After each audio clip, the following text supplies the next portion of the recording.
has come to my attention that I no longer require a noise gate on my microphone since I have introduced a cloud lifter to it. Yay. So, we're going to be doing some TFT today. As you can see, my last game went pretty well for me. LeBlanc, I got LeBlanc and Sona 3-star without really trying. I had a Soraka carry that did really well. I got the Berserk augment for her. And then that just got me so much. And the admin gold drop just got me so much money. I just leveled up to 9 and threw in a fucking Urgot. Threw in 2 Urgots for fun. And a Fiddlesticks. Both 2-starred. It went really well.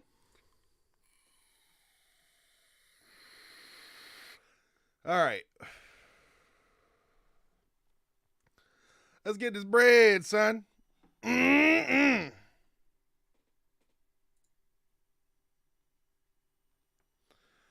Da-da-da.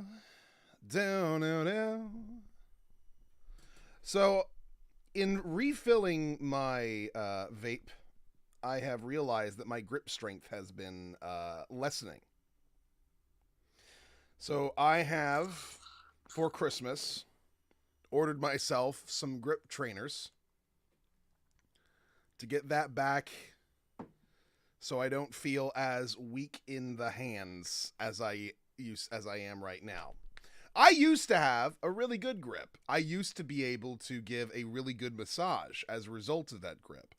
But over the years, I have just not been using my hands too terribly much, at least not in any strenuous fashion. And I just don't have the strength in them that I used to.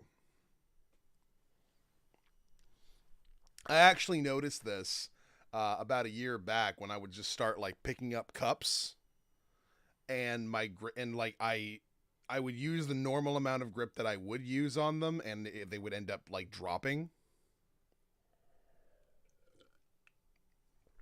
They would just completely slip from my hands, and I'm like, what the fuck? It's a good thing I use plastic cups because glass cups would not survive that nonsense.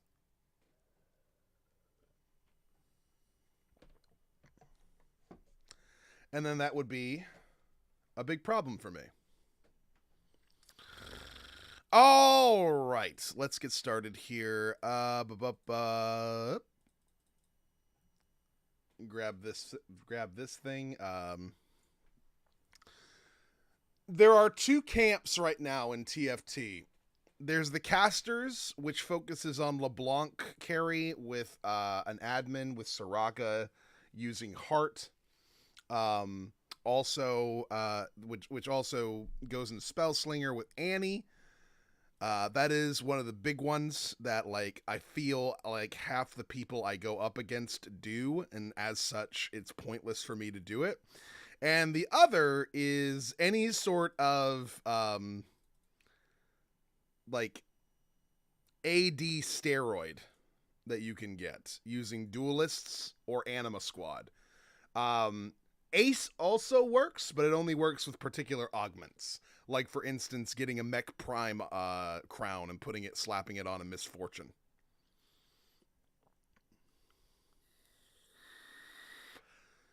Okay.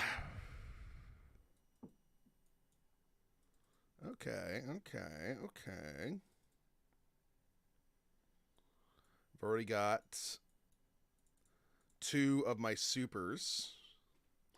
I feel like a lot of people also go super.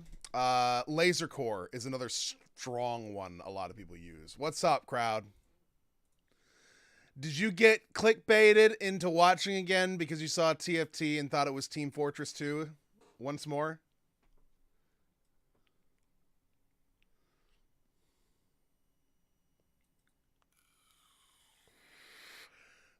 Sure, if you want. I'm not against it. Been a long time since we've just like been on call with each other. Damn. What's up, David? Let's do Celestial.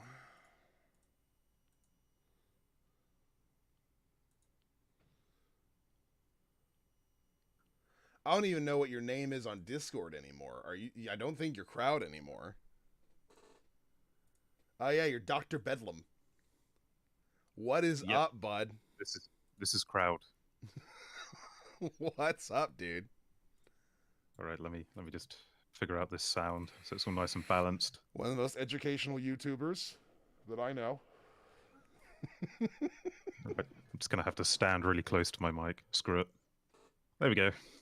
What is up, Big Lundy? You've been streaming a lot lately.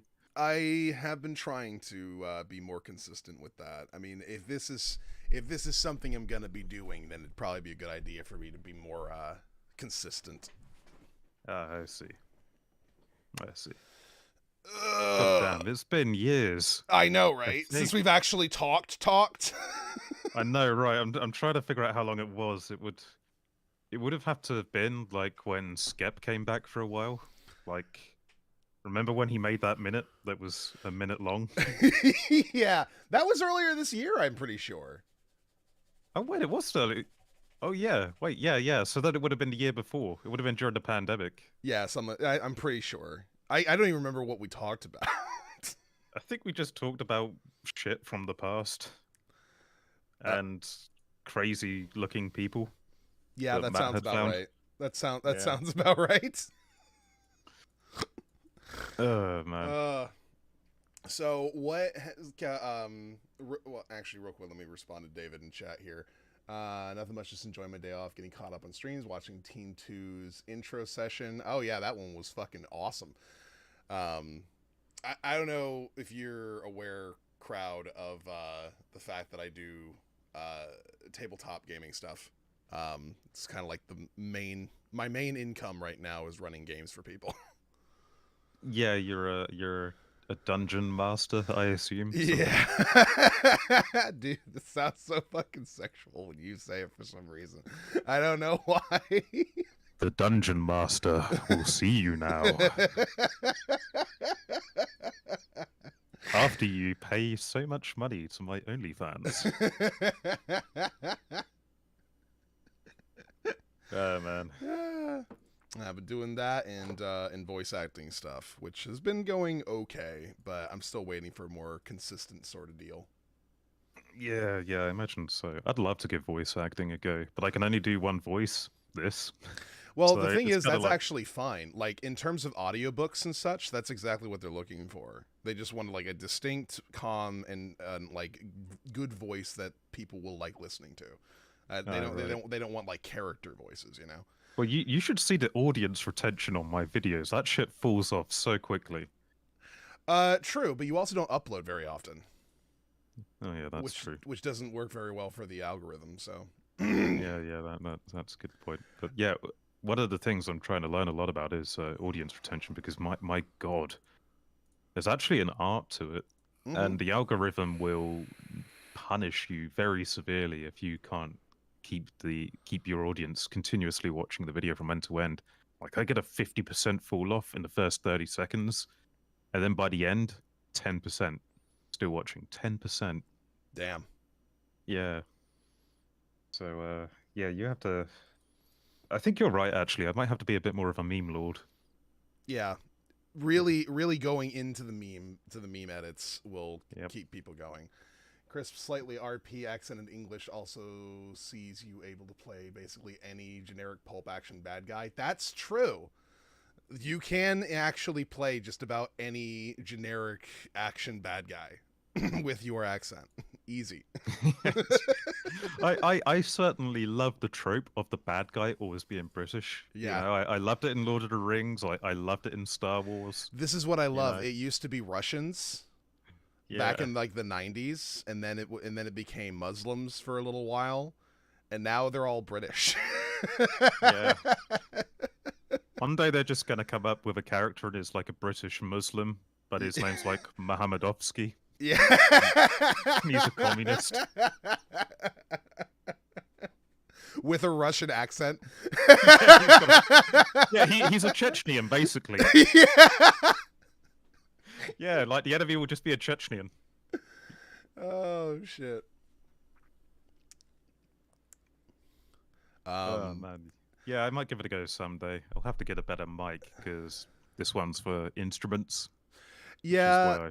I don't think honestly like mics are so long as you don't have a whole lot of background noise, like people don't really care that much about the like quality of your microphone. Like Yeah, yeah, it that's helps true. a little bit when you're already established to like upgrade and fine tune stuff, but like the general thing is just like, is there any sort of weird background noise? No, we're good. Well, That's there's an irony there in the USB mics. God, they pick up so much background noise. they do. They really Yeah, do. they really are terrible for that. I don't have a whole lot of issue with this one since it's an XLR. But there are actually like cheap XLRs you can find. There's like a clip-on XLR that I found for like $20 once. It's not that hard to find them. Yeah, let me. Oh right, yeah. Let me just shout you out on Twitter first. Okay, fair Uh, enough. I am in a can't spell competition. What's it called again? Oh yeah, Twitch stream. For God's sake, I can't remember words. With my old friend, Big Lundy. There we go. Oh gosh, that always reminds me of the fact that like you're pretty close with Kraut, and I remember that Kraut like went nuts on me once, and I didn't even Yeah, understand if why. like he's a cool. Trust me, he's a cool guy. He's very clever, but if he doesn't like you, he doesn't. Yeah. That's, yeah. I can't really remember exactly what he said about me, but it was wild. Yeah. I don't know. It's probably because I don't know. I think he might think you like Sean, but I'm not sure. Let's not even talk about it, to be honest. Yeah, that was You know. a weird thing. Yeah. I mean, we've had a mutual friend who used to flip out on us, flip out on people if you disagree with him before. So we, That's you know, true. yeah, we won't name names. But you know Flipped who out I on mean. you a couple times. Yeah, totally wasn't my fault. No, not at all. I wasn't a dickhead back then, and like, basically, you know. I have taken myself a lot less seriously these days. At least in comparison to back when I was doing the whole, like YouTube, I have thoughts and I need to share them sort of deal. Oh God, yeah, me too. Do you remember back in those days where it's just like, I have to make this video. It's like morally necessary for me to talk about this Oh subject. God, no, please, God. Like Look, we're here, we're people who don't even have like degrees yet, and we're pretending that our opinion is like very valuable. I know, right? God, it's like you think you know what Dunning-Kruger is, and then you appear on Blue Chat. Yeah, right. You're a host on Blue Chat. Oh God damn, that show was amazing. I don't know, that was pretty funny. Like just bullying someone because he didn't know what a continent was, or Oh yeah. God, Well, to be Chaz. fair, sometimes there would be Chaswell was like a fun one, in my opinion. That was Yeah, he that was. was an insane conversation to have. He's just like, all of you are victims of your own biases, which is what Dunning-Kruger means. Read the song. Lumpa, lumpa, stupidly stupid. You are all really dumb.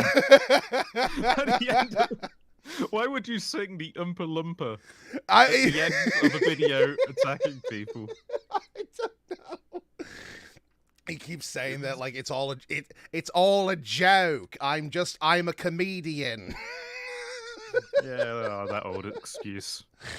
Joke's on Fucking you. hell. I was just pretending to be dumb. No, own it.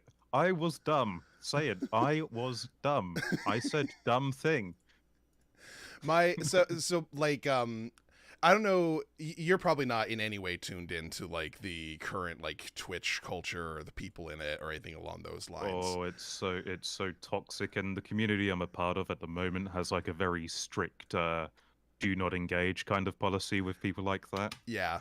There's a guy who actually reminds me of me back when I took myself way more seriously, named President Sunday.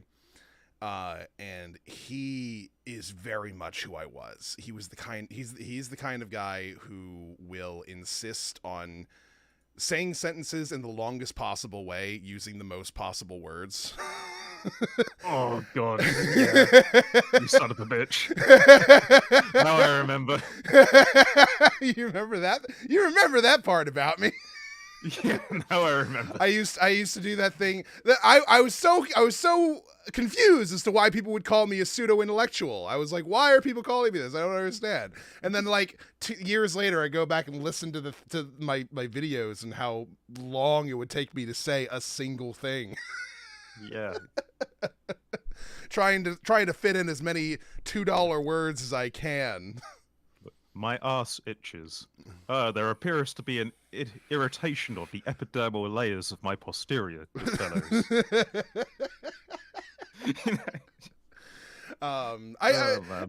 It's funny because he's that type of person, and he also came across a concept that I became familiar with this a long time ago, but I also started to realize why it didn't matter as well, wherein he makes fun of people for not having read the foundational philosophy of whatever their particular political position is.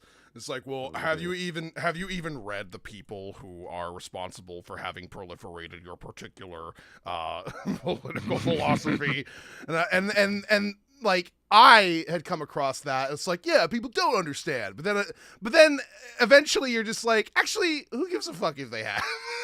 It doesn't matter. Yeah. What they're saying true or not? That's the only thing that fucking matters. Yeah, exactly. Look, I've read the wiki quote page of Karl Marx, so I'm pretty certain that we need like Marxism or something. I don't know. Like the whole point of all of these people doing the work that they do and like proliferating philosophy as they do is so that what they say becomes more or less common sense to the rest of us. Like how many mothers out there have like raised their kids with the maxim of if everyone in the world did that, would that be good? Would that be a good thing? That's Kant right there. And yet for some reason that's just like common wisdom now. So it's you don't have to have read fucking Kant to be able to give that advice. Yeah, it's very unfair to assume that that's kind of why we have politicians.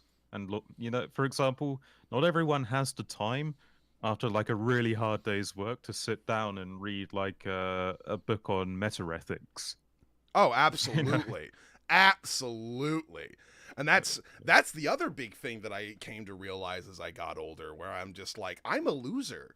I have having read all these books means nothing more than I have way too much fucking time on my hands. That's all that fucking means. Everybody else, yeah, they haven't read them, but that's because they're busy, going out, doing things, going to parties, socializing, enjoying the human experience. No, that's dumb. And I'm over. Yeah. You. Why like go out and interact with humans when you can? The most disgusting thing I can imagine, interacting with any human. You look. I hate humans. They're disgusting. But now listen here to my perfect utopian paradise for all humans.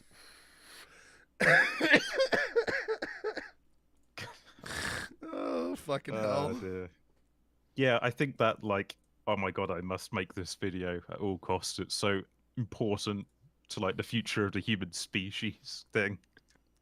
That was the worst.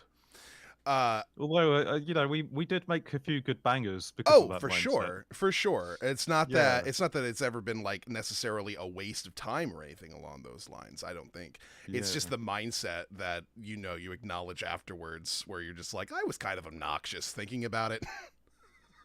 Yeah, but I think you can. It would be nice to find like some Twitch debate bros that are kind of just not vindictive and not in it for their own. As like a clash of personality, but there's somebody who would like discuss something, and then at the end of it be like, here's what I think I'm still right about, here's what I thought I was wrong about, here's what I'm on the fence about. Just do something like that. Be like that. Yeah. But God, that's really rare. Even back in the day, I don't think that happened too much. It's and the thing is that I don't think that we're ever going to actually, like, in terms of most commentators, the grift right now is to just pretend that you know what you're talking about no matter what. Yeah. That's like you just pretend that you're incessantly right about everything, and like offer zero concessions, and if you do offer a concession, make it sound like it doesn't even matter. Like whatever you concede it to is completely irrelevant to whether or not your overall point is right. That's the main thing Yeah, that you well, do. you're just a mongoloid. Yeah. You can do that too. I am a mongoloid. That is what I am. Fucking love that clip. God, that is the best thing that I've ever seen anyone on Twitch make. It's just that clip. um That's so horrible that's human being, but it's so funny. yeah, that's sort of catching up on where we were. I am curious in general, like, kind of what have you been up to as of late? Um, What's your life looking like these days? what's my life looking at? It's exactly where it was in 2019. Pretty much the same shit. Got a pair of degrees in sciencey stuff, not doing anything with them, trying to do things with them. But as time goes forward, the further time goes forward, the longer I'm not a 21-year-old anymore, Yeah. which means I've got the competition just gets more and more fierce. So um, I'm not too sure really. I'm kind of in that same position where it's like don't really know what I want to do. Did some things that gave me a sense of validation for a while. Then the validation wore off. Now I've got bills to pay. Just that old shit. Yeah, Um, the life catches up with you fucking fast. yeah, it really fucking does. So I just do any job I can find, to be honest. Might go work in a hospital. We'll see. I've got some really cool video ideas planned. I've got another one planned, which is gonna explain what it would take to make nuclear power renewable, and then tell you a few little dark secrets about renewables actually leaking really nasty shit into the ecosystem.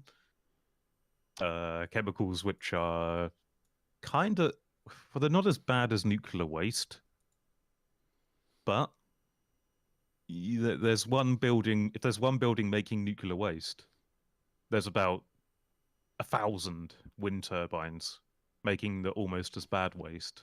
It's that kind of thing. Mm-hmm. And I also want to show how there used to be a nuclear power station in France that could run off the really high level waste and make energy from it and then get rid of it or get rid of a lot of it. And that got closed down. Like, it's very strange that that was incessantly attacked throughout its lifespan and closed down early due to a conspiracy between the Green Party and some socialist movement. Not any, haven't got anything against socialists, but they happened to do that. And it's all very strange to me. Like, why would you? The big complaint against nuclear energy is the waste. So why attack something that is a solution to the waste? It's very weird. So I'm doing a bit of research about that. And I know don't let me deceive you. I know jack shit about nuclear power, Yeah. but I got a lot of time to read about it. Well, yeah, that's me with anything. Yeah, If I ever speak at length or at volume about any one particular subject, it's just because I sat and like read a bunch of articles once. yeah. That's the only reason why. I'm also gonna do a video explaining why I think artificial wombs are really bad and won't work. And that's just gonna be me shooting from the hip. Because obviously having a stem cell biology degree means I never have to do any research ever again, and everything already in my mind is enough from which to give an opinion. Of course, that's how that Yeah, works. yeah. So yeah, I'm just gonna like show some. I'm just gonna make the argument that if you make one of those, if you design one of those things and try to make a human with it, it's just gonna be a self-aware tumor that goes like, "Kill me, kill me," like like in Alien Resurrection. So, That sounds awful. yeah.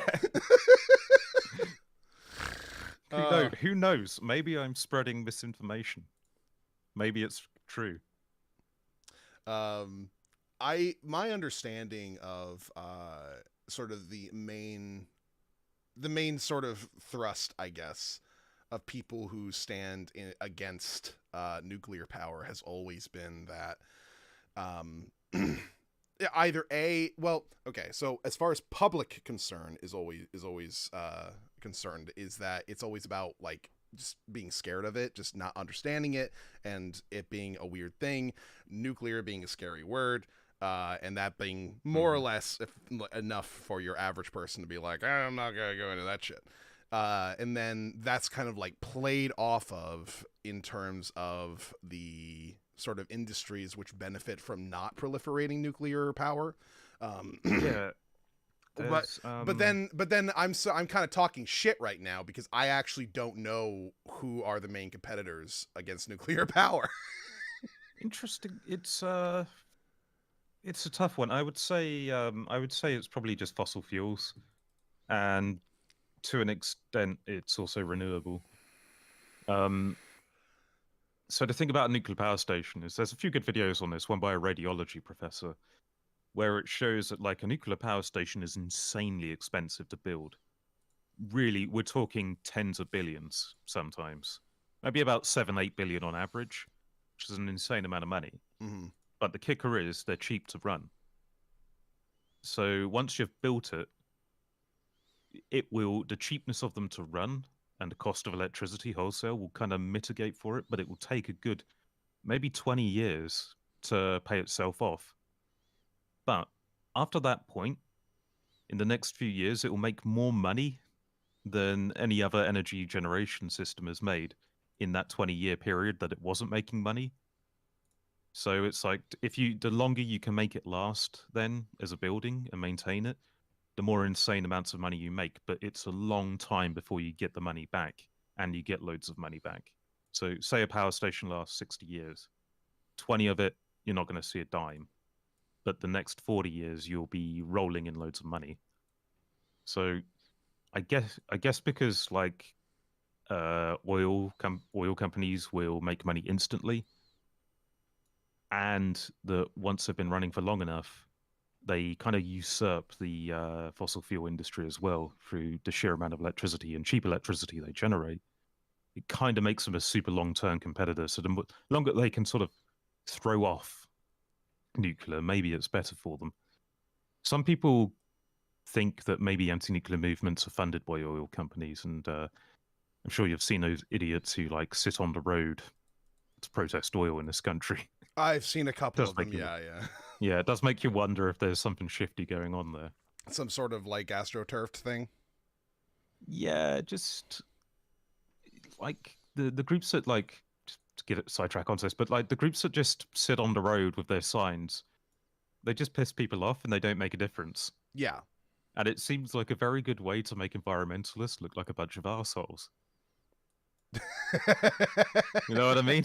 And I get what you're saying, but now I'm just imagining the people who would say, "Well, that's just some people just are assholes about it." I mean, you're speaking to a vegan right now, and you know our Dear reputation. God.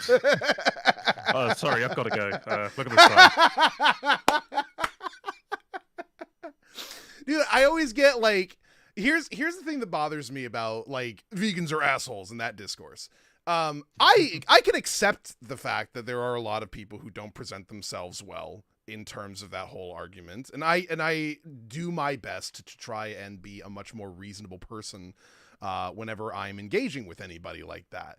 But the thing that's like annoying to me is that you'll have people like, for instance, Vosh out here like morally condemning people for just being a Republican. Like, you basically are fundamentally evil if you are a Republican. And then saying, my problem with vegans is you all keep trying to call people evil for doing normal things. It's like, buddy, that's what you do. Yeah, that's that's why Vosh is a unpopular human being among some of my circles. He just represents like drama for its own sake. He's gonna. Some people would say he will be the death of the community he represents, shall we say? I don't think But so. I I don't think get it. I don't get it. I think he's more or less just going to plateau. I mean, because the problem Yeah, is, and this is something that even he's acknowledged, he's kind of lazy. Once he got to a certain point of popularity, he's like, I don't really know where to go from here. yeah, he's like I did debates and I'm kind of tired of doing them, but it's also the only stuff I do that anyone pays attention to or bothers watching. So I don't know what to yeah. do now. Hello and welcome to my Let's Play of a video game you've seen hundreds of times. I'm sure this will be very popular. Yeah, because he never plays anything that's new or anything competitive Based. or anything like that. Uh, It's just old games that are like Metroidvania style or something. Just something that interests him personally.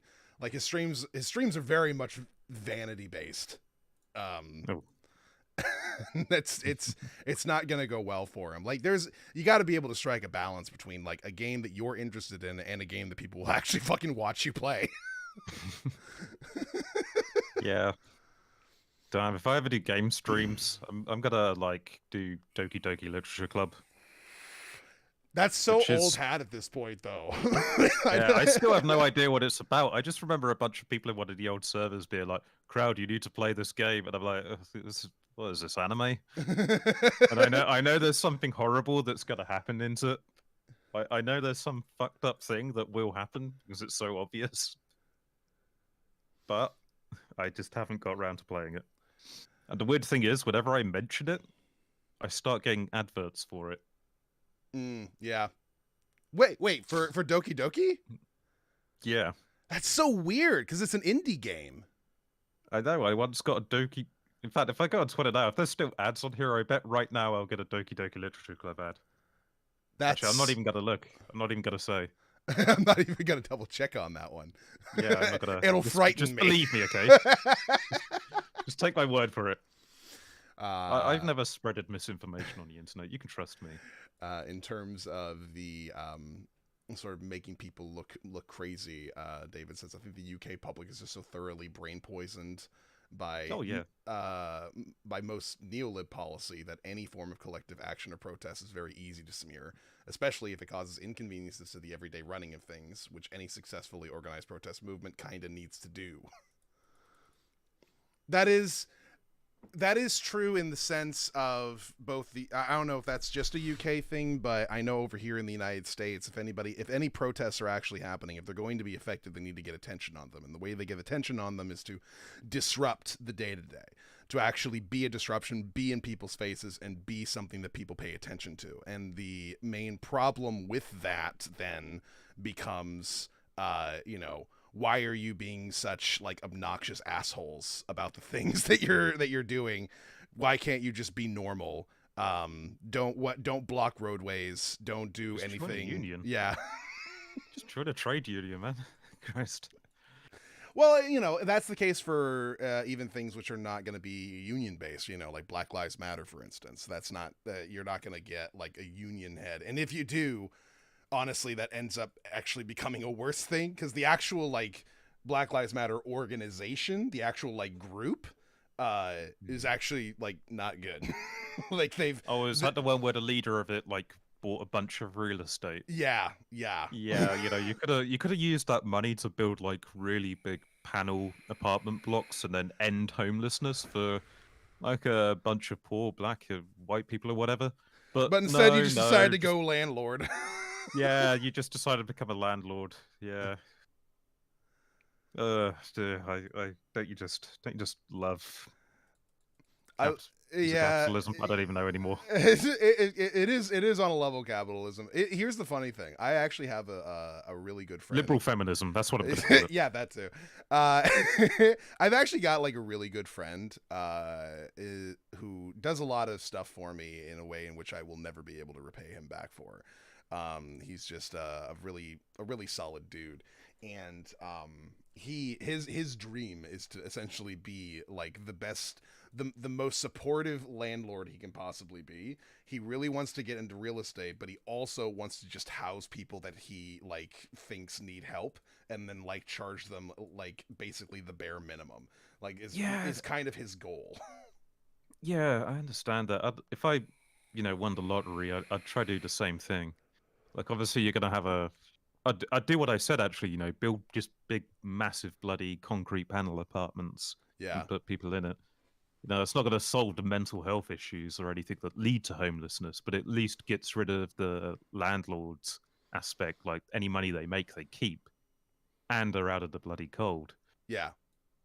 Um, but we can't have that here. Oh, cool. I got top 4. Nice. This isn't Summoner's Rift. It is not Summoner's Rift. It is, in matter of factly, Team Fight Tactics. Why do you use uTorrent? My God. I listen. I don't. Where the fuck is it? I will delete It's it right right there the fuck now. It's there on the left. Dude, I don't even use it. That's the thing that bothers me. I don't There's 3 actually above Metal use Gear it. Rising. There we go. Okay, got it. It's gone. It's gone. That's not how you. That's not how you uninstall a program. I know. Just hold on. Okay, uTorrent. It's just there in the background giving your PC aids now. uTorrent. Okay, don't show up in my search. Whatever. I will find a way to uninstall it entirely. Okay. I don't use it. The only time anything uTorrent involved pops up is whenever I just turn on the PC and then it like pops up and it's like, here's new updates. And I'm like, I don't give a fuck. Get out of here. Download this perfectly safe torrent. We won't use your PC to mine crypto. Interestingly, the buddy that I was talking about, the screen name on here is Thorium. He pops by basically like all the time. He torrents basically like literally everything that he watches, like everything. Like whenever I go to visit him, he'll just be like, "Hey, so I torrented the first 3 seasons of this show that I think is pretty neat. We should watch it." I'm like, "You've torrented 3 whole seasons?" He's like, "Yeah, I just did that one night because I was bored." That's impressive. God bless America. And I always think it's funny that he torrents these shows that he thinks are like good and that he wants to watch. It's just like, buddy, you understand they get nothing out of that, right? But does he seed them? I don't know. Actually, I haven't followed up on that. I imagine he does seed them. Maybe he does. He's a tech guy, so he knows all that shit. Oh, right. He actually does computer security. I think for the government. Pretty sure. Not directly. Like Wow. his company is like directly contracted by the Department of Energy. I see. Yeah. Oh God, I actually went to America a few months ago again, and you didn't want to hang out. What the hell? You didn't even let me know you were here. Oh, what the hell? What am I supposed to do when you don't even update me? To be fair, I was stuck. I was in a village in the middle of New Hampshire with no way out. Like when I went there, I was like, "Oh, there's probably like a town or something I can get." No. If we could, if you could coordinate your American trips with me and tell me, like, hey, at this particular time, I'm gonna be in this area. Would you be able to meet up with me? And then I could maybe schedule something that way. Like a normal, like normal people do. How? I don't understand. I don't understand. I apologize, David. I have zero control over whether or not Salvation Army ads play on my on my stream. I do know that they are assholes, though. More than aware. Sally Army, aren't they a charity? They are a charity, but the thing is, they're kind of like, okay, so the Salvation Army has a very long history of being discriminatory against LGBT homeless people. So if you are like in any way like on the flag, so to speak, then chances are good you're not going to be treated well if you try to go there for something. Okay. So where do I sign up?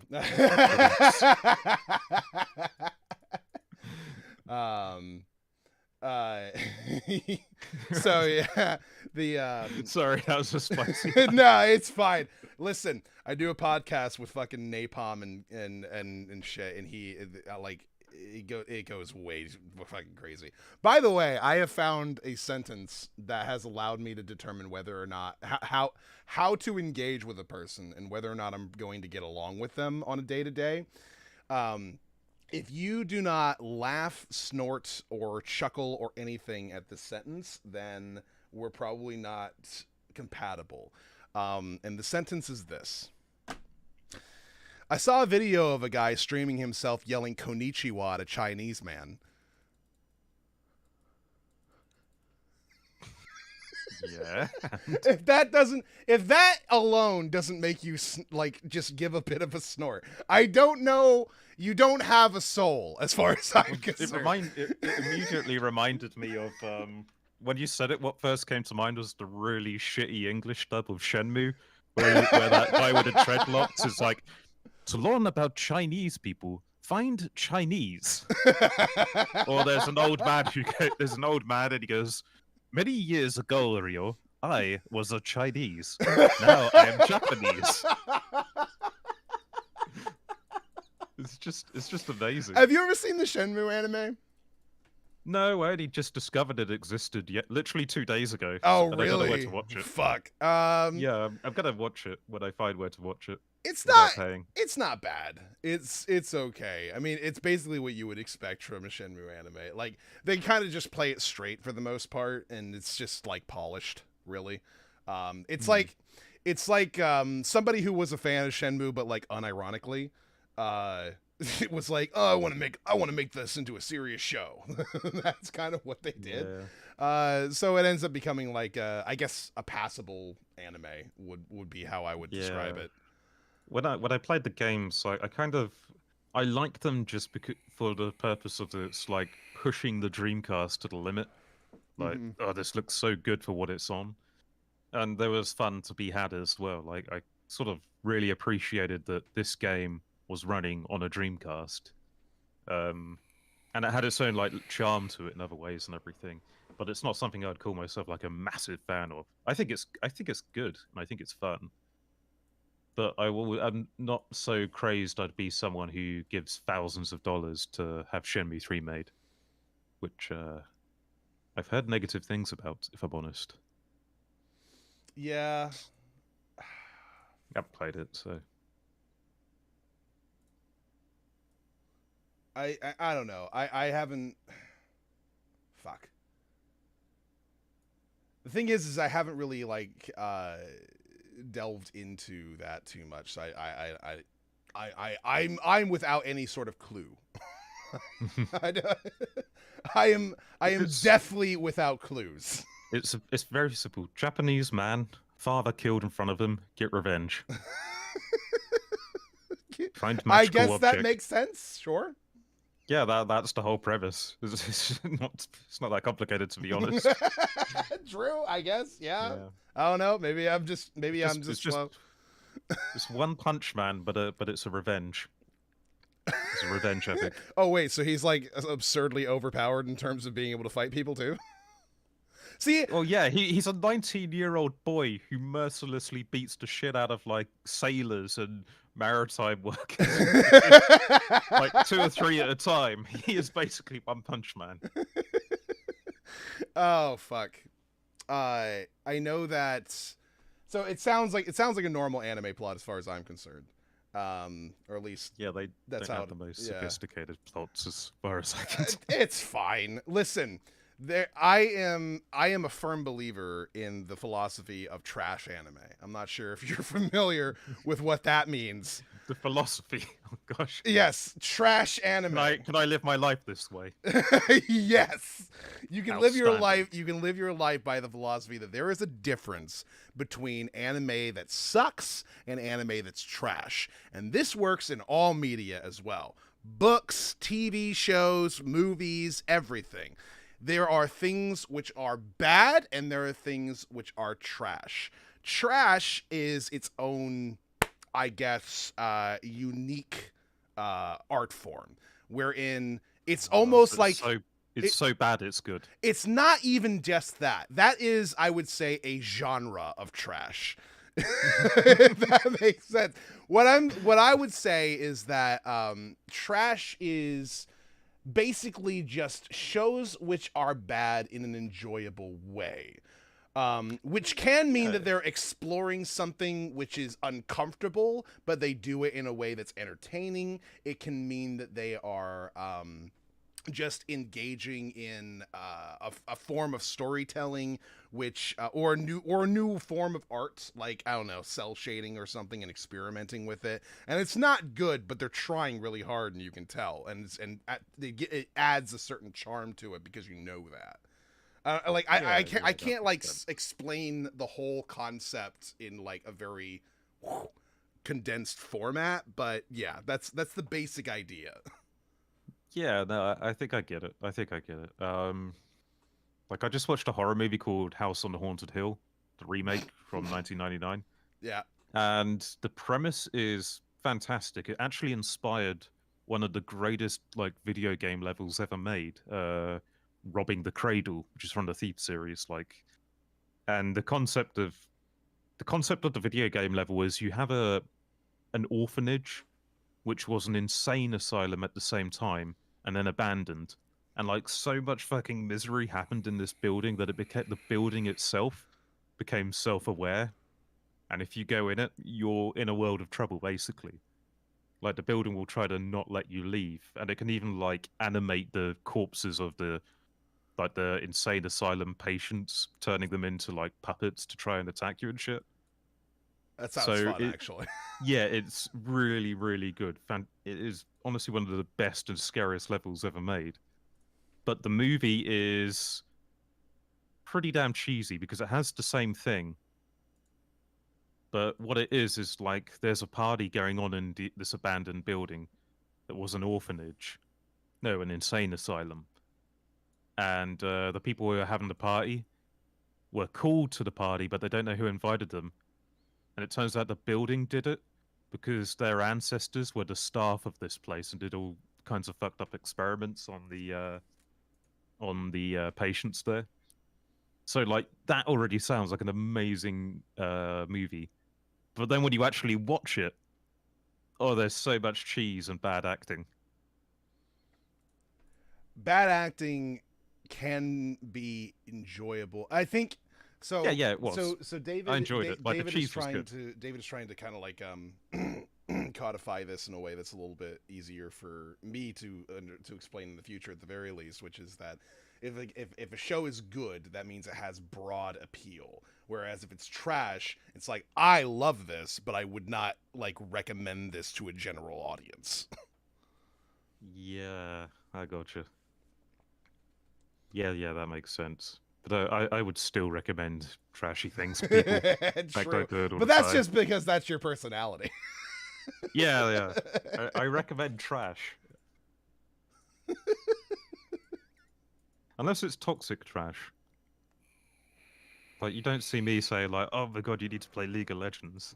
No, well, you do teasingly. No. I feel like when you say you're not playing League and like being all judgmental about it, it's kind of an almost friendly way of saying you should consider suicide. I remember, like, when James, ages ago, James Pope, he recommended me League. That's how we kind of, like, started Yeah. properly knowing each other, I guess. And it was, the way he tried to convince me was like, hey, it's just like football. Let's see, you got a goal at the end of the page, man. It's like, no, what do British people like? Oh yeah, football. I love James. I know. James could reduce anything to the stupidest shit and just make it sound appealing. He was such a like naturally persuasive person. even though I'm pretty sure like he's kind of like just not all there, I would say, at least in my experience. And I don't mean that in any sort of like rude way at all. I love James and I miss him I miss him greatly. Yeah, so But like it's very clear that he has that sort of like, I don't know, dude bro way of thinking. It's just it's just loving life. yeah. Yeah. He tried out YouTube. He was like, I'm gonna try and be successful on this. Didn't end up working out for him. He's like, fuck it, I'm gonna go get married and do other shit now. Like I love how unbothered he is, just generally speaking. Yeah, yeah. I wish I could live like that. It would Maybe be if I it smoke would be enough fun. weed. Maybe. Oh dear. Yeah, I almost missed the old gang. I'll have to fire up Skype someday and just poke one of those old fucking chats. This is just bump it for funsies and see if there's literally Yeah, anybody see who if- forgot to leave. Yeah. See if anyone still logs in. I doubt anybody's still on Skype these days. Even like the last holdouts for me was my old Trolling with Logic podcast, which, you know, awesome name.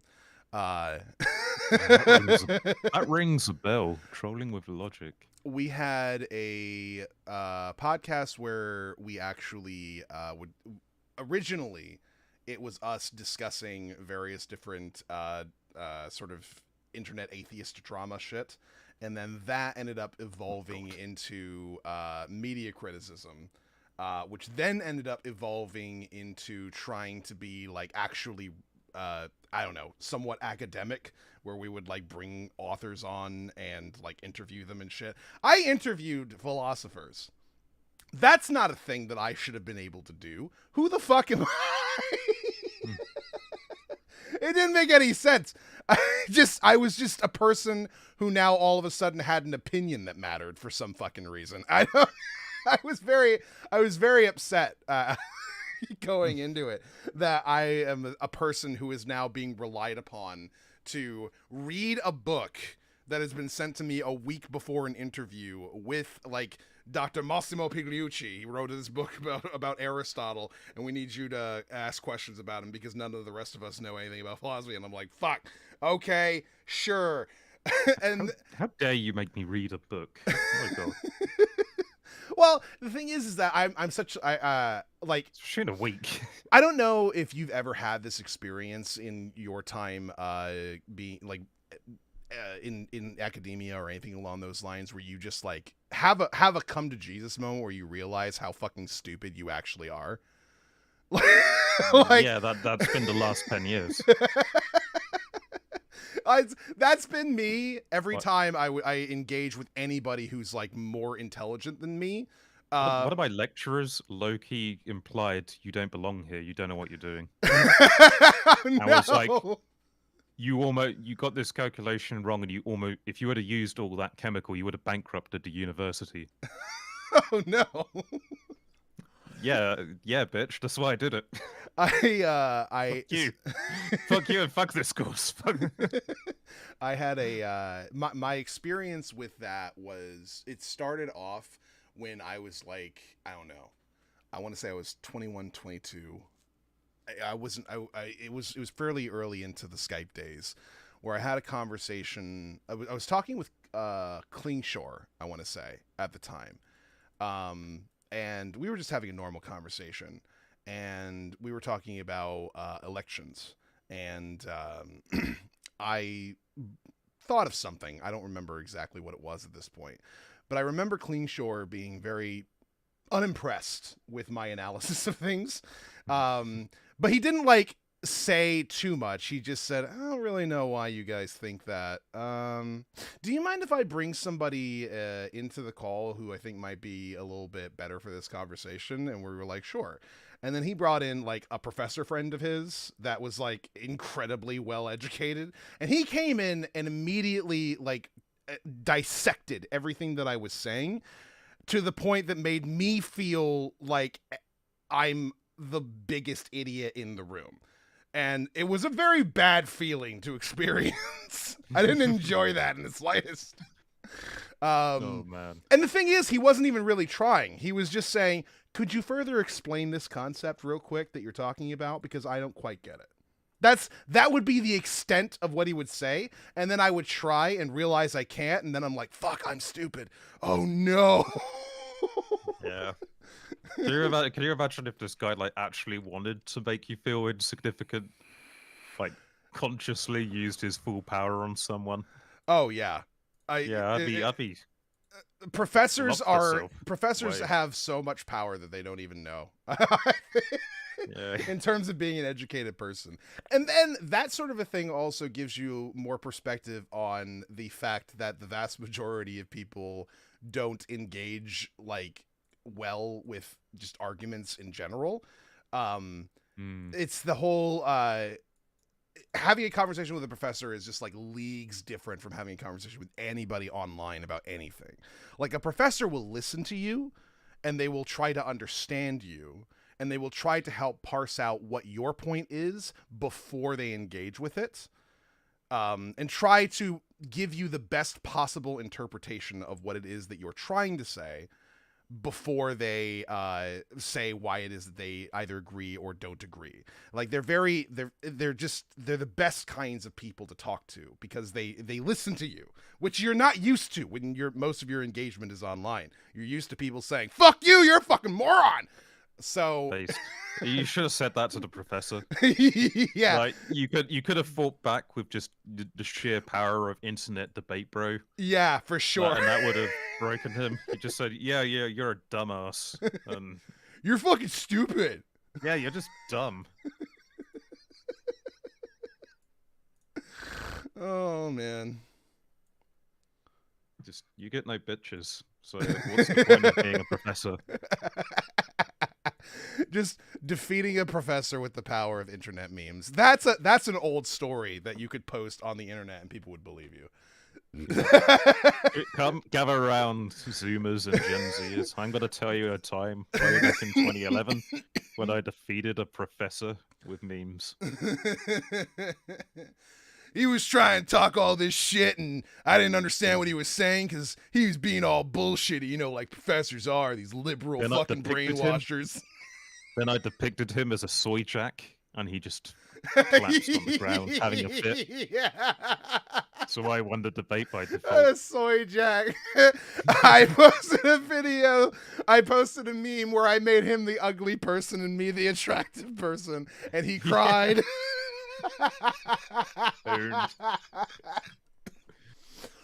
Oh god, wait, there's a good someone made a really good meme of that scenario, but with Emperor Palpatine. As you can see, young Skywalker, I have depicted you as the soy jack and me as the Chad. You and your rebel friends are already defeated. It's just the best thing I've ever seen. Oh fuck! That's so great. I love it. Oh fuck hell.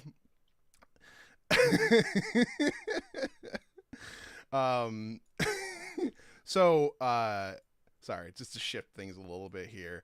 I was playing this particular Forbidden game last night, and something fun happened wherein I don't know when they came up with this usage, but in the chat you can type like to other people.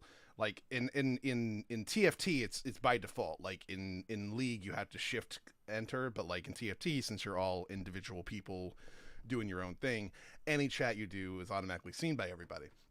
Now, the thing that I didn't realize they had incorporated was automatic filtered chat now. There are just words that when you say them, they just won't show up, and then it will tell you that they didn't show up because they were banned words. Which which is way funnier than whatever the fuck it was that they were trying to tell me. Way fucking funnier, because it was just someone who said fuck you and then a pause, and then this person's message was filtered due to automatic. So it just lets your imagination run fucking wild. You're just like, oh my god, what the fuck did he say? I know. How could who's you smell awful? This seems like a really You smell awful. that's his name. Just you smell awful. I don't He doesn't know. need to. He can just like say hello. Yeah. He's already got you. He's already got you. Yeah. Oh fuck. Oh god. Tell you what's really toxic is Overwatch. Oh My yeah. God. I've heard Yeah. bad things about Overwatch 2, like people are dissatisfied or something.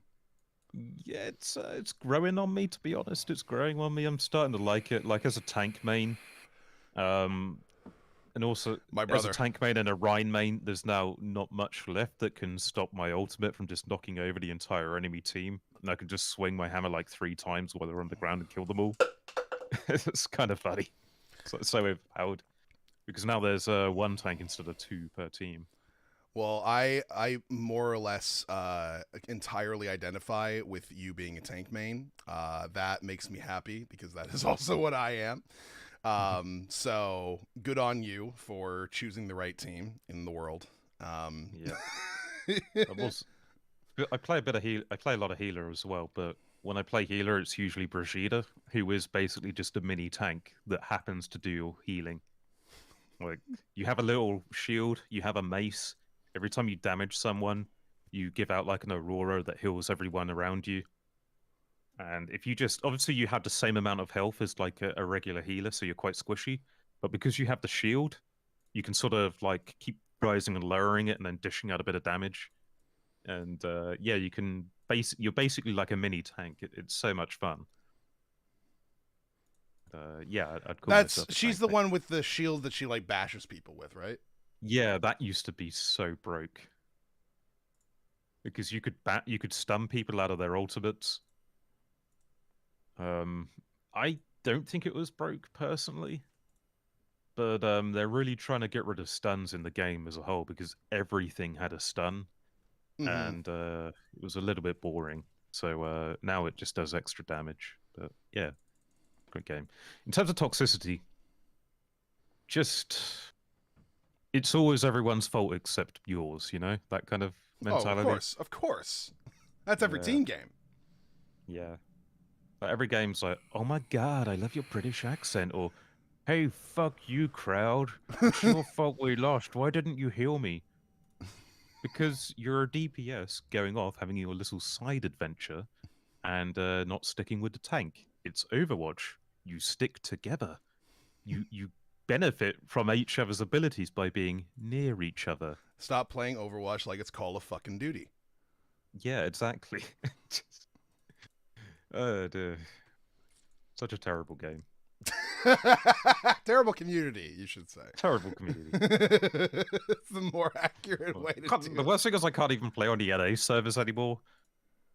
So if you think NA servers Why are can't you bad, play on the NA servers? it just won't let me. I select Americas and it won't. It just keeps putting me in EU, Oh, and that's that so means cancer. Jesus. yeah, and that means, and may Allah forgive me for uttering this word, French people. Oh no! Imagine having to play with the French. I mean, I can't I don't even. think you understand. They don't like perceiving being told what to do. So if you logically need a shield tank, or you need one of your DPS to stick with the team, because that's what you do, that's how you play the game, they will spitefully not do that Well, because you here's asked my them to. favorite thing about EU, and this is something that like even League players are like somewhat aware of. EU comes up with the most creative ways to just tell someone to die. Like it's just Yeah, pretty much. so like in NA it's just like go get cancer, get AIDS. But in the Yep. EU it's just like I dearly hope that you have a homosexual encounter with someone. And in this homosexual encounter, you fall in love with them. But you also realize that they've given you HIV. And this causes an existential crisis for you.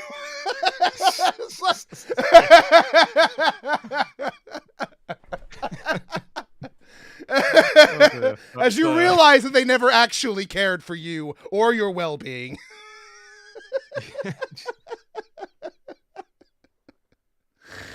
Oh man.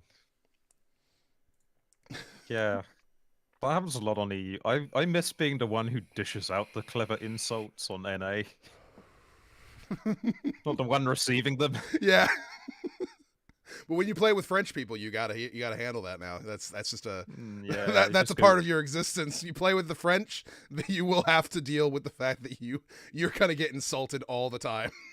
Yeah, it just ends up with me just going, yeah, well, la baguette. And then, and then It's they the shut only up. counter. It's the only counter. Yeah, And it works so well too. Like, in spite of the fact that it's one of the laziest counters you can give to them, so, yeah, they so still like, have nothing.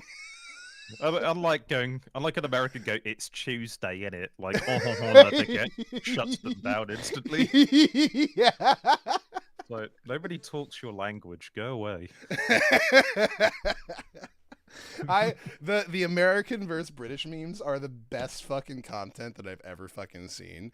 It's so fucking funny to me to watch like British people like react to a meme where it's literally just somebody like with what's his name from fucking Bloodborne, the it was just like, well, these store schools ain't fucking shooting ranges. Oh god, yeah, the thing that has like the fucked up teeth. Laugh it up. God, that was high. Hold it. Laugh it up. Your skulls are like the Call of Duty video game. My kids are being shot. Oh god. Oh, fucking Jesus hell. Christ, that hurt my vocal cords. You gotta learn to stretch those, bud. Yeah. It's gonna make a joke there, but Stretch them on your dad. now you sounded like an Overwatch player. I fucked your dad memes are probably amongst my favorite shit talking memes, in my opinion. They are just because it's just, what do you say to that shit? It's like, your dad's gay now and we're in a relationship and we're very happy. Okay. Joke's on you. I don't have a dad. You do now. It's me. Yeah. I went I went to the city council building and I got them to recognize me legally as your father as a result of getting a forged marriage certificate to your dead dad.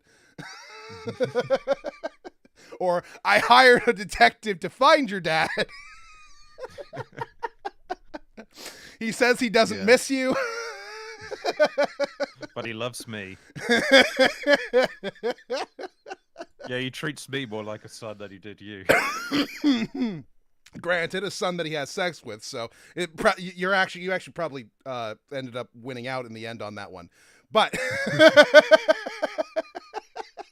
yeah, there used to be there used to be a couple of women who would make, because obviously like nothing changes in 10 years, so people are still misogynists and whatnot on the internet. Of course. So like the girls in the groups I used to play Overwatch with, so there'd always be one that's like, oh, you're a woman, or go back to playing Mercy, bitch. Yeah. And they'd just be like, yeah, well, I played Mercy with your dad. You say it as calmly as that too. That's the exact way that you approach it every fucking time. It's the calmness of what you say. That is that adds to the humor right there. It's just like, well, yeah, like honestly, women can be amazing savages in competitive games when they get shit. Just your mum should have swallowed you. That's a good one that a friend of mine likes to use. Oh fuck. You probably haven't been paying attention to this, but are you aware that Destiny is a racist now? You've been accused of that multiple times by multiple people. Right. He's a racist, he's a transphobe, he's X, he's Y. So the reason why is he for real though, or is it just what? Like, no. He said he did say something ignorant. He was wrong in what he said, but he's not fucking racist for it. What he did was he saw that clip of another streamer named iShowSpeed, who is just like insane. He did a stream at the World Cup, and he was like next to some dude in the Argentinian fans stands, and he was like a Chinese guy, and he just started yelling "Konnichiwa" at him over and over again. Now, while I found that funny, I also found that like stupid, and he definitely shouldn't have done that, obviously. Um, but I still found it funny, so there you go. What are you gonna do? uh, now he did make an apology video for that, and then Destiny was asked for his opinion on the situation. He's just like, I don't know. He's like some fucking like kid who's like trying to get big, doing streaming stuff. It seems to be working out for him for the most part. So whatever, I don't really care too much. The thing that bothers me is just the fact that there is this whole like legion of young black Zoomers who are making shouty content, and I don't get it. I don't understand what the appeal is of it. That's the thing that I just don't understand. And him saying that, even though he then caveated it with, but maybe I don't understand the stuff because I don't actually watch other people's streams. I haven't seen all their stuff. Maybe they have other material that I haven't looked into. I don't know. I don't even know who these people are in the vast majority of cases. So now he's in trouble with literally every like member of the what is called the WL community. And I know that that's not something you know what that is. No. What's the WL community then? The WL community are the the Twitch / YouTube streamers whose audiences type W or L in relation to whatever their favorite streamer's take is, or whatever the person they're talking to is. That's the WL community in a nutshell. Your life is an L if you're a part of that community. So he has so he's now in trouble by all of them, and like several of them called him racist. They were like, he couldn't wait. As soon as we started doing well on this platform, he couldn't wait to just let loose with the racism. And he's like, what the fuck was racist about what I said? Oh yeah, it's just nonsense, isn't it? It's kind of I've argued with people who I don't anymore, but like on Twitter they'll have like a cartoon dog avatar, if you know what I mean. Yeah. And then a stripy background behind it. Like the whatever flag of whatever gender or whatever. And what I find is these people, they're always 18, 19, 20, 21, very young. Yeah. And very socially impaired. And they can't understand why what they might say is wrong or how most people will feel. And like one of them actually thought, like there was one that was 17 and thought, because I use brainlet memes, that if when the revolution comes, I cannot be trusted because I will kill him. I will shoot him in the back with a pistol. Yeah.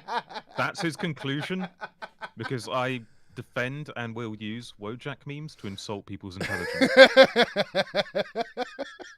Like that's the level of intellect dealing with. Well, you're dog whistling, you understand. That's what you're doing. Yes.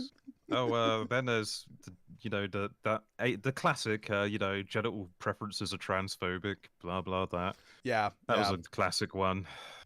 God. We had that my conversation argument would be a simply to couple them. times. It got to the point where I would just say to them, like, I don't care. Well, that means you're even more transphobic. Well, that's strange, because now I don't even care even less. Now I care even less. How did you do that? I'm so impressed by your ability to drain any sort of interest I may have once had in this conversation. Holy shit! Exactly. Insanity! But then I'd see these people bitching about me to themselves, whilst like having like desisted from talking to them. It's like I am literally the worst human being. My bio is everything they hate in a human being as well. Their contempt is that overwhelming, like that not insane, like just it's like a focus, isn't it? You're really focused on hating someone, but you're just making up reasons to hate them. Yeah. And my bio is saying mediocre takes from a left of center left position / sciencey stuff. It's just so it's just so contemptible, you know. But yeah, they're a funny bunch. they're a funny bunch. I just want to give them a hug. That's such a summary. Oh, they're a bunch of silly bitties. Yes, they're such a silly bunch of people. All these young rapscallions with their cartoon dog and wolf avatars. Who knows what dubious things they get up to with these fur costumes of theirs. Ah, fuck.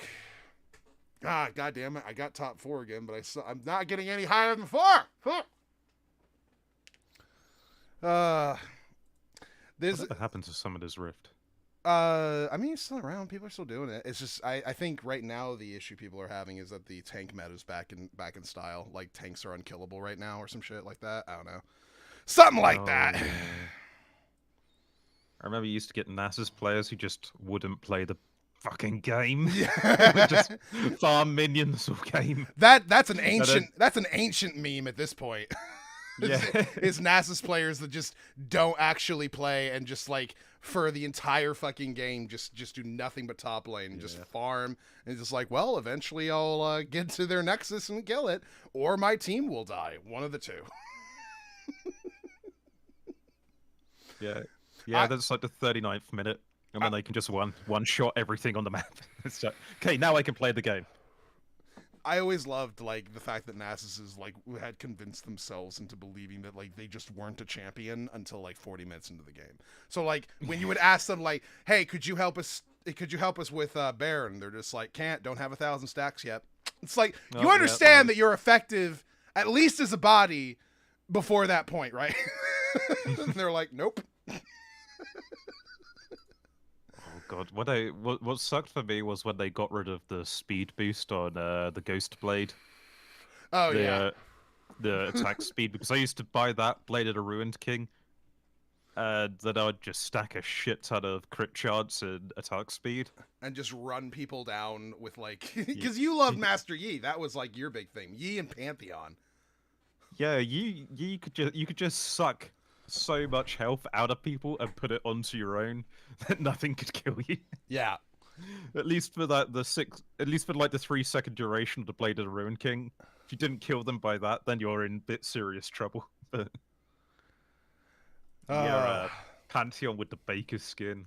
Fucking love that shit. Remember when we used to do 1v1s on like Summoner's Rift? Yeah. The stupidest. What were we even proving? What was the I think it's just something to do, wasn't it? It was fun. We're just like, fuck it. We're just gonna.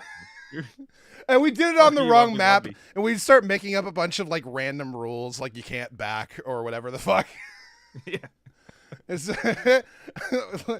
yeah, you can only be in a side lane for the first 15 minutes or so, whatever fucking weird shit we would come up with. Yeah.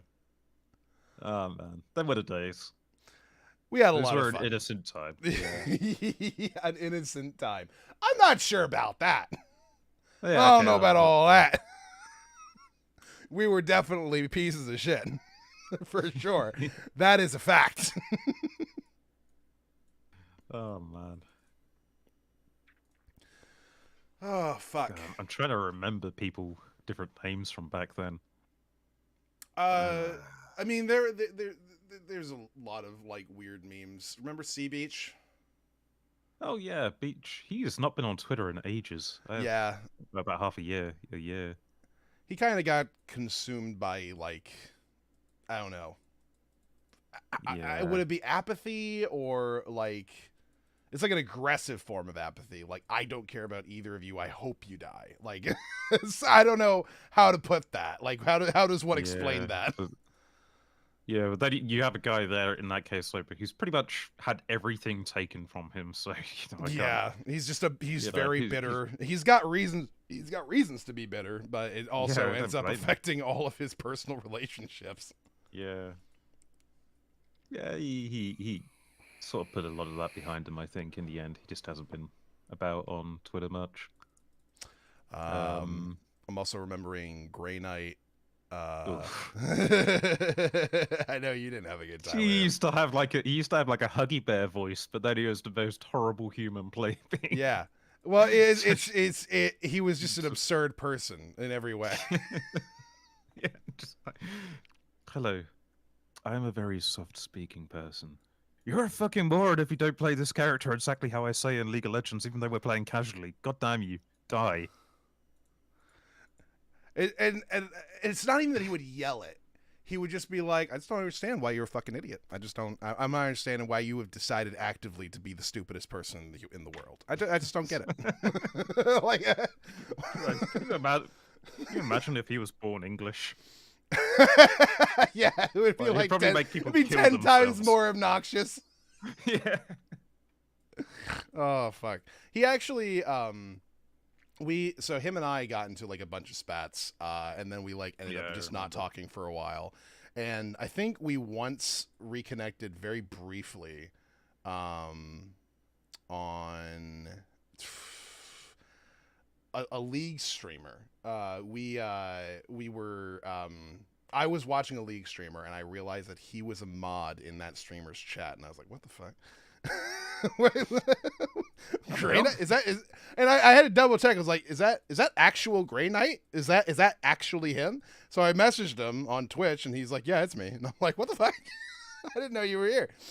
And then past that, I saw him defending sovereign citizens once. That was weird. I didn't understand why. But Dan Olson put out a fairly recent video about the specific phenomenon, but in WoW. Oh yeah. Being mad at people for not like playing in the most like efficient fashion possible. Yeah. I don't care. I want my third bloodthirster. Actually, I want to do one hit and get 100 health back. That was actually a super interesting video that he put out. I don't know if you watch his videos. Foldable Human. Foldable Ideas. Oh, sorry. Nah, never heard of him. Okay. He put out a video why it's rude to suck at World of Warcraft. And it's more like a general analysis of the way in which people play video games, using a lot of like academic works in terms of like apparently how this shit works, like the psychology of playing video games and such, and how it ends up trickling down. Basically, here's how it is. Before you're aware of the numbers of exactly how inefficient what you're doing is, you never give a shit. But once you're aware, you kind of almost end up defaulting to the things that you know. So, for instance, there was a guild in WoW back in 2006 when it first came out. And they had two people in their guild who were both doing something which is inefficient, but only one of them was actually annoying the guild. Both of them were essentially role-playing, was what they were doing during raids. And it was annoying one of them. One of them was role-playing as like, what was it? A fucking, a hobbit from Lord of the Rings as his gnome. He role-played as a hobbit, which meant that he never wore shoes. Was his thing. So he's like, I don't ever wear shoes because hobbits don't wear shoes. That's our thing. Our feet are too big, and it's confining, and we prefer the freedom of what is beneath our feet, things like that. And no one cared. No one gave a single fuck about that because they're like, well, how much do shoes matter anyway, right? And then after that, there was another guy in the same guild who insisted on roleplay walking everywhere instead of running because he's like, I'm a mage. We're not athletic. I wouldn't expend unnecessary energy running from place to place. So I'm going to walk from place to place. Now that actually did annoy the guild because they're like, you're not a part of the clears. You're not helping us get shit done. And we need to get shit done. You're being an asshole right now. So that actually did annoy them because they were able to immediately see a deleterious effect on their efficiency from this guy. But months later, people started to parse out all the various different numbers as far as like what gear gave you and shit like that. And this ended up causing essentially an understanding that the guy without the shoes actually was fucking himself in a lot of ways because he wasn't wearing them. Like, We didn't know about hit cap, for instance, at that particular time. And apparently this guy's shoes was important for hit cap. We didn't know about the way in which threat works. And apparently that also fucking mattered. So like, now that all of the numbers as to what exactly it is you're failing to do is made available for people to see, if you don't correct that behavior, you're essentially putting your own personal free play experience over top of the instrumental play of the raid. And that bothers the community. So this is kind of the way it works with, I would say, most people, I guess, who engage in these sorts of these types of games. I find it super interesting, personally. Yeah, but Hobbit, cool. Hobbit is cool. Hobbit do be cool. But here's the thing. Yeah. You can find like places where they don't mind you role playing as a hobbit, but then you have to make a choice. Do you want to be a part of a raid group, or do you want to role play as a hobbit? Because the raid groups are not going to accept the hobbit. They're not. They're just not. So you can find people, like communities, that are just like, yeah, sure, we love the idea of you role playing as a hobbit. Let's have fun with that. But that's an entirely different community that does something very different. And I would contend, having been a part of roleplay communities, that roleplay communities also engage in this behavior. Whether we like it or not, roleplay communities are also fucking elitists when it comes to their roleplay. They are, if you don't write well, they will let you fucking know. If there's like any sort of method of writing your character that they think is like more efficient or better, or like a font that you're not using that's like more pleasing to the eye that everyone else is using, then you're being a piece of shit and a lazy bastard for not playing the way that they think you're supposed to. God. Yeah, no fun allowed.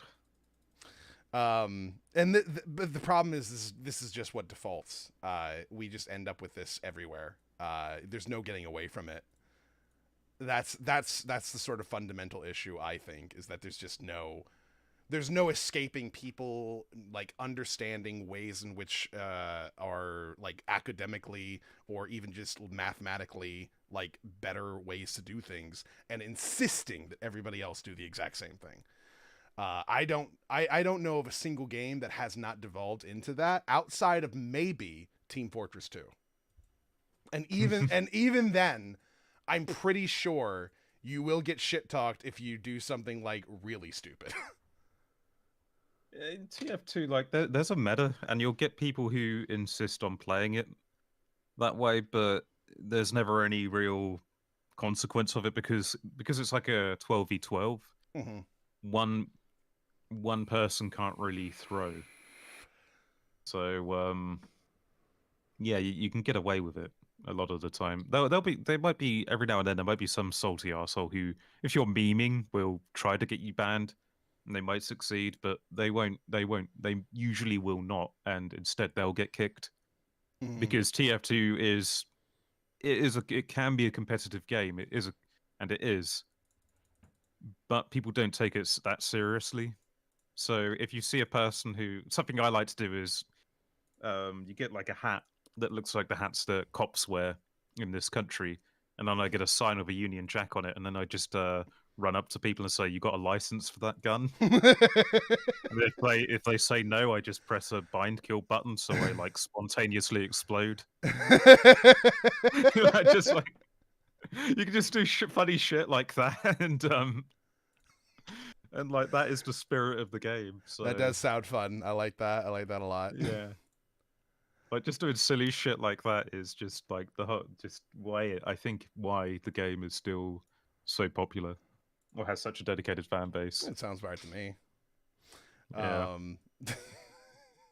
Just silly shit like that. Or they recently just like coming up with really cursed looking cosmetic items and combining them, and then just like glitching the game so you move around in a T pose. Yeah. And just like record sneaking up yourself on like go sneak up on someone T pose. Yeah, they're just like standing behind an enemy sniper, and then he turns around and sees you and pauses. Just like it's just a funny game. Fuck. I mean, you have spoken glowingly about Team Fortress 2 and how much fun you have in it, so I have no reason to disbelieve you. Yeah, I can't recommend it enough. You don't, even if you don't like first person games, it's worth playing just for the silliness. Just the ridiculous shit that happens. Oh fuck. There we are. The common joke in Dead by Daylight is that it's a 4v1 multiplayer, the killer and 3 survivor teammates versus me. In short, it's never my fault, and it sucks to lose because of actions outside of your control. Well, yeah. And that's kind of why people get pissed in League as well, just generally. And it's why I way prefer teamfight tactics, because in this game, whatever happens is on me. Like, ultimately. Sure, there's an RNG element to it, but there's a reason why there are people who can consistently remain like high rank over the course of the various different seasons, because they understand how it works. They're able to kind of parse out how all of it goes through, the math behind proper compositions, and all those sorts of things. They are able to just kind of like get it, and then they know how to hit the things that they need to, how to manipulate the RNG so that they get what it is that they want more often than not. So, you know, there's a lot of strategy to it that is entirely up to you to figure out. And if you don't, it's kind of on you if you fail at doing that. So I like that. Dead by Daylight. I suck at that game so much. You know the fun thing about Dead by Daylight? I saw I've come across this genre of video where it's people calling out Twitch TV streamers that play Dead by Daylight for toxic behavior. Now, sometimes the toxic behavior is actually something that's just like, holy fuck.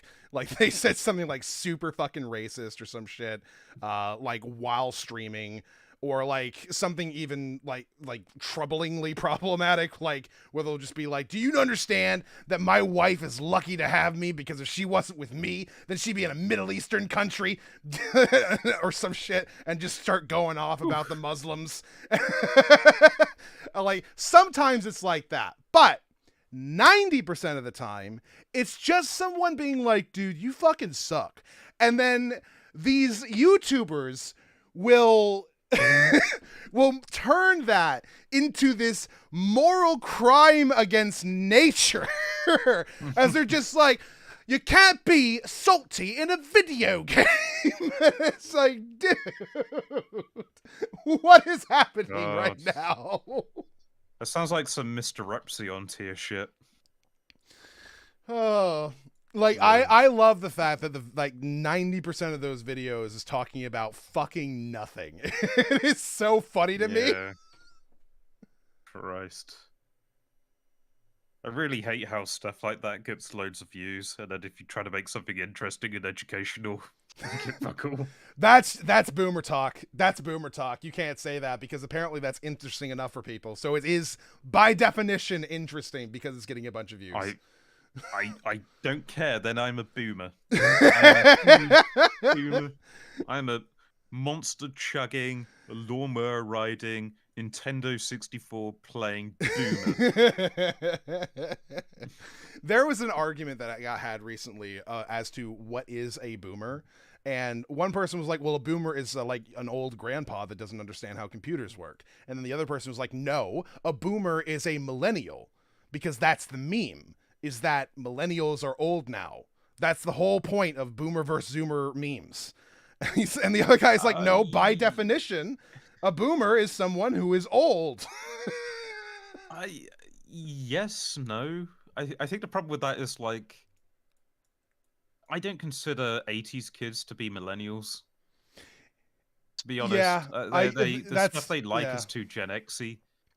I believe 90s that too. kids, you know, the stuff that 90s kids like is completely different. So, like, I think you could, like, I think the 30-year boomer meme is more to make fun of, like, 80s people born in the 80s, especially the early 80s, Mm-hmm. compared to everybody else, like in the so-called millennial super generation, so like millennials and Gen Z versus older millennials and Gen X. So it's kind of true. Like, I guess it's true now actually, because like time has kept going forward since the 30-year boomer memes were a thing.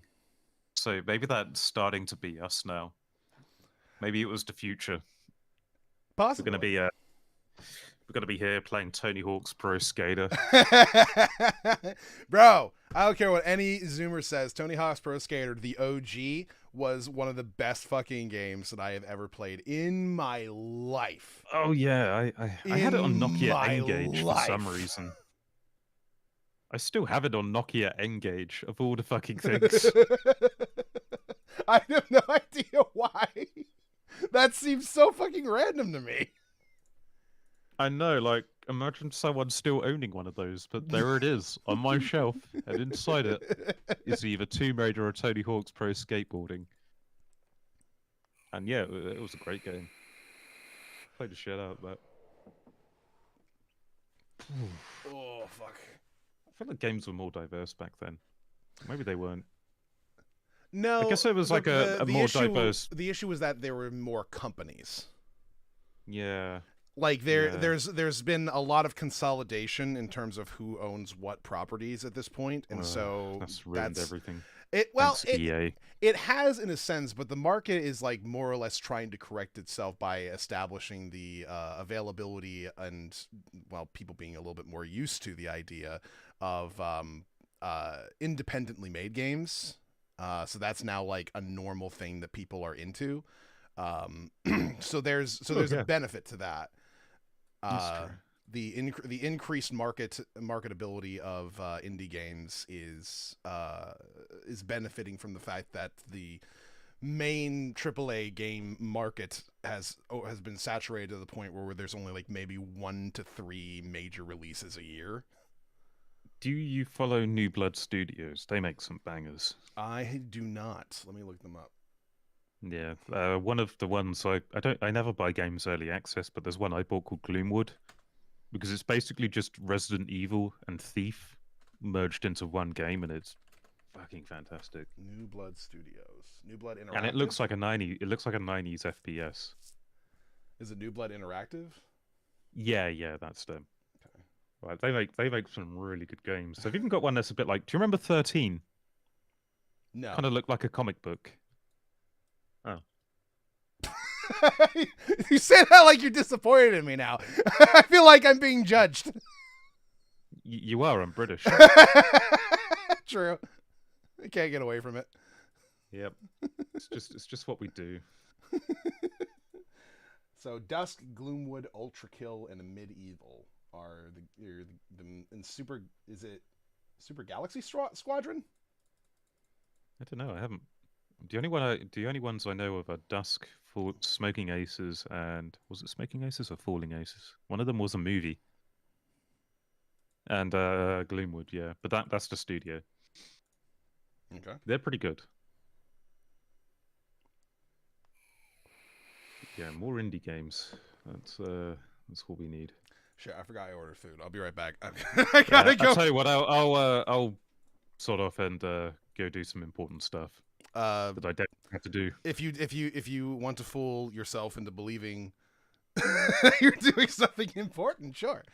I'm clearly doing important things with my life. What are you talking about? Yeah, that's why you're here. Yeah, exactly. So what's not to believe? All right, well, dude, I appreciate you coming on and talking about this stuff. It's good that was pretty fun. It was good to catch up. I haven't heard your personal silky smooth voice in a while. I've heard it in a YouTube video, but it's just not the same as talking to you. It's just not the same. Gay. Yep. Gay as fuck, son. All right, I'll see you later, Lundy. Later, brother. All right. I will be right back. That was Crowd Demon, also known as Dr. Bedlam, also known on YouTube as other things. I'll look that up here in a second. I can't quite remember. I have been good friends with him for, well, I say good friends, even though there's long stretches of time in which we don't talk. But yeah, I'll be right back. I gotta go grab food before it gets freezing cold out there.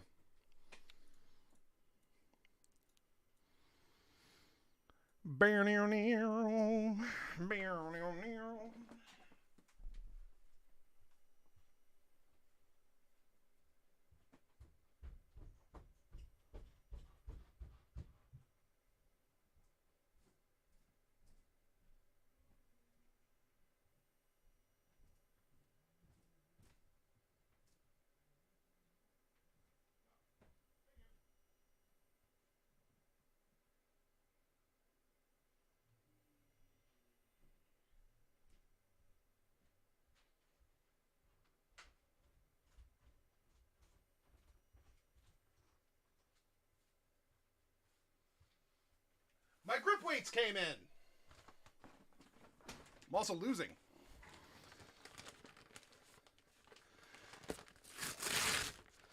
One of the issues that I have, by the way, David, is that I know how active you are in chat and I want to interact with you, but I'm also having a conversation with someone, so I don't... It's hard to interrupt the flow of a conversation to then be like, hold on a second, I just want to address something David said. My two British friends, no!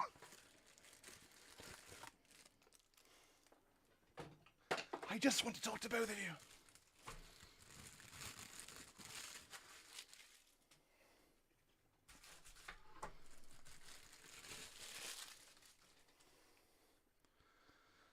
Ah, yes.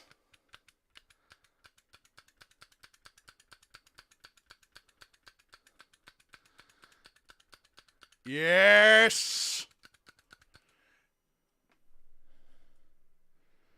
Yes.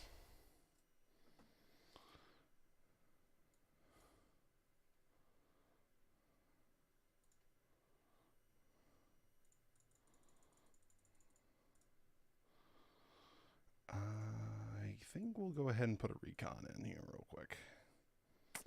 We'll also pull, I think, one of these and one of these.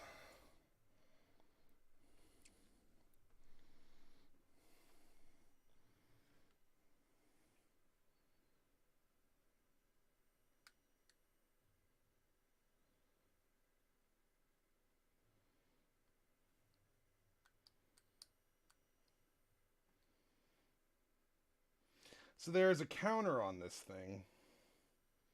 What do you mean it goes up to fucking 130 pounds?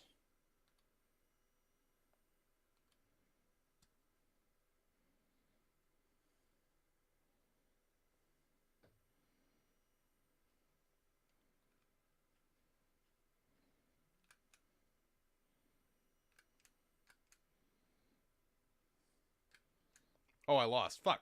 All right. Well, whatever.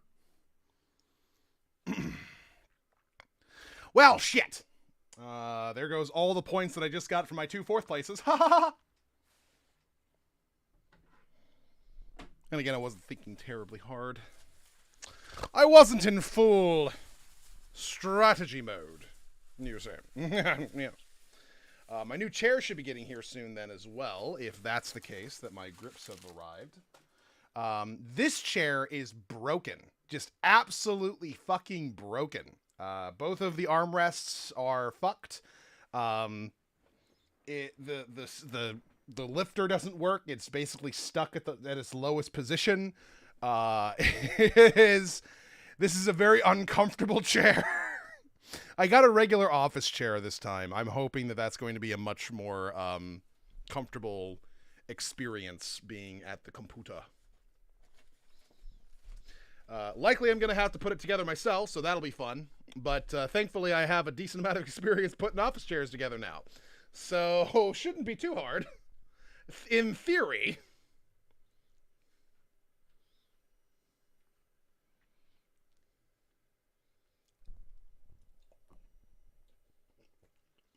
Yeah. My hunger overcame my ability to press play.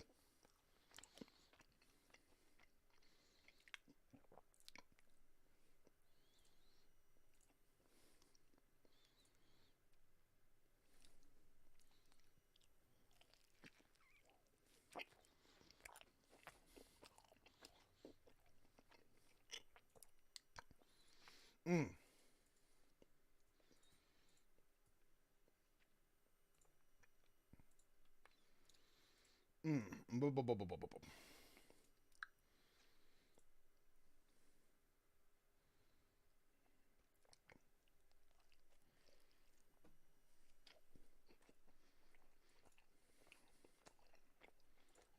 Imagine me, like, if somebody coming to me like, I assume that sometime in the past few weeks, a leftist told him, it would be terrible if you did canvassing in Georgia. So now he's motivated by the spite there. I don't know. Whatever the case may be, you know. the problem is that people have the capability to do so much in this world for political causes, for the things they believe in, and instead they take all those resources and this person posted this saying, I know why the power is out, and it's because God is punishing drag race people. And now people have basically taken that Facebook post and they've run with it and said, oh my God, this coordinated attack on these power substations was to shut down a drag show. I will say, and I'll couch my own opinion. It could be the case that some power substation was targeted for a drag show. It's possible. We just need actual evidence of it. I know that really triggers people when I'm like, we need evidence of this happening. But like, you don't really lose anything by waiting for the evidence to surface, you know? Sorry, I'm watching a video about a guy who just helped do the canvassing for right now Senator Warnock, who won in the Georgia runoff election, giving us a new senatorial seat.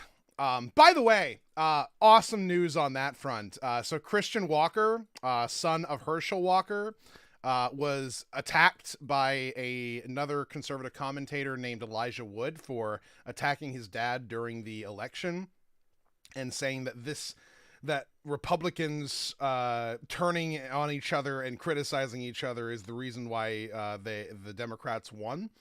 And then Christian Walker fired off at Elijah and said, you don't want to come after me, or else I'll tell your wife about the fact that you fucked one of my friends at the Turning Point USA event that we both attended. Woo! Fuck.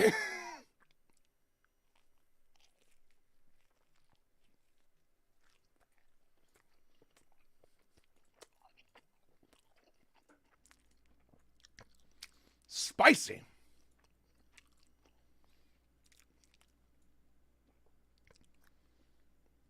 So, a lot of fun stuff going on that front. But yeah, there was a decent amount of canvassing efforts that happened as a result of the Georgia runoff because of how very important that particular senatorial seat is to maintain a certain amount of cultural hegemony in terms of, yeah.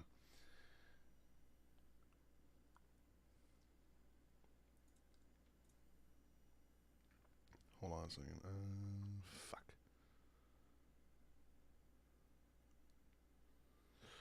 We'll just do this. You don't really lose anything by waiting for evidence to surface. While I'm fully in support taking an evidence-based empirical approach, I think there's also credit to asking why a group of people might be willing to believe something like that.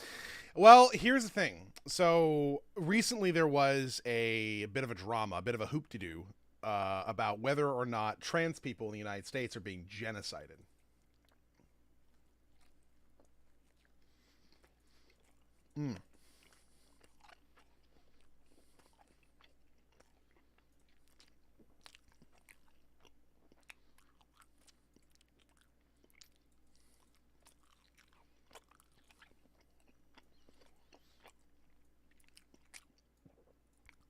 And the question basically was, is that true? And the thing is like, academically speaking, if we're going based off of just the definition of the UN, no. Are there arguments you can make as to there being systemic, very hardcore oppression? Yes. And there's a lot of nuance to the discussion. There's ways in which to have this topic. There was ways in which to approach why it is we should address something as being what it is, or calling it something that has a much higher level of emotional value to it.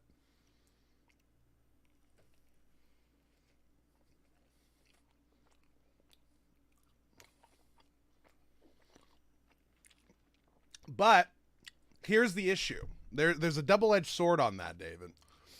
Because feeling heard, oftentimes to a lot of marginalized people, and I wish it wasn't this way, feeling heard sometimes just means agreeing with me. there are enough people who have essentially said, listen, this is what it is. You don't have to understand. You just have to agree with me and be a good ally. And that shit is fucking cancer. It's the worst way to approach something.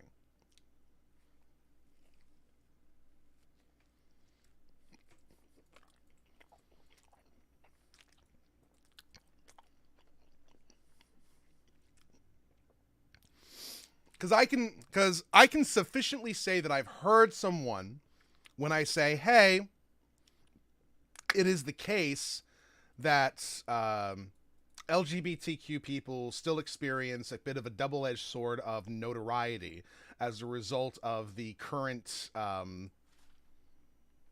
political zeitgeist that we find ourselves in, where they are both more accepted today than they ever have been before, but there is also a much larger magnifying glass on them than ever before as well, and that this can lead to all sorts of issues. I have no problem saying that. But if me saying that entails that I also need to agree that there's a genocide going on, that is where I have a difference of opinion, I suppose.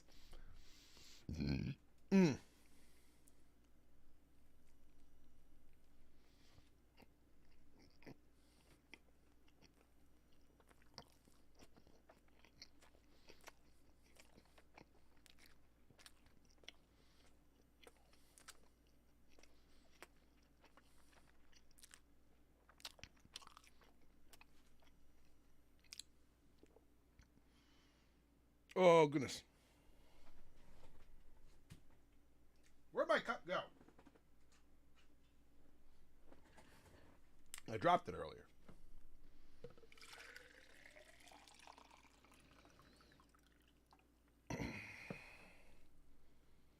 Delicious.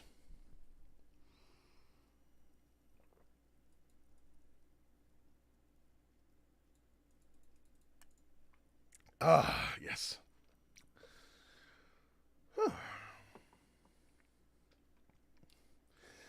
I do agree there's a difference between being heard and being agreed with. I wish more people respect the right to have a difference of opinion, that people were a lot more organized about saying, I don't have the time, energy, skill to communicate why this action isn't necessary, harmful, etc., and then directing the interested party, assuming they're arguing in good faith in the first place, to a place where they can be educated on the issue. Well, in all fairness, I will say that the secondary issue that we have in terms of those conversations is that there are a lot of people who also engage in bad faith, right? There's a lot of people who just want trans people to feel like nothing is going on and that they are not in any way oppressed and that everything that they are asking for is 100% horse shit and they don't, and they're asking for special treatment and all this other blah blah nonsense, right? That's a thing.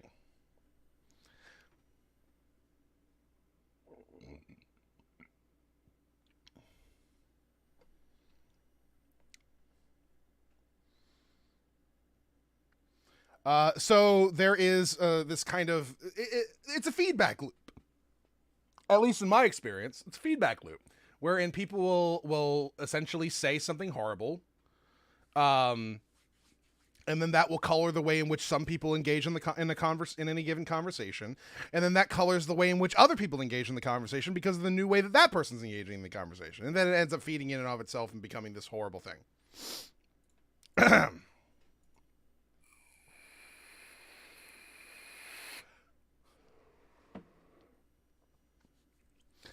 I also think genocide is a word has become very overused in recent politics, in a similar manner to Nazi, where the term has become so oversaturated it's lost any real use, even if you wanted to agree that it might be applicable.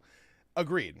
Like, it's gotten to the point where I remember seeing somebody saying, oh, this person's a Nazi. You know how I know? They have an SS officer's hat with a vegan symbol in their profile picture on Twitter. It's like, I think the barrier of entry in terms of whether or not you're a Nazi should probably be a little bit more than that. I don't know.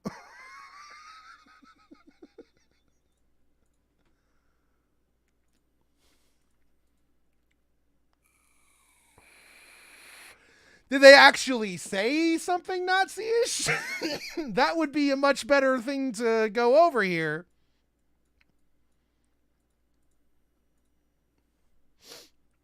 A person more on the side of the right is falling back on old tactics used by the likes of Anita Bryant. The rallying cry of groomer now being tossed in the more marginalized, currently controversial trans and gender nonconforming areas of our community. I just think it's a real long-term consequence of the AIDS epidemic. The lack of strong generational knowledge being passed down the queer community due to the urgency of that particular crisis, the loss of so many to the disease. Yeah, there's this sort of need to address inequalities as soon as they come up, which I totally sympathize with and understand. And I agree that they need to be handled as quickly as they possibly can be. I have no problem with someone who comes to that conclusion. That is a perfectly reasonable thing to say.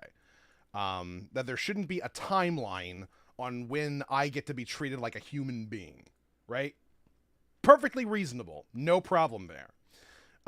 My problem only tends to come when someone just kind of says, well, in order for us to get this done, the strategy is we need to overstate the case to the point where we say that something is happening which could start like an international incident. Because that's the thing. The word genocide is a word which is used to justify the invasion of other countries. So you can't just say like, well, you know, I'm just saying it because, you know, that's just kind of how I feel. I just feel as if it's like really bad to the point of genocide. It's like, okay, but do you understand the weight of that? Do you fully comprehend the full width and breadth of the weight of your statement? Because it is nuts.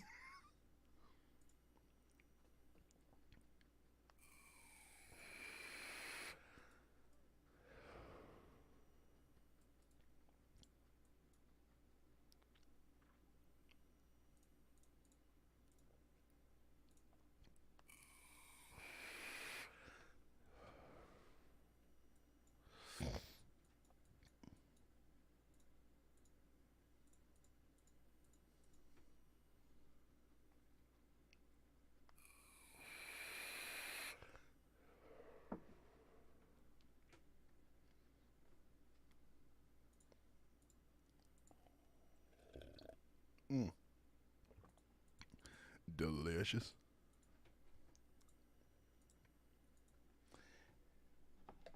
Homemade sweet tea is my favorite beverage that I will drink every single day.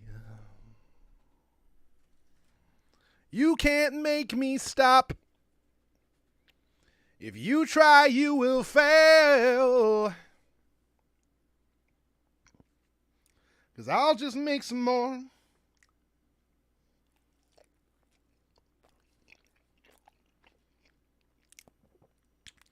Suck my dick. Sorry. It's a question of scale, so it feels like splitting hairs. Yeah, it's an inevitably losing conversation on both sides, though. That's my issue. I can't have a reasonable conversation with you about this because no matter what I do, if I try to say, well, no, it's not quite that, it's this, and inevitably what I'm doing effectively is downplaying what you believe to be a very serious issue. And that's not a good look on me.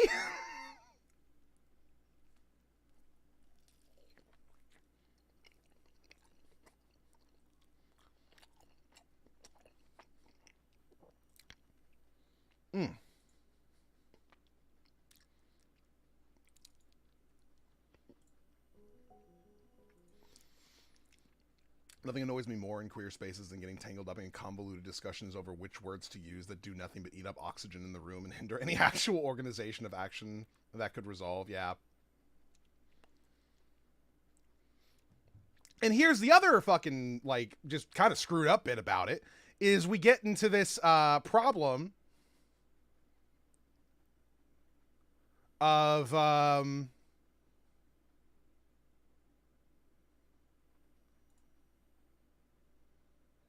Sorry, trying to pay attention to this a little bit. We get into this problem of what about, so you get people who say, listen to queer people. Cool. This queer person says there's a genocide happening. Okay. This queer person says one is not happening. Okay. What do I do with this information now?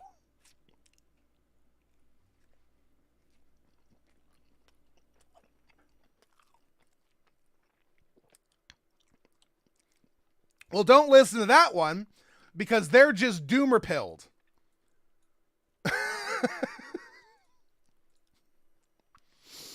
The moment that we get to the point where you're saying, well, no, don't listen to that one, they're wrong. Okay, then you're saying that there is an objective fact of the matter here that can be analyzed. And if that's the case, then you need to actually make a fucking effort to demonstrate the issue that you have.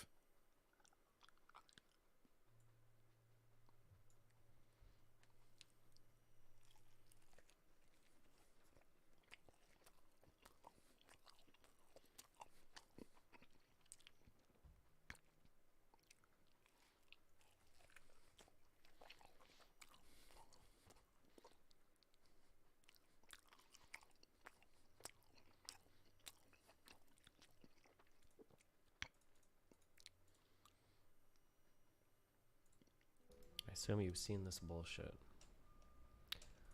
Asana is taking home the Emmy for new. Yeah, doesn't this make sense? I think the streamers are usually the most popular streamers, and then they just choose like the most popular streamers in each category. It'll be like streamer of the year. It'll be like, who's that? It'll be like XQC. Wow, he has the most viewers. Then it'll be like Kai Sennett. Wow, he has the most viewers. It's just like, yeah, no. I don't know how you guys get so mad over this. Do you have COVID? No, I wish I had COVID. I took a PCR test and I was negative. I don't know what the fuck I have. I read somewhere Do that. you think our consciousness stems directly from our brain? Yeah, for sure. I read somewhere that like apparently with everybody. I'm sorry, that's just funny to me. Do you think our consciousness comes directly from our brain? Yeah, sure. Anyway, so one of the most foundational questions of philosophy just randomly asked to a streamer, and they're just like, yeah.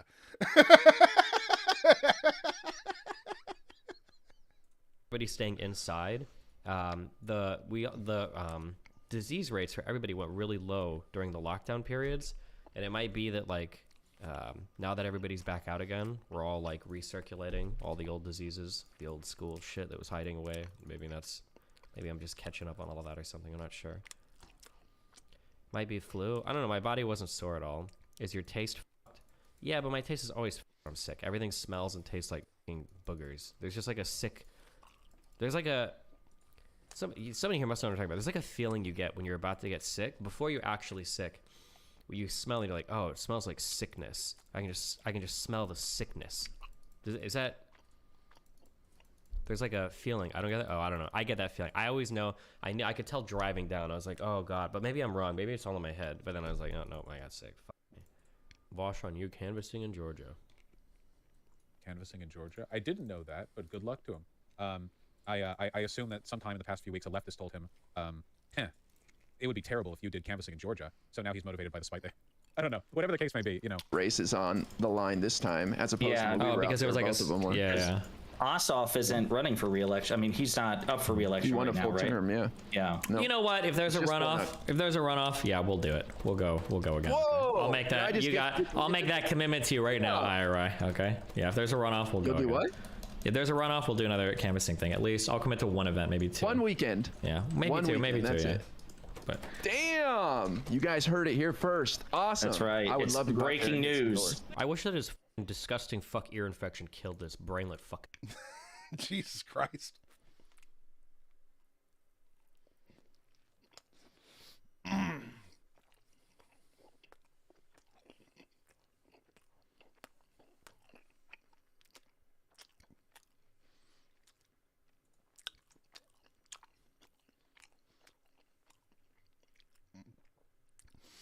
I'm not against having a flippant answer to that question, by the way. It's not like anybody's ever actually come up with a real answer before, right? Like nobody actually knows for sure. It's just, you know, our best guess. It's just funny to me when someone... It's just funny to me, that's all. That's all I'm saying.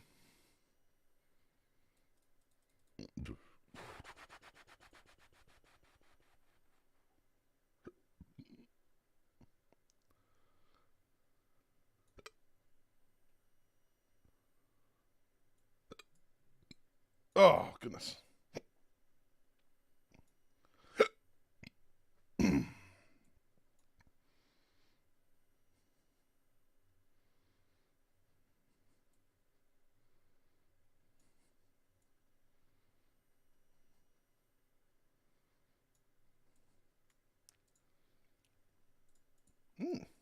There's my new defenders. Good. I have those now.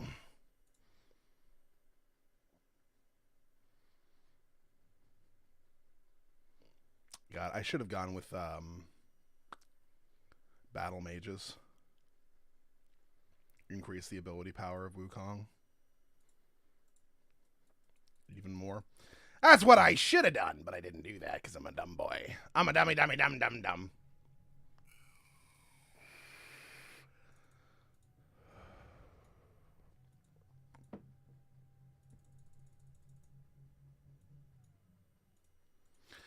There we go. Now we've got actual armor. Hell yeah, son.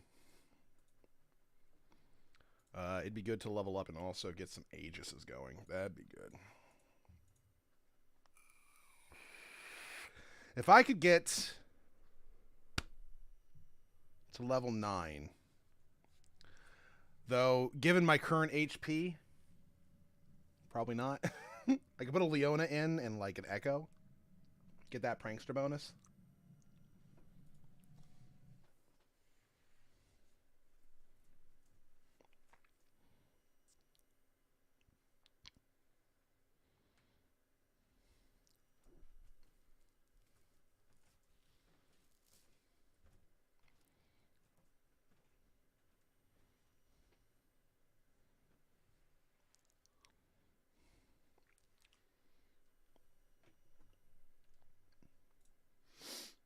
I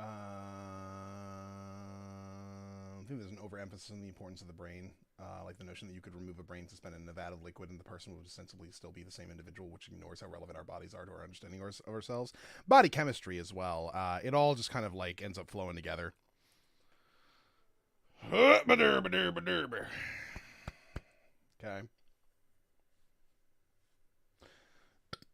Speaking of trans individuals in particular, gave me a much more open-minded approach to thinking about the role our body plays as something other than the vessel to pilot our brain about the environment, right?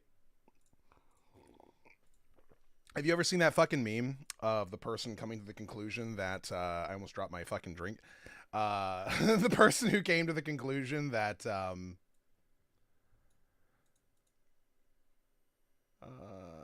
need to level up. We're going to do this to get some gold. And then hopefully, by the end of stage 4, we will both be alive and able to level. That would be great. That would be great. Oh, look at this guy. He's got 1, 2, 3, 4, 5 3 stars and full supers. Loving it. Da-da-da-da-da.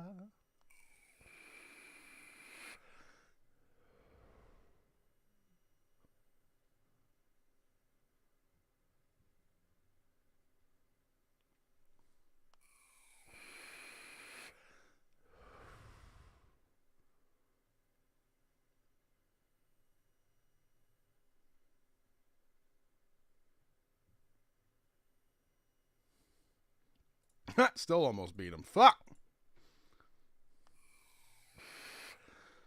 Boo, boo, boo, boo. I'm loving it. Fucking moron. I think the world would be a better place. I knew it was a grumpy stream when I saw losers on the subreddit getting banned for saying they weren't allowed to call Fuentes a Nazi. You can call people anything you want. Here is the frustrating thing for my position, okay? All you guys do is you're just a bunch of retards baiting the other retards, but then you act like you're not retarded. Like, that's what you're doing, right? Like, you guys act retarded, and then the other side sees it, and then they act retarded, and then you guys go, look, they're retards, and then you guys act retarded, and then they go, oh, look, they're retards, and then you guys just infinitely circle bait each other into it, like, into perpetuity. That's what you guys do. And the entire time, you guys think you have the moral high ground because the last person to act retarded right before you do was them. It's so fucking stupid. It's so fucking cringe. Like, we've watched Sneeko get fucking retard holed into the fucking Rumble world with Kanye West and whatever horrible fucking, you know, dark pit of hell those people are falling into. Vosh has done political activism before. Why do you say he hasn't? Listen up. Listen up, you fucking morons, okay? This is what political streamers do on the left, okay? The only political activism they will do is activism that benefits themselves. That's it.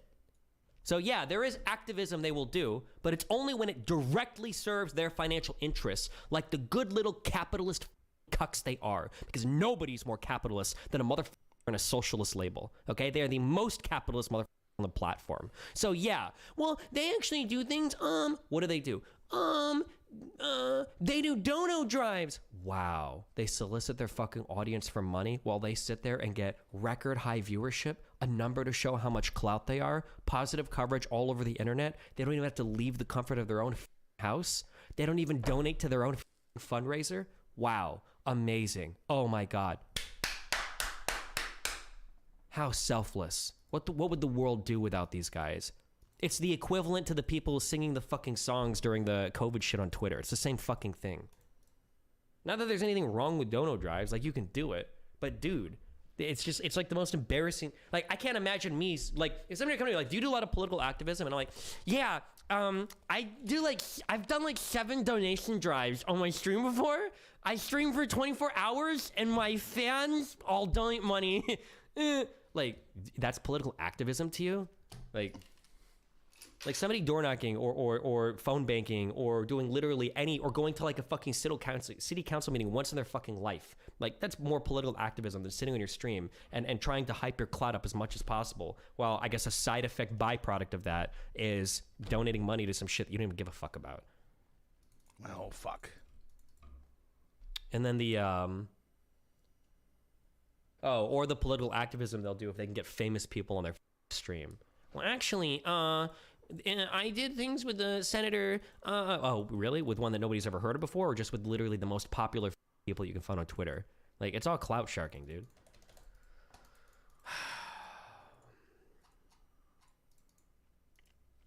Would you be okay with these things if they weren't shitting on you while they did it, Destiny? No, I wouldn't be okay with it. No, I wouldn't be. They're evil. They're evil fucking losers. They're all like big keffels in disguise, okay? That's all they are, all right? The problem is that people have the capability to do so much in this world for political causes, for the things they believe in, and instead they take all those resources and they're like dragons, okay? They hoard the wealth in their caves. They invite you in, okay? They invite you into their massive caves with their $500,000 cars, their $10 million mansions, with the regular cycle of porn stars that they have coming in and out that they fuck, with the $500,000 a month they make on YouTube. They invite you in, they sit you around and they talk to you about the woes of capitalism.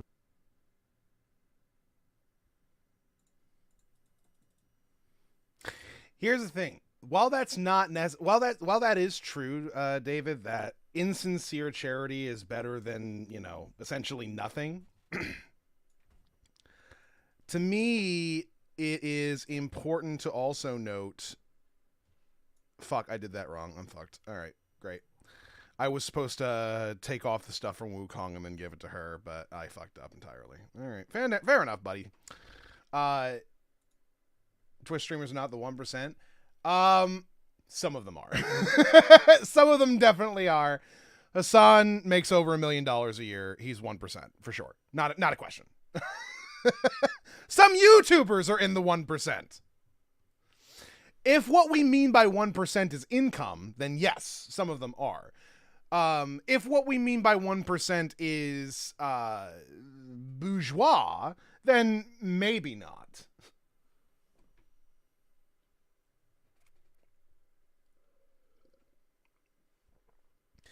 being of the working class, so here's where the separation is. You can be bourgeois while still being poor.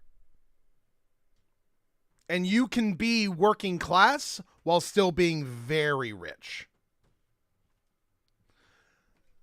So we have to parse that out. And my understanding of 1% is that is meant to be those who are rich.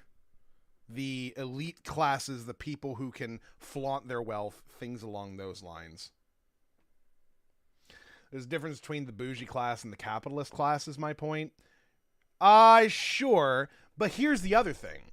YouTubers and Twitch streamers are also businesses. And when you see a highly successful Twitch streamer, they themselves are a business. They file as a business. They have people who work under them. They have editors. They have like a manager. They've got a company. They've got a whole ass team. And the person who makes the most money is the streamer.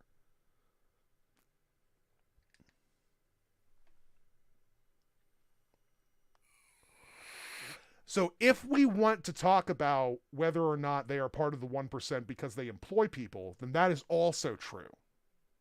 Because none of these people do it on their own. None of them do. They have teams that they work with. They've got other groups of people that they collaborate with in terms of like a larger company. For instance, being a part of, I don't know, FaZe Clan as an idea. Like the streamers who are like the major members of FaZe Clan are all part owners, and FaZe Clan itself is a business. So there's that. When you really get into the idea, they aren't gonna be the 1% unless they already were or are the trust fund kid of somebody who is. Not necessarily. There are ways to, like, Twitch is just like every other industry. You can get to the top of it without being well connected to begin with. You can. It's theoretically possible. 99% of people won't, but some people will. At least a few people will. That is kind of how it works. And that's how it works with any industry. The vast majority of people are necessarily, by the way the system is set up, going to fail. It has to be the case. You can't have a system, at least one which exists under capitalism, in which all people succeed, because then success is worthless and there's no value to it and you make no money. So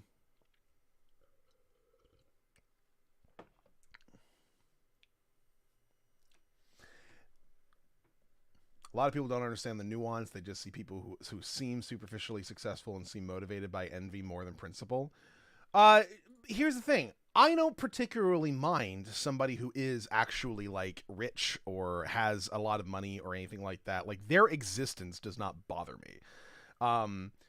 And I don't even necessarily mind a capitalist who doesn't like do anything charitable with their money or doesn't reinvest it into a community or anything like that. I think they should, obviously. But I do take great umbrage with someone who, for instance, claims to be socialist, is very rich, and does nothing but enrich themselves with it. I think a reasonable cutoff before you are expected to do something to help other people with your money is having an income of more than $1 million a year. I think that is a reasonable cutoff point. At that point, any more money you make after that, like, if you make $1 million in a year, if you make $1 million period, you can live a modest lifestyle just having $1 million and just like putting most of it in like an investment firm, and then just kind of like living off and just letting it just collect on itself, while you just kind of like use bits and pieces of it to support yourself throughout the rest of your life.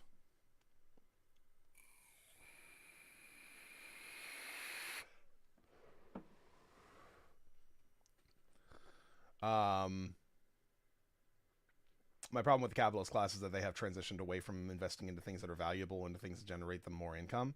Yes. or at least they're in the process of doing that anyway. Because you can't really necessarily say that, let's say, like an iPhone, for instance, is not valuable. Is it decadent? Sure. But it still has value to people, right? In terms of it being useful to their lives, enriching their lives, making them better connected, and those sorts of things. So there's... I will invest in a new machine for my factory that will increase the output of goods produced there. I will invest in government debt and receive a steady return of taxpayers' money. Sure. Now, you can say in the conversation that, like, an iPhone does far more than what is necessary. The vast majority of the uses of an iPhone will not be explored by any one particular individual. The vast majority of people will use it just for texting, or watching a YouTube video or something along those lines, which you can do with much simpler, much cheaper phones that do not require the sheer amount of labor that goes into the production of iPhones and don't require the massive cost of iPhones as a result of that labor. And you can also criticize the way in which the industry works and say, well, you still shouldn't use, child employing factories in China in order to make these sorts of things. And that's all perfectly fine too.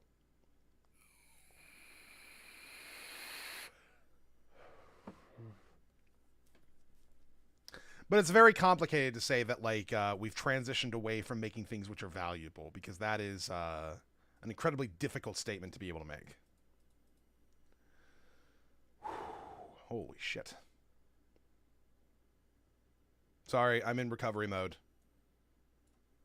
from taking in all these high-level ideas.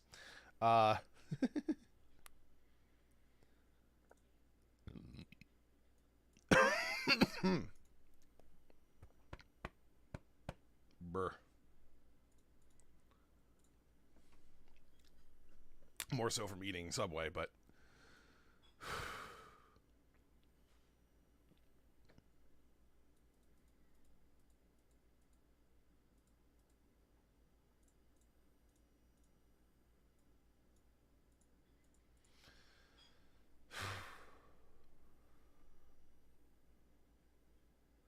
I'm not talking about the value or lack of value of the products of the modern age. No, I understand what you're saying to a degree. The idea that there are investments which are made into things which don't actually produce anything for people. It's more like investment into money, which then turns into more money. But I think that analysis is lacking in terms of the greater scope of what that money ends up, where that money ends up going, I suppose.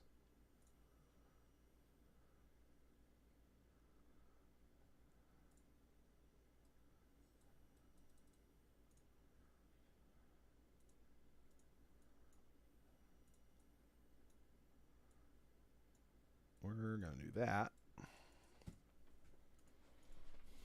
And we're going to invest in laser core technology.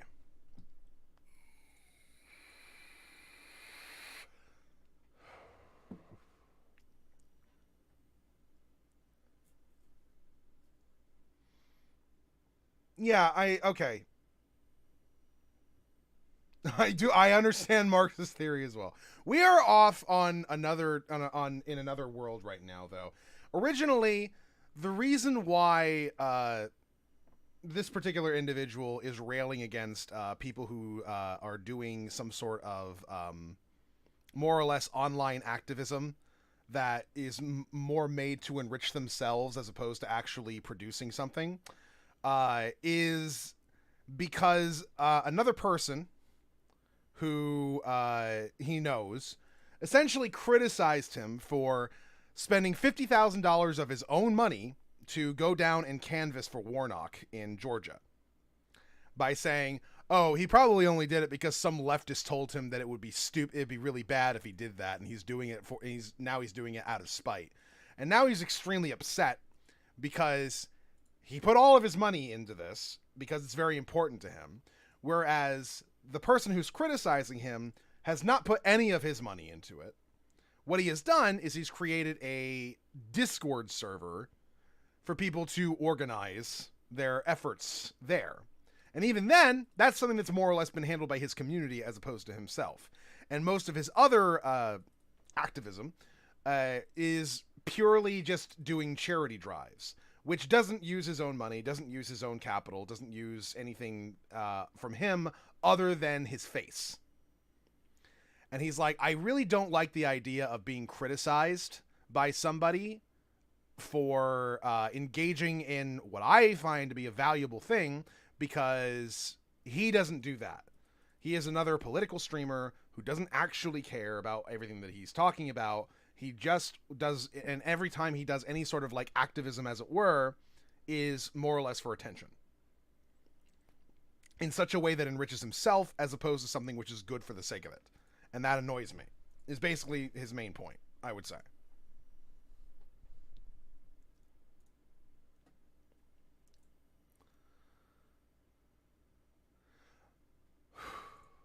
And the greatness of socialism, and they say how amazing and important it is, and then they ask you to leave a gold coin on the table that they'll take later on over to a fucking charity to donate, and then you step out of their cave and they say, look at me, I'm the best fucking leftist in the world.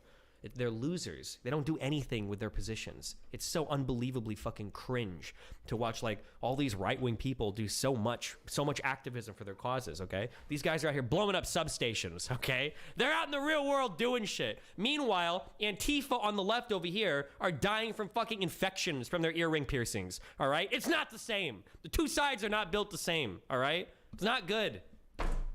It's not good. DKK 200 to USD. How much money is that? $28. Says Ben Shapiro's beard is an attempt to degrade the culture. Wow. We don't make fun of other men's facial here. Bro, you crossed a line. Don't forget, you're only saying anything against them because you're jealous. True. I am jealous. I wish I could be that fucking stupid. But I'm burdened by my high IQ, like Lav and Mr. Girl are burdened by the feelings of knowing everything about all the feelings of every person around them. It's the same for me. I'm like that guy in House that eats the dumb pills every. Sure, but I don't think. I think that. I don't like when people talk about how, well, all charities have some level of suspicion to them, because while that is true, it can be incredibly misleading, because there are some charities which are more or less one-to-one that perhaps do a little bit of suspicious bookkeeping, wherein most of their donations end up going directly to the people that they're helping in one way or another, and then sometimes there's administrative costs which are not well focused on. And then this leads into like some sort of criticism of them. And then there's other charities like Salvation Army, which are just bad. And I don't like that. I don't like conflating all of the bad charities, all charities into this category, because it really just kind of diminishes what it is that they do.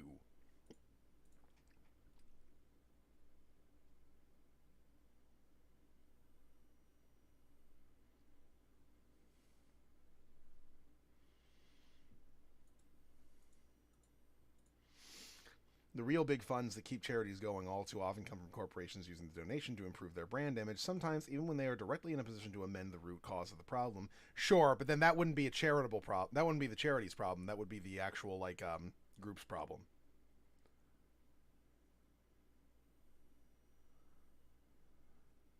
That would be the corporation in question's issue. Oh, good. There's two people with the fucking Yasuo augments. Love it.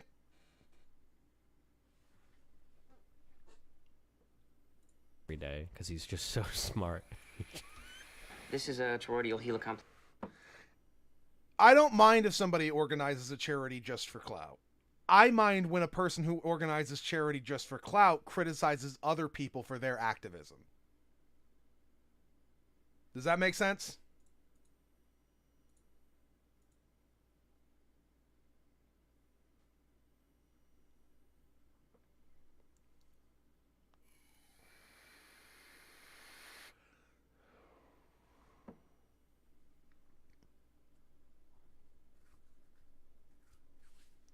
I also don't like when someone who organizes a charity for clout pretends that what they're doing is like some sort of massive fucking like boon or service that they're doing on for whatever community that they're doing the charity for.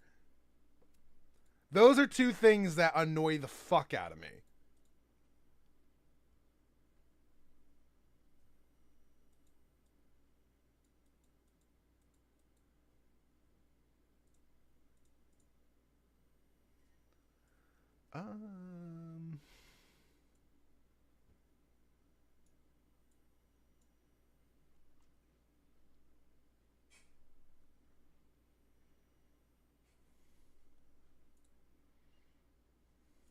Plasma device determines the amount of energy expended by the subatomic particles. That's me talking to you guys about politics, okay? At all points in time, my brain is processing ideas that are so complicated, your feeble minds couldn't even imagine. I was about to call for public executions, but that's Vosh's line, not mine. If you were part of the group of people that was spreading this, saying that the power station attacks were done to stop a drag show, you are the exact same as a Nazi. You're the same, and you should be treated the exact same. You are that kind of person. You're the same. You would have been a Nazi in another lifetime. It's what you are to your. It's okay. Embrace it. That's just what you are. You're not smart. You have no media savviness. You're not. There's nothing about you that's worth like spreading anything on the internet. Like just stop. Okay.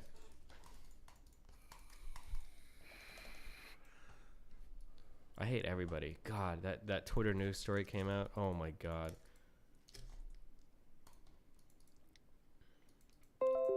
Bro, that is like the main narrative on every part of Reddit. Yeah, I think one person made a post on Facebook saying like, this is what God intended.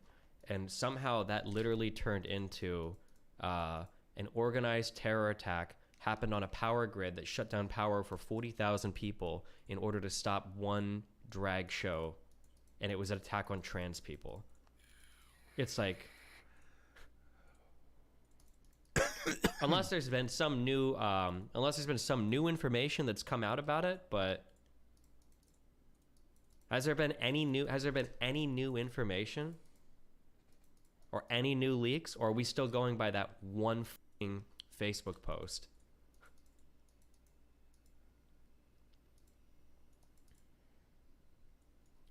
What is the story? Can you elaborate more? Sure. I follow this sparingly, although apparently more than 99% of people on Reddit have. But essentially, there was a power grid that was attacked, and somebody on some fucking Facebook. Fuck, we should just bring this shit up. Hold on. God, I'm so fucking annoyed that I'm not getting. Fucking. I'm just gonna power station, get the fuck out of here. Drag show. 3 other people decided to go Yasuo, so I'm not getting it. Fuck it.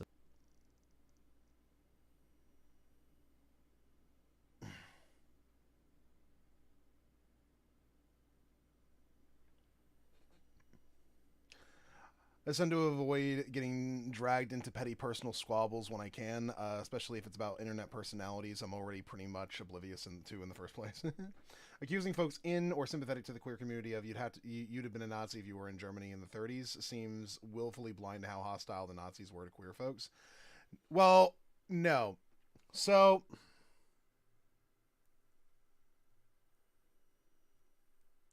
you're right. If the idea is if you were queer in the 30s in Nazi Germany, then you would have been a Nazi.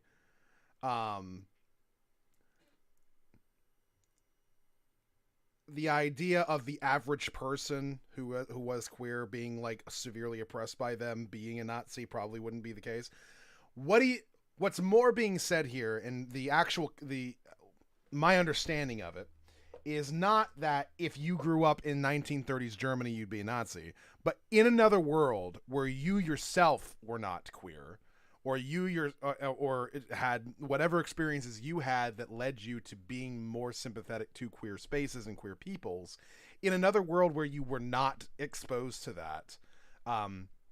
If you had the exact same level of due diligence and exact same level of intellectual curiosity that you have now, as well as the kind of dedication that you have towards exposing that which you see as unjust, you would likely you have the same mindset as those who get tricked into being a Nazi.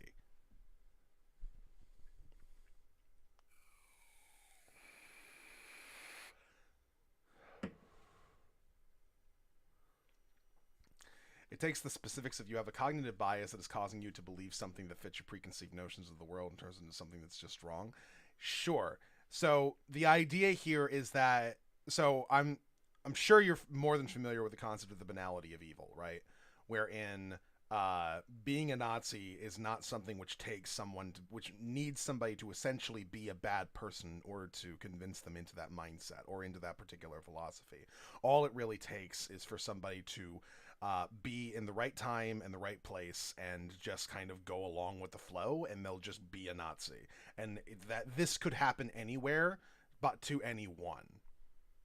This is more a case of overusing the Nazi comparison, sure. The greater point, though, I agree with. So there's that, and then there's also the concept of being morally lucky, which I think is something which the vast majority of activists are afflicted with. People who don't really know why what they're saying is right or true or good or anything along those lines, they just kind of like found themselves in a particular situation in which they have come to agree with the morally correct stance. They don't know why that stance is correct. It just feels right to them or whatever. And so that's why they advocate.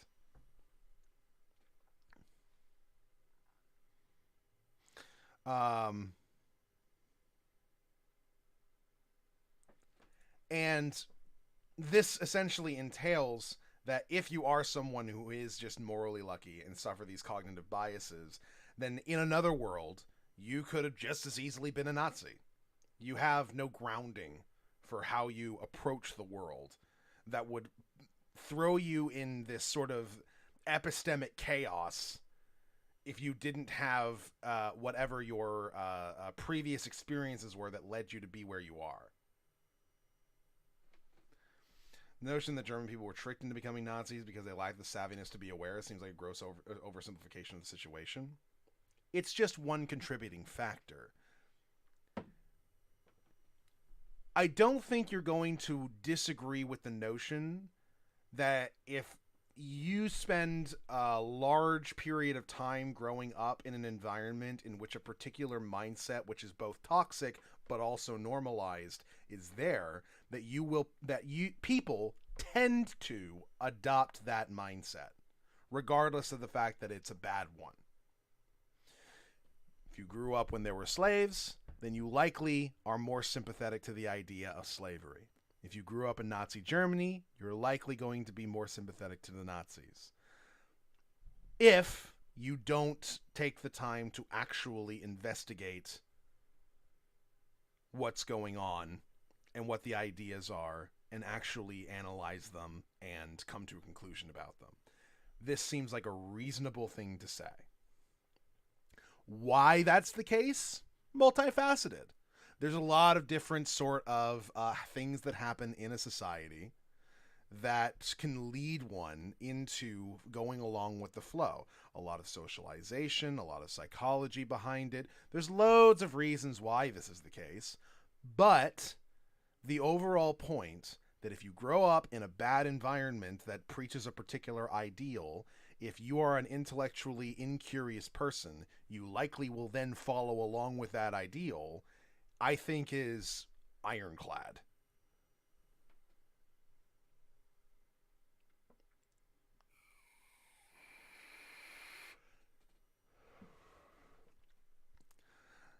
Nazis gained a lot of popular support during the time financial and political crisis within the Weimar Republic. People flocked to them because they appealed to people's patriotism and blamed all failings on external factors. They also benefited from scapegoating the communists. So none of this in any way goes against the greater point, though. That they had reasons that were not rational to believe the things that they did only speaks more to me being right.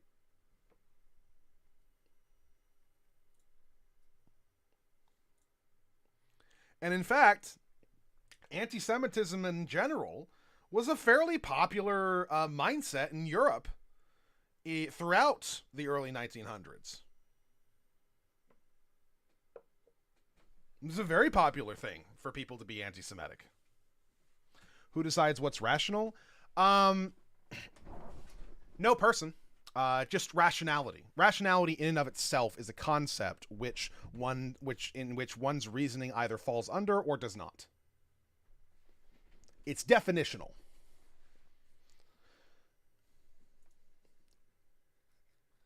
In the same sense of who decides that 2 equals 2? Well, math decides that. And whatever way in which we use to describe that particular concept of 2 still equals 2. Regardless of how we came to that, regardless of why we came to that, regardless of what we call it, it doesn't even have to be called 2. It could be called schmiggeschmog. But schmiggeschmog still equals schmiggeschmog.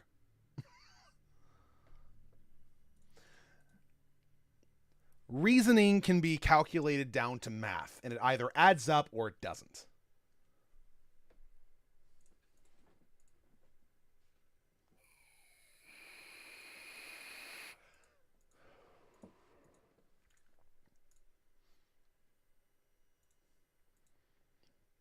Was the Treaty of Versailles a fair and rational conclusion of the end of World War I? I'm pretty sure the consensus is that it wasn't, and I'm pretty sure that I'm pretty sure that you could make a rational argument against it, and I'm pretty sure you cannot make a rational argument in favor of it.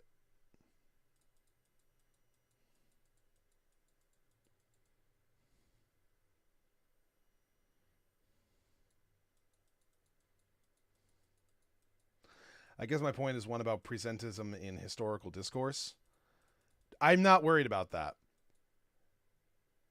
Historians do a pretty good job at depicting history. They do a really good job at it because they work really, really hard at parsing it all out.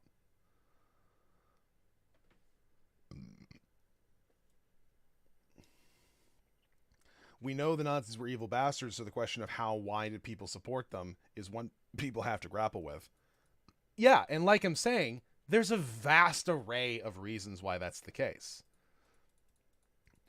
The reason why people are that way is a question that you can explore, but that's not what I'm talking about right now.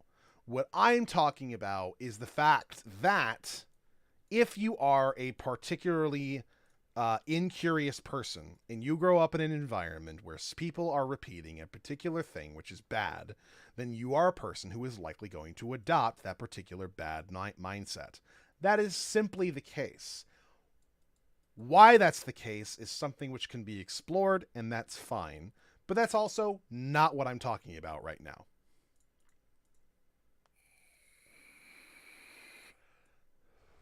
These are 2 separate questions.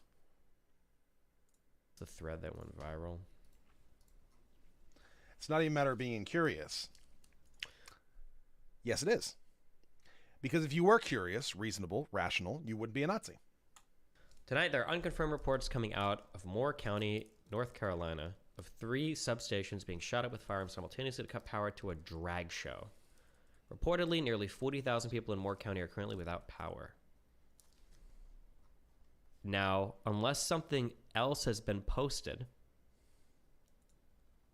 one person on Facebook, in a follow-up post, Rainey tagged Sunrise Theater where the drag show is being held and wrote, "God will not be mocked," above what appears to be a photo of the building tonight during the power outage.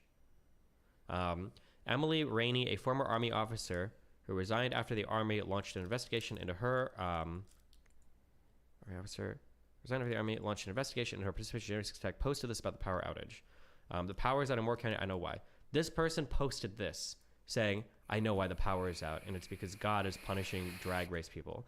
And now people have basically taken that Facebook post and they've run with it and said, oh my God, this coordinated attack on these power substations was to shut down a drag show.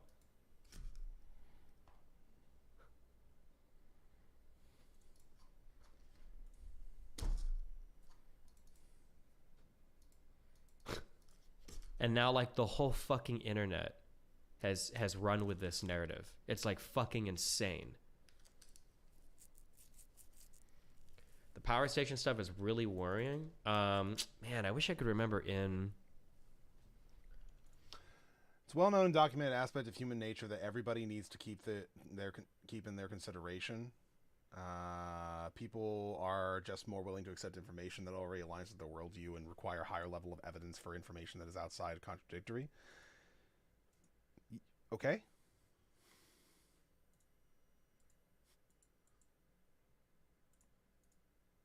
You can be a deeply curious individual but still have massive blind spots. On small things, yes. In terms of things which are going to simply be something that you can't really comprehend all that well, yeah. But, yeah, I don't think that being a Nazi or believing that Nazis have a point or are reasonable to any degree could really be called, like, just kind of a rational blind spot. I think that it takes a fundamental miscommunication between the rational parts of your brain and how you live your life and how you view reality for you to come to that conclusion.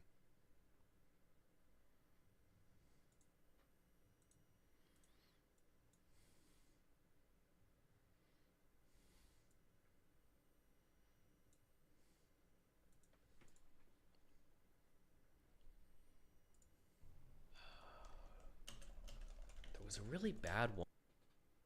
Actually, I don't need to watch any more of this. Honestly, this is just him going over the attack, which I already know about. Small things like the existence, politics, and history of a marginalized community that hasn't been taught by the mainstream educational system. It's not even that. Listen, anti-Semites and anti-Semitism has never been something which we can say is in any way driven by any rational thought. This is something which Jean-Paul Sartre wrote an entire fucking book about, in which he went over many different examples of people who are anti-Semites that he personally interviewed to see whether or not they had any sort of rationale for what it is they were doing.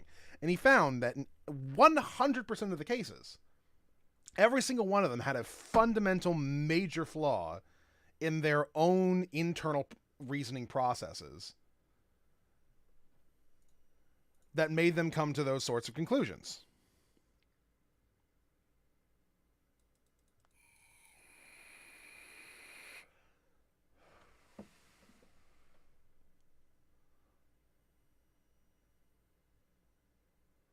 I'm not arguing in favor of listening to the fucking neo-Nazis. What? Okay. What do you think I'm arguing in favor of? What do you think my argument is?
It's also important to note, by the way, that this isn't a criticism which is entirely just based on whether or not the person in question is queer. I just want to I want to point that out real quick, is that it's not just queer kids who are coming to the conclusion that the attack on the station was made against queer folks. It is also just, you know, people who want to be allies.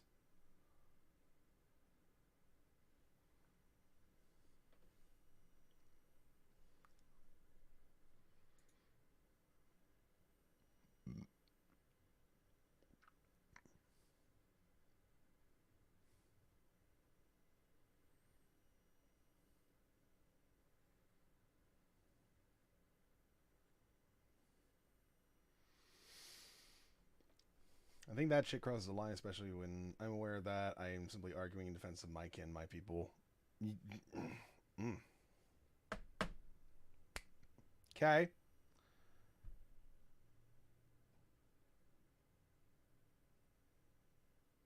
I'm going to need you to acknowledge that they're my people as well.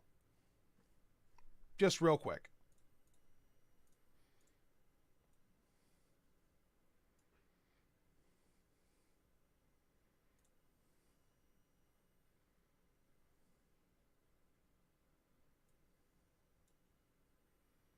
I have died to these things at least twice in recent days. I am not risking it this time.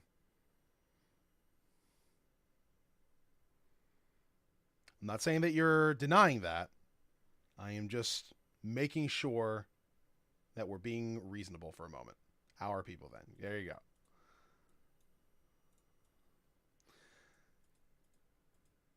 You're getting true press class gamers? Shut the fuck up, Boyer. I fucking hate you.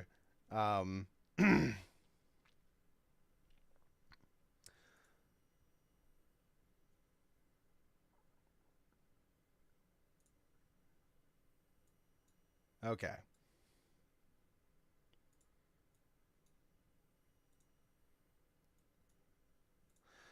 So,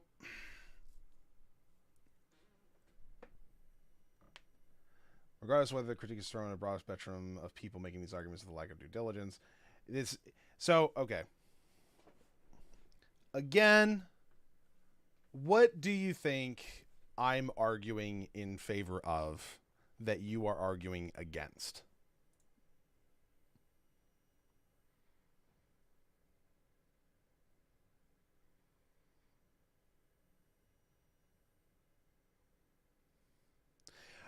To be entirely clear, by the way, I think the vast majority of queer folk don't engage in this terminally online nonsense and would really prefer that other people not.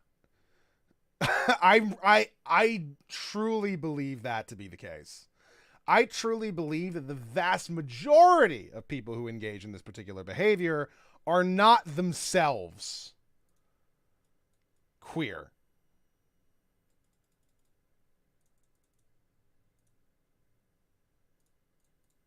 And that there is a lot of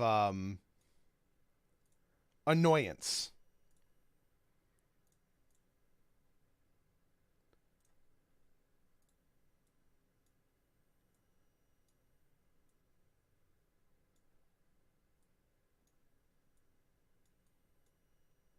amongst queer people when their allies engage in the way in which they do.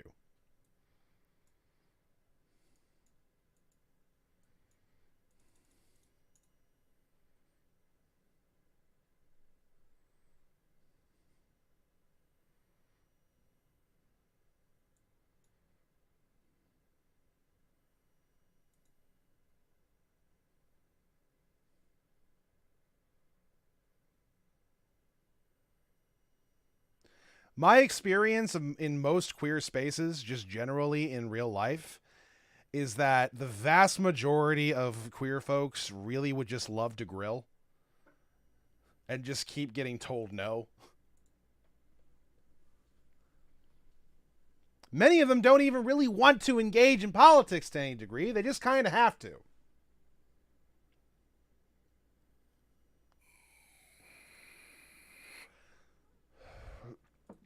Well, here's the unfortunate thing, Warder. You can't imagine having to defend average dumb takes made by people online And I'm using people instead of your word for obvious reasons, because you're never in a position in which other people are speaking on your behalf. You're just kind of a normal dude, just kind of chilling. And then you never have to deal with all these fucking people on Twitter, on Facebook, desperately wishing for your positive validation that they're a good person because they listen to you and they're interested in defending your interests. You don't have to deal with that bullshit. I do. It is the most cringe fucking shit that I have had to deal with.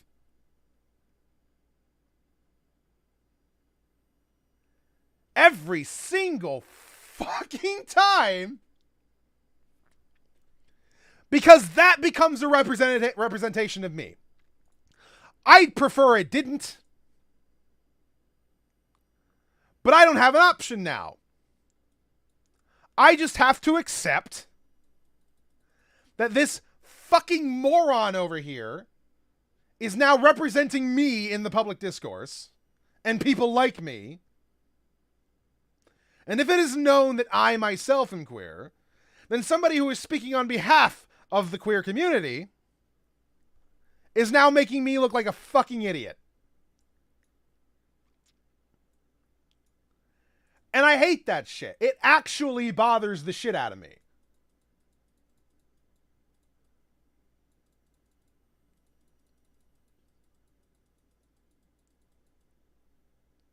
I don't know how most other people feel when various different people speak on their behalf in their defense and say stupid things.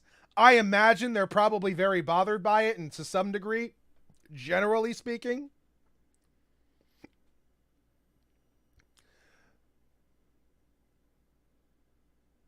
I just really wish that I didn't have to deal with it. I really wish that I wouldn't have to worry about whether or not the next fucking person who decides to speak on my behalf is going to say something fucking stupid. Unfortunately, I do have to worry about that.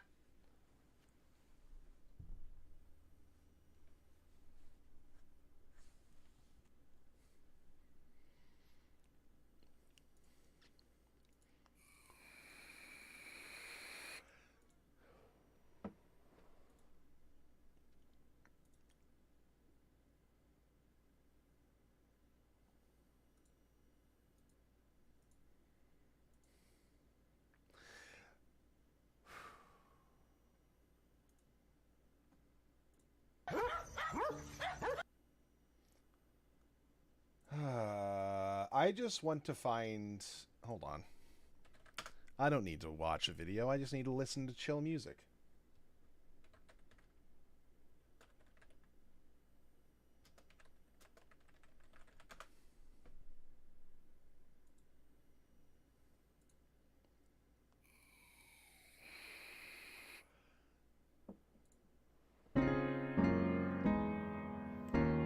Ah...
What I would say to that, David, in terms of how annoyed you get whenever somebody else comes up to you and says, this is how you need to engage with the news, this is how you need to engage with information, is I would say that what you need to acknowledge is that the sort of weariness that you experience is not actually terribly different from the weariness of those who are interested in a more effective manner of engagement with the world in such a way that might actually be able to get things accomplished.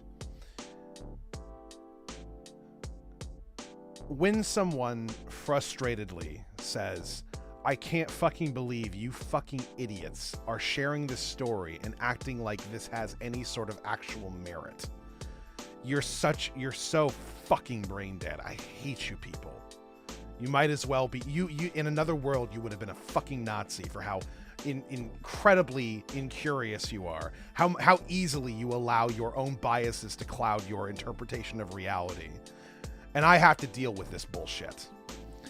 You hear that, and you hear an enlightened centrist condescending to the queer community. But in my experience, I hear that, and I hear someone who shares at the very least some level of my frustrations.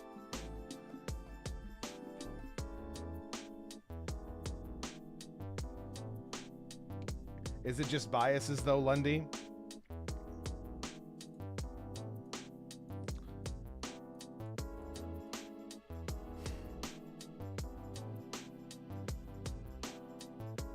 I think to merely call it a bias is to oversimplify it.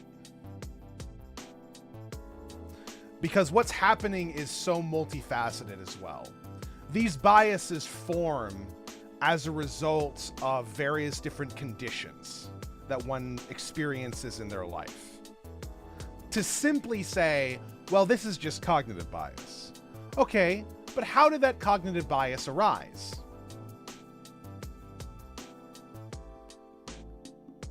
Why did people come to the conclusion that this is a reasonable way to engage in the conversation in the first place?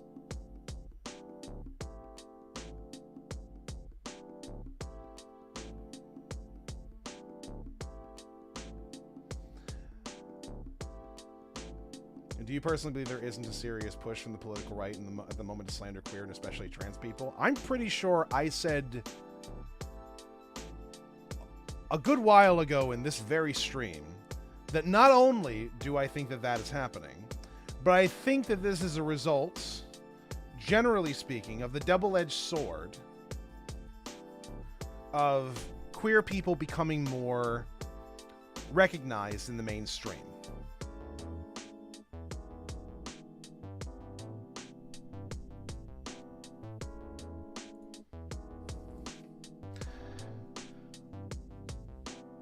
That the more acceptance queer folk gain, the more of a magnifying glass that is on the queer community in general.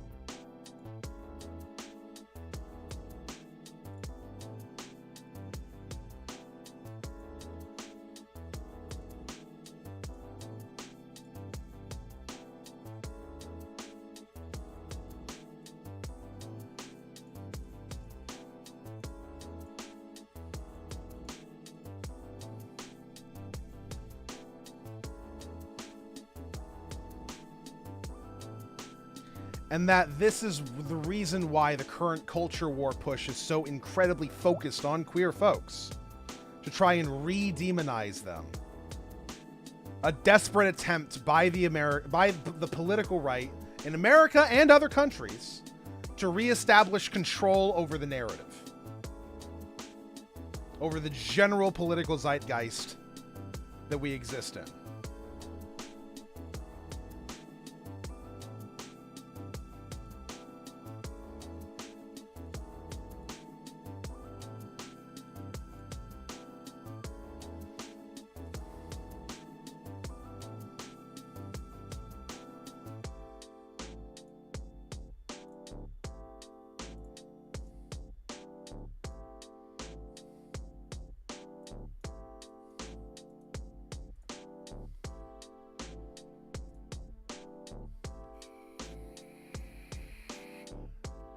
Have you or have you not noticed the pundits in the political right? What do you think I've been talking about, David?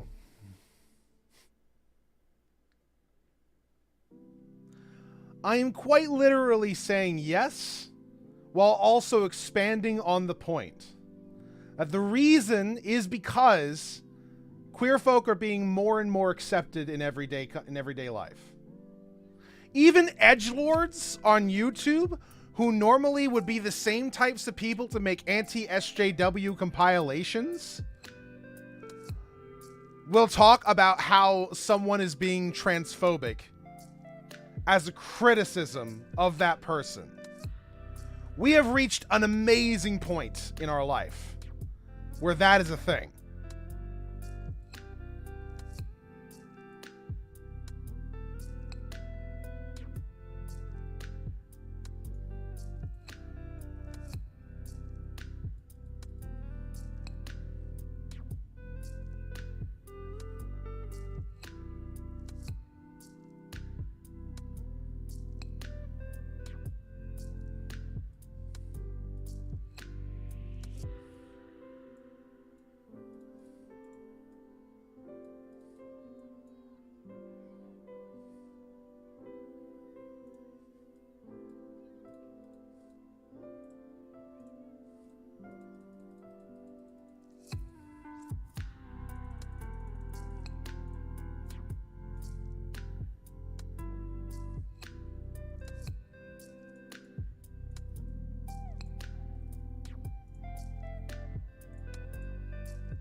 No one's saying that the notion is coming from nowhere, that this is just a bizarre thing that one cannot possibly in any way, no matter how hard they stretch, create a connection between.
Three chances at it becoming a fucking vein.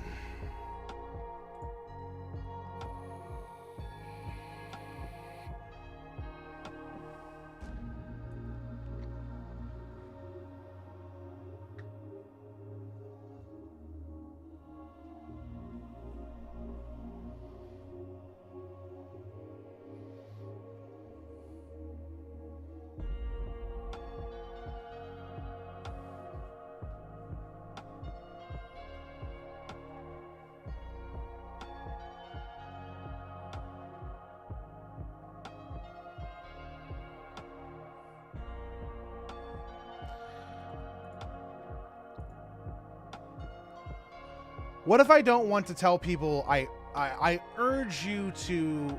Okay. Actually, fine.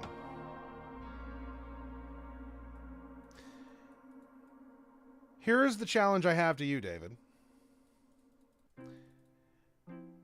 Do you think that your particular approach, what you would prefer people say, would not result in the exact same backlash and anger?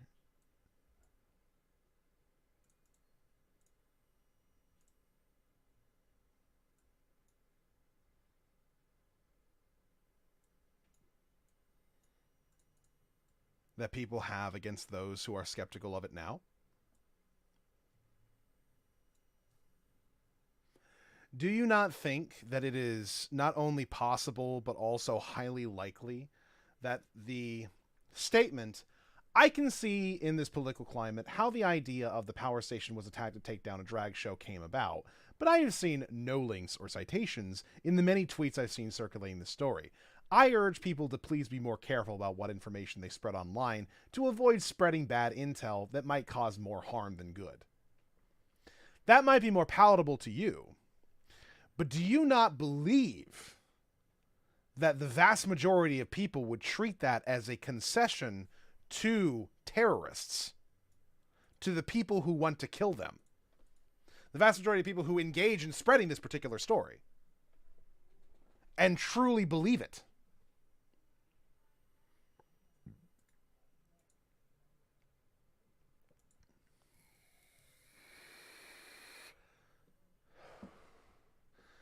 I'm largely against the idea that arguing politics online is ever actually impactful to changing people's views. I would tend to agree, but we have a downstream effect that we need to be aware of. And that is whatever arguments people are having online will eventually find their way into the public consciousness one way or another. Tucker Carlson has come up with at least several stories based off of tweets.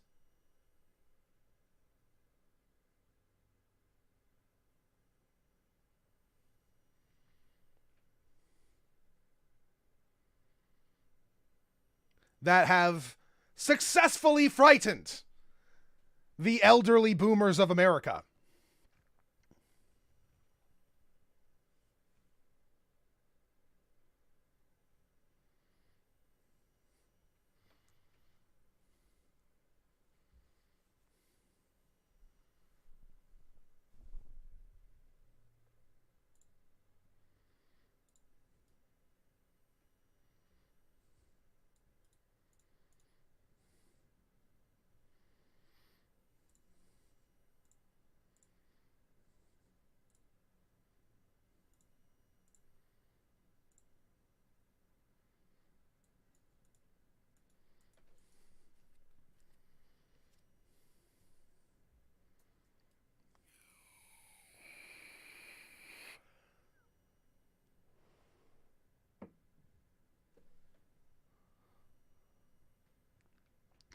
And those people vote.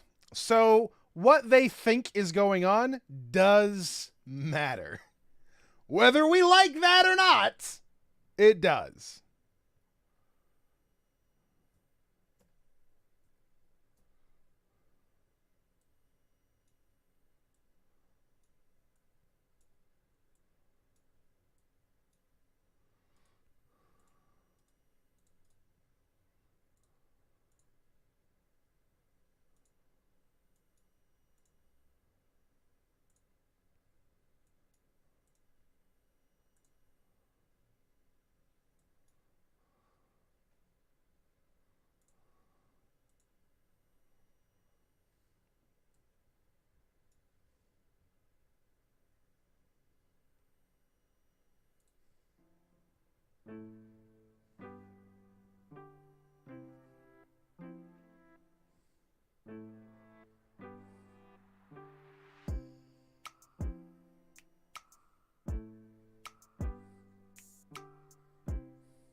Oh, so close, bud.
Damn, really?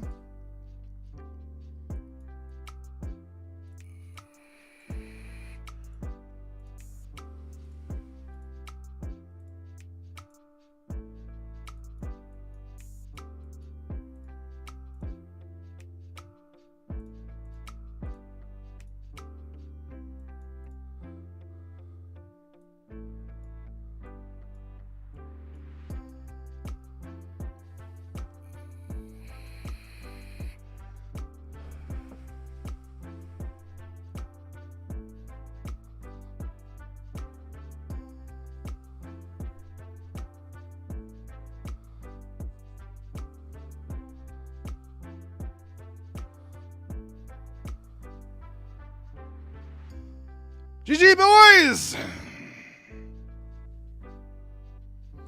little bit of Zephyr fighting there.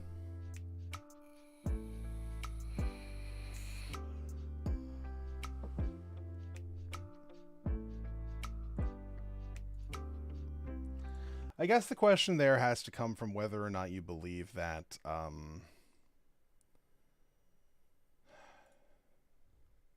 was going to say a word that I'm going to avoid using.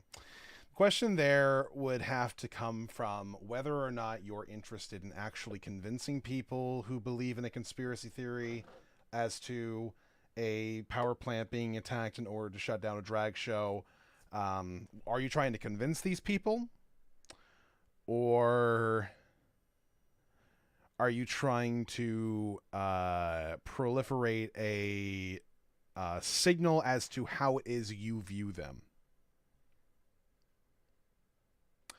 And to my mind, conspiracy theorists are never convinced by just conflicting information or being told, hey, you know there's no evidence for that, right? Never works. It just makes them dig their heels in more. And to be fair, insulting them and saying, I think you're ridiculous, also doesn't work. But if your goal isn't to convince them, then that doesn't really matter.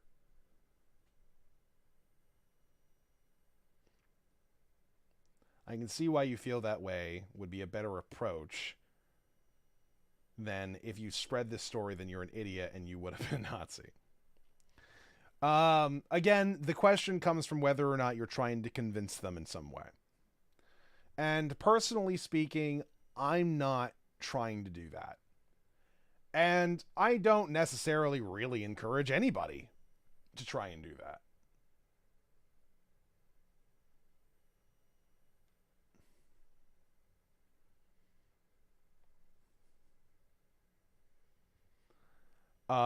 Because I don't really see that as a thing that works. I've never really seen the idea of, because here's the thing. People believe in conspiracy theories for all sorts of reasons that are mostly emotional reactions to the world around them, right? Do you think that people believe in 9/11 trutherism because of, they're just ill-informed? Or do you think it's more likely that a person who is already predisposed towards distrusting the government and believing that they lie because of, I don't know, something that they've gone through in their life, or something that someone they know has gone through, like, for instance, a bad experience with the military, or a bad experience with Medicare, or a bad experience voting for someone who heavily disappointed them, and all those sorts of things. I don't think this is comparable. It is in the sense of where this desire comes from to spread this sort of messaging. Not in the sense of, like, okay, because here's the thing. It is true. The government does lie to us. That is their job.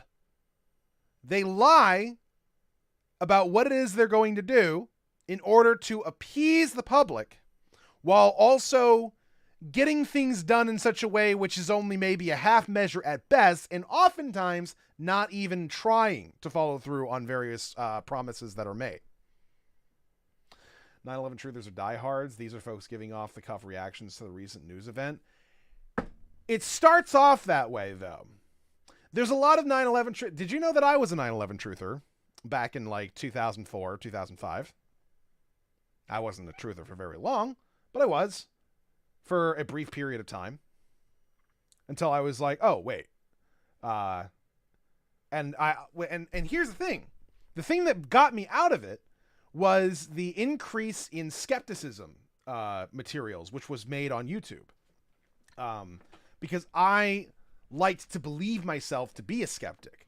But healthy skepticism and ultra skepticism are two very different things. And learning that helped me to dig myself out of that particular scenario.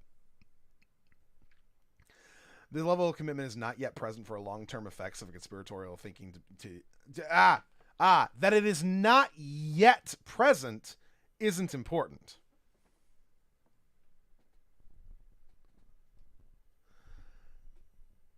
Because the thing is, every conspiracy theory has a start.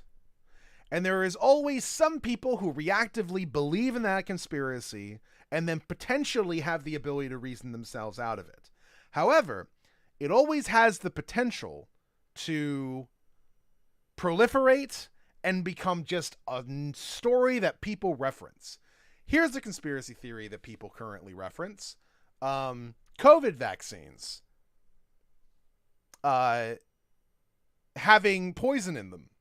That's a thing that a lot of people very vehemently believe to be the case.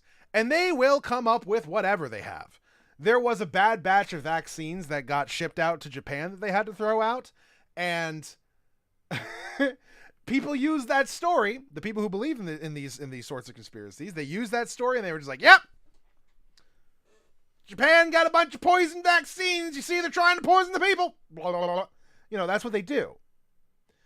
Once you believe in one conspiracy, additional stories, which people just kind of spread haphazardly without any thought, end up further feeding into that narrative, making you dig your heels in further.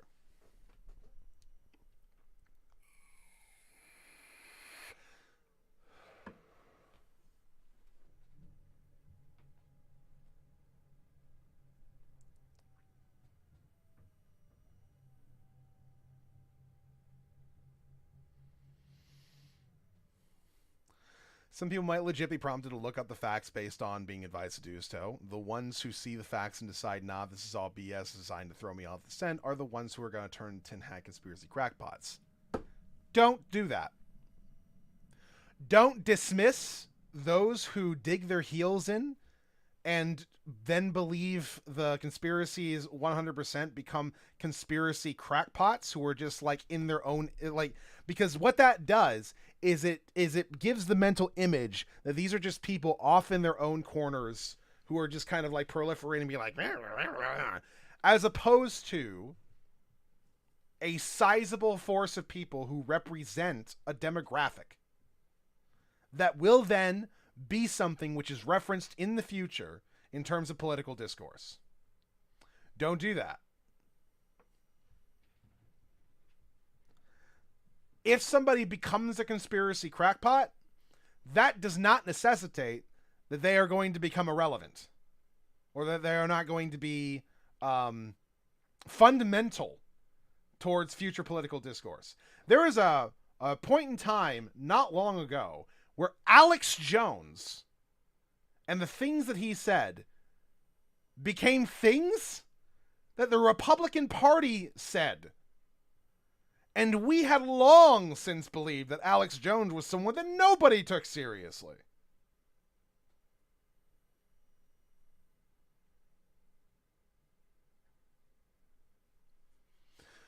Maybe this is a demographic issue. Mostly I grew up in fandom spaces where tin hat is just the common term for conspiracy types. Mostly fans who get into RPF headcanons and start believing pairs of celebs are actually in love and dating.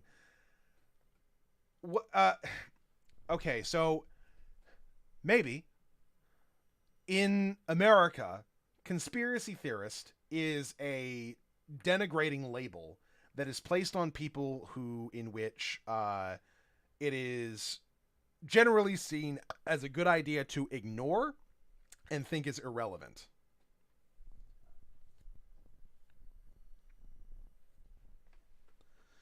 These are people who Within a few years' time, they're going to be out in the streets with a bunch of pens in a cup, trying to sell them to people while ranting and raving about whatever their thing is. That is the mental image that is evoked as a result of that word.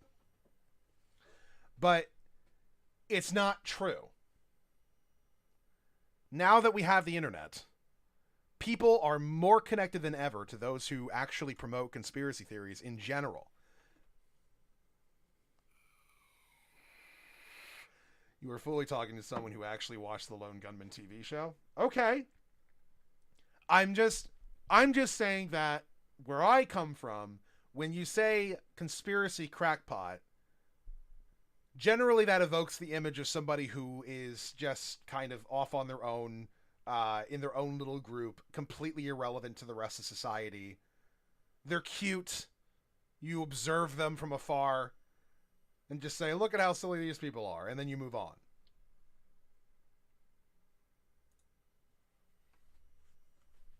That is the general sort of vibe that particular label gives off. And I think it's very important to point out that these sort of conspiracy theorists actually do end up gaining traction in the modern age, mostly as a result of the fact that we have the internet now. And things are just so much more connected than ever before. Like, the internet existed back in 2001 with 9/11 trutherism, but finding actual, like, people collabing together and coming up with documentaries about it was a very difficult thing to do. There was, like, Loose Change, and that was it. And then there would be, like, actual magazines putting responses out to Loose Change, like Popular Mechanics or Skeptic Magazine, which has become an absolute joke, run by a partisan hack. And then that would be the thing that people would take more seriously, because Loose Change was just some video that you found on the internet, whereas these were respected magazines that have experts talking in them and things like that. But now, you can make anything look fucking professional and polished. Now, no, you don't need to have any sort of actual, like, effort put into your shit. And people will be like, holy fuck!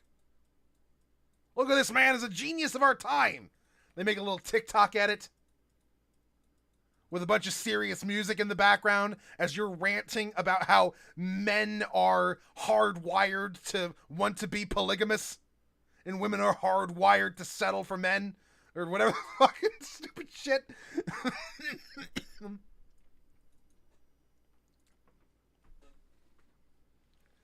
Then you got that in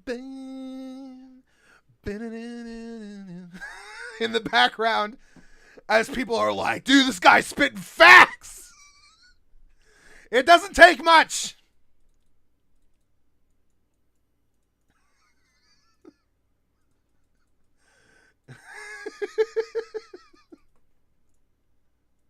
It frightens me how easy it is for that to just, like, become a thing.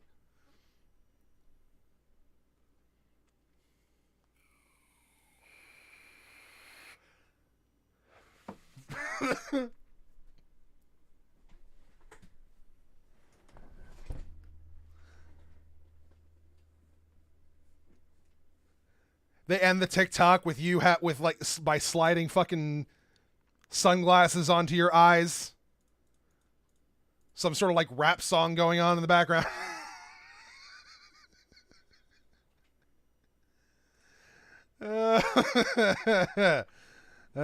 Fuck.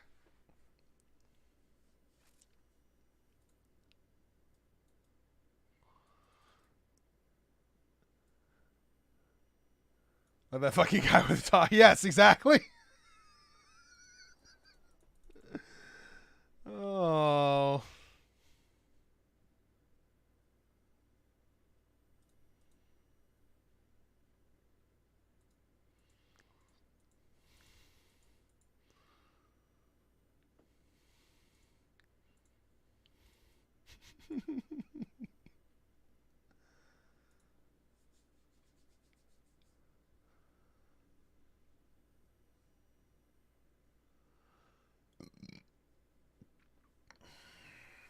I don't think a call for people to fact check before retweeting isn't worth doing, and I still think that doing so in a gentle, affirming way that doesn't dismiss a person's feelings is more likely to succeed. That's only true if what we're talking about is trying to actually like change the people that we're referencing here. But I don't always think that that's the case, or even close to what we're attempting to do, or even necessarily what we ought to do.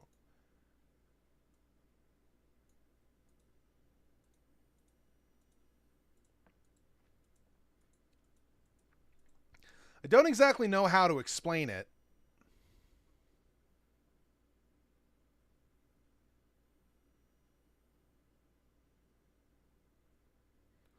From my hypothetical perspective, as somebody who was sincerely brought into the belief that this attack on the power station was motivated by career phobia,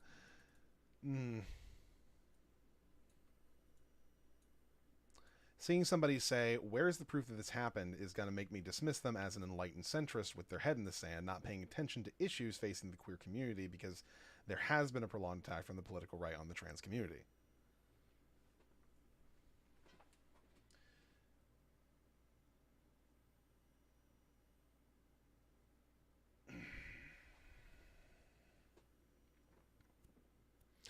Oh, good. Somebody else with the same build, and they already have fucking like 5 Blitzcranks, whereas I only have 2. Da-da-da-da-da! When can I quit the game? After 2? Okay. Whatever.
I need to stop going with my first instinct on these builds.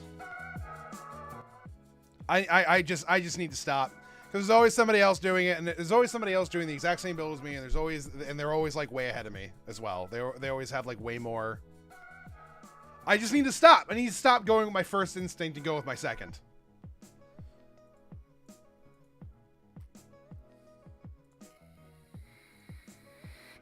It's too frustrating to deal with.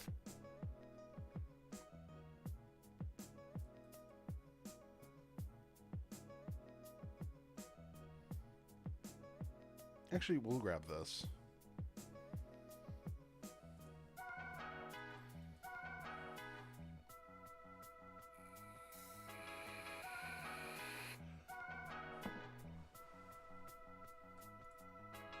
I don't know where that comes from, Waiter, but okay. I agree. Fucking.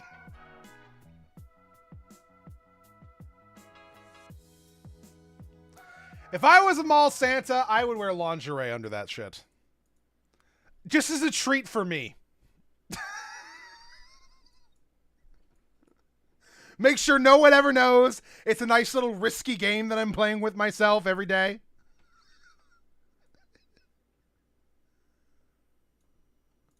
I'm just like, oh, I hope no one finds out, because I'm going to get into loads of trouble if they do.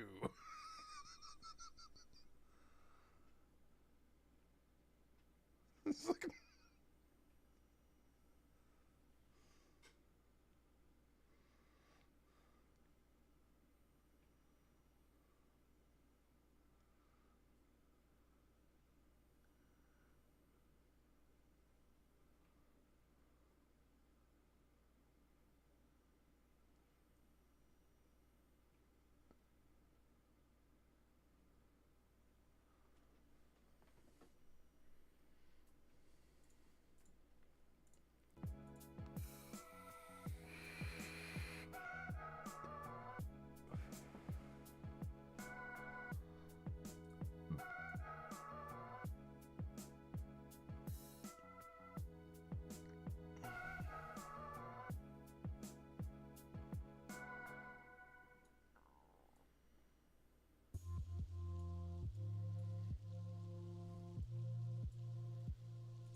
Okay. I guess that doesn't work.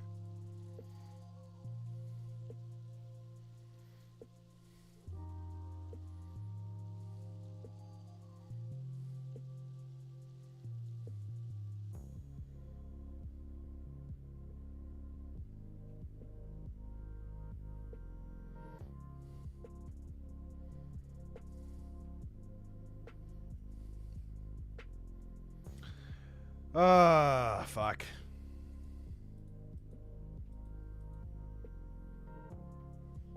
David.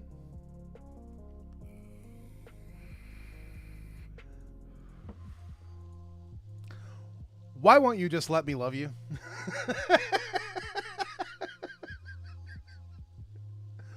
Why is it that whenever something contentious comes up, we must have these arguments?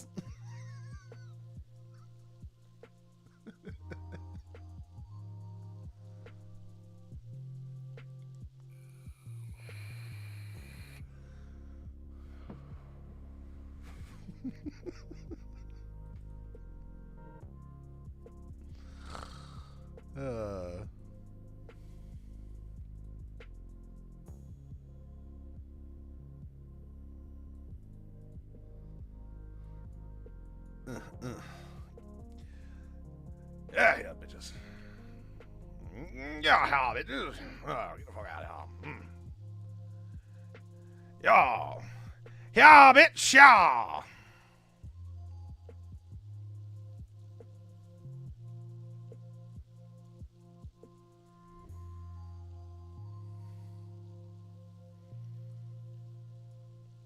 Quickly circling back. No, we're doing it again. I guess the Nazi analogy rankles me because Nazis appeal to right-wing positions, and there are better comparisons to make to people being swept up in left-wing violence. You seem like you've been in the mob that stormed Versailles. Yeah, but it's just...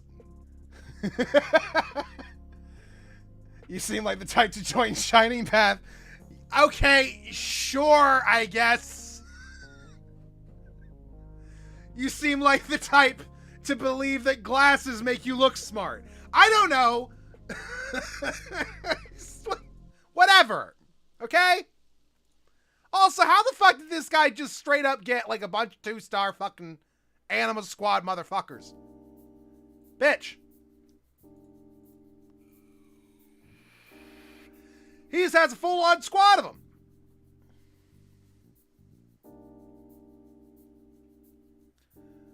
Yuza Beach.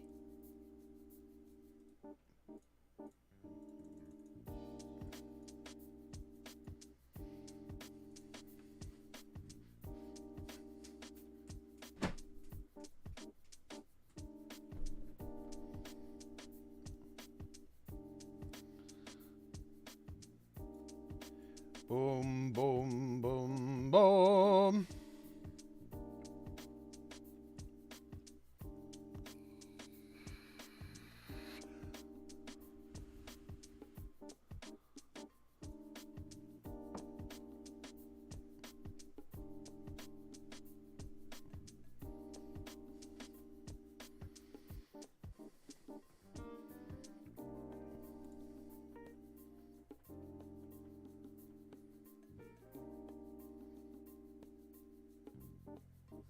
You seem like to be... Hey! What's the problem with that, Warrior?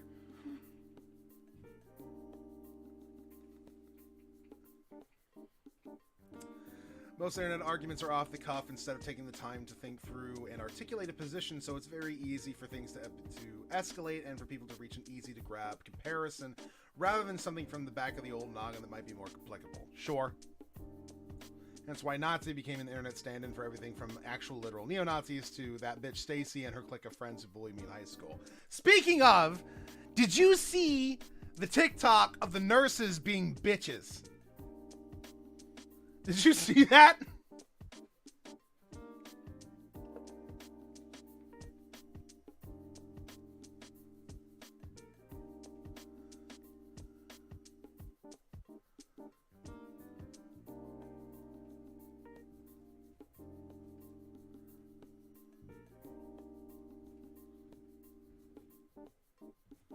Not on TikTok. Well, it became a fucking like big story on social media.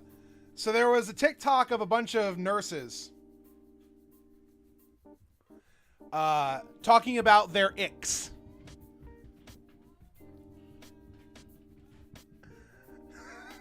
Which, hate that word, by the way. Absolutely despise it. Wish it never came into the public lexicon. Hope it goes away forever. Dies a miserable death. So these are nurses that are talking about their icks. Their what? Their icks.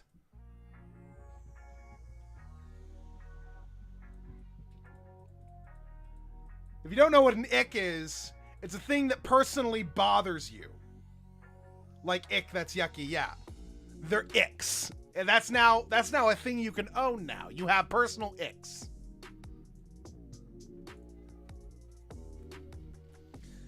So there's these nurses that are talking about their personal icks, and they're talking about these nurses in particular work in prenatal care units. So, you know, mothers giving birth and shit like that. And they're and their icks are just like the fact that they have to do their job. Like, it's like, my ick is when the mother keeps asking for blankets and water. Like, and it's like, what do you mean? That can't be your ick. That's illegal. It has to be something that's not expected of you.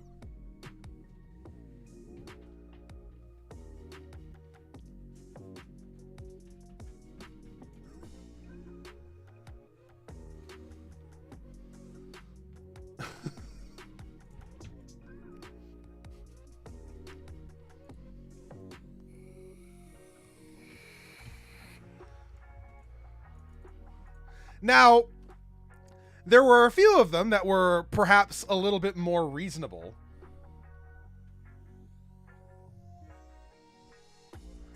Like, there was one which was like, my ick is when the father asks for a paternity test right outside the care room. And I'm like, yeah, that makes sense. But then everyone has a right to bitch about their job. Yeah, but like, here's my thing. If you're a personal caregiver, you shouldn't be doing that in public. Because I fully agree. Most jobs kind of suck.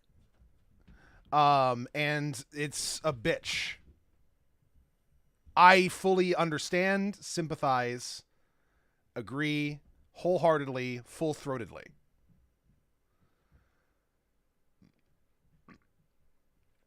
But don't put it on fucking TikTok. What is wrong with you? I don't think that that's an unreasonable thing to say.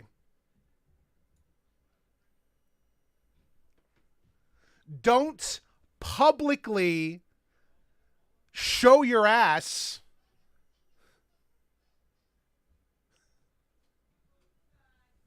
show your face and be like, hello, everybody. Have I been your nurse? Guess what? I've talked shit about you in your most vulnerable of times. Bye. Like, that's not cool, okay? Yeah. Go to Reddit and do like, am I the asshole for something like that, where no one's going to know who you are. Do something like that. No one's going to care. That's fine.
Maternity wards are kind of shitty, both figuratively and sometimes literally. But at least there's cute newborn babies to put a smile on your face. True. Am I the asshole for dropkicking the greeter at Walmart because he spoke Spanish? I don't know. Maybe. That's a hard depends.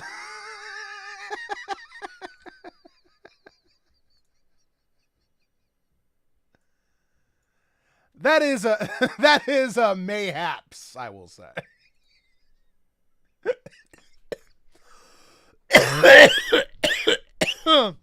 Fuck.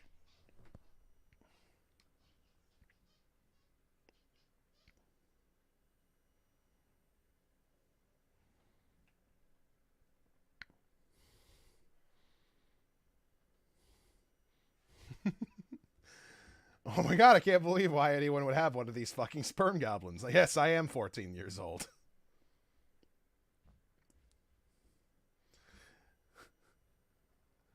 Yeah. Child-free subreddit is very strange.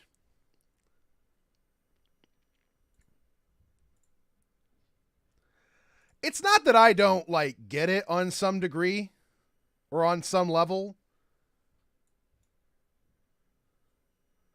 That, you know, I've just decided that I don't want to ever have a child. But it's the hate that gets me. The absolute unadulterated despising of children that makes me just go, hey man, what have they done to you?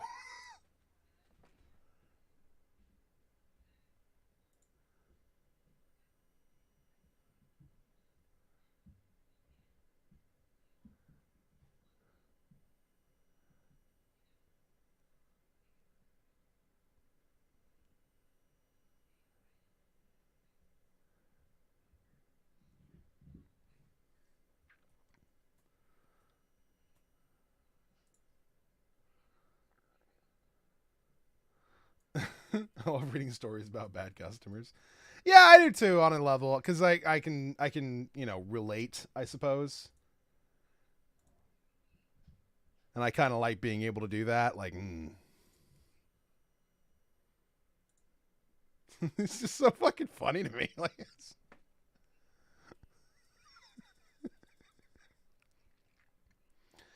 hey guys, so my stepdad left my mom at the altar, and I told him that was a dick move, and now the entire family has decided to disown me for being disrespectful. I'm just wondering if you guys think that I might have gone a little bit too far on that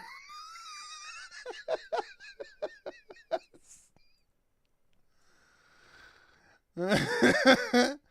I think I was being pretty reasonable, but I don't know. What do you guys think?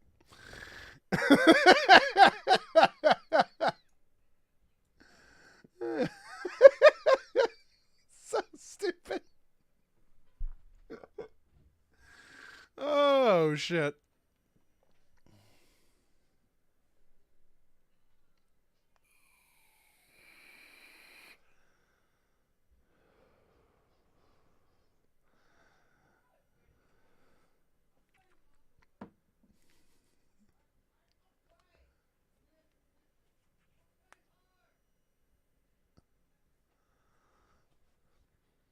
Hey guys, out of curiosity, I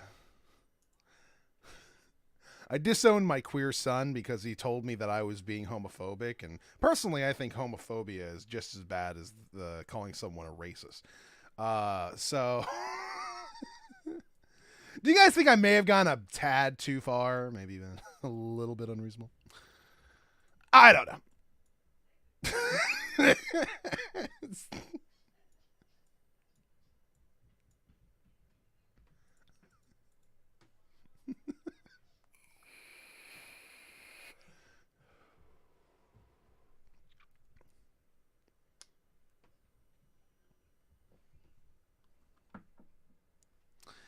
Hey everyone.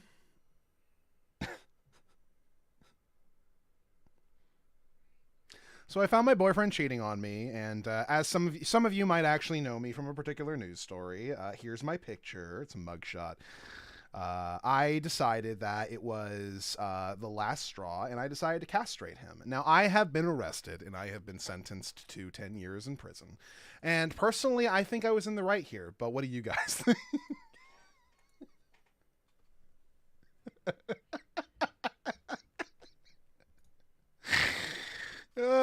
It's so stupid.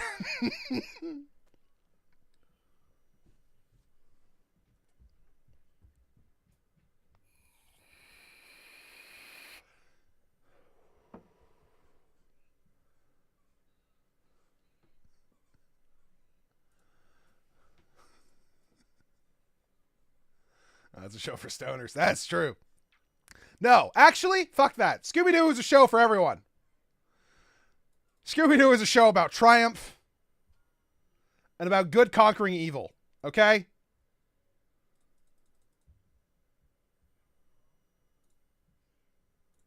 Fuck anyone who talks shit about Scooby-Doo.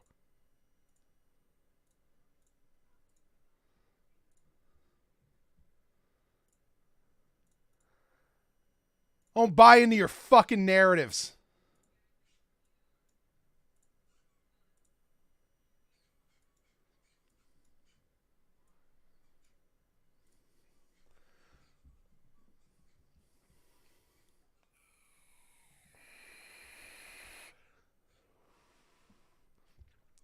Dude, I don't know.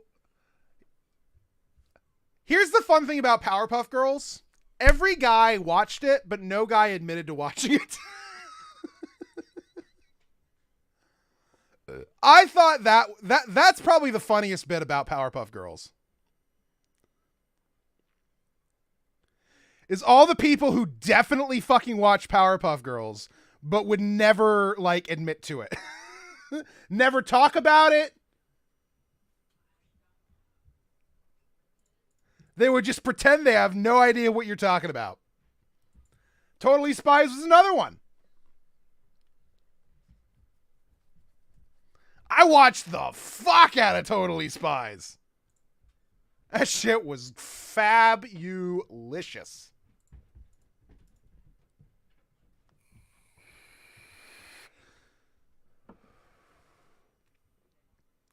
My favorite growing up with Kim Possible. Kim Possible fucking slapped.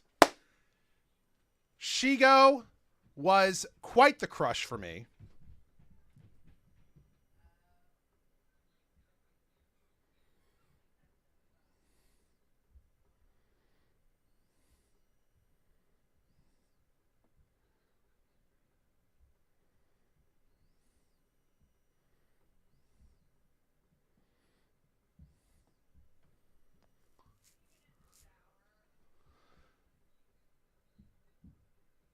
I watched all the girly shows so I didn't get why I wasn't supposed to. Yeah, true. You had a different experience. Being one of the gays.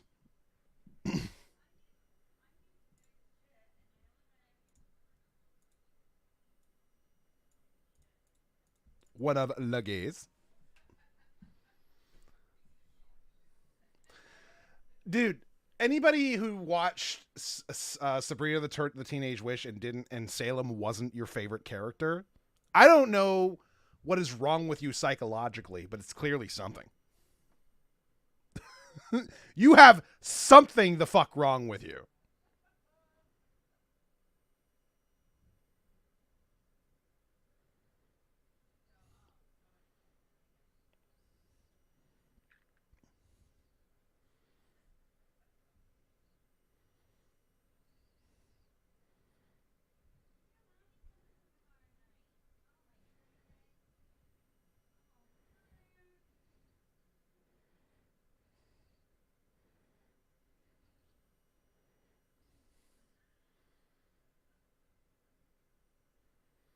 I didn't watch Digimon Tamers, so I don't know that one.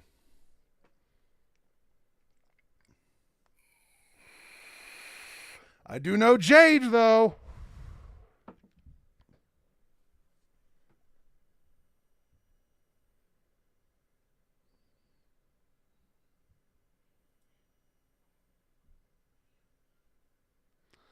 Let's get a civilian.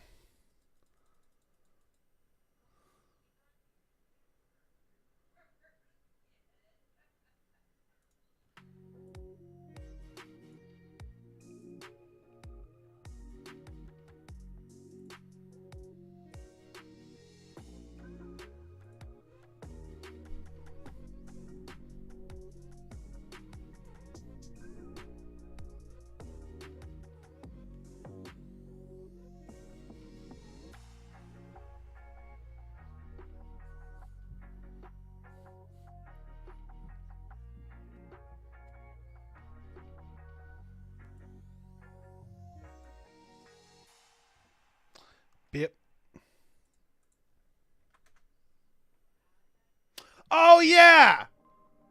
Nope, now I remember, because she's the one who had the Renamon, right?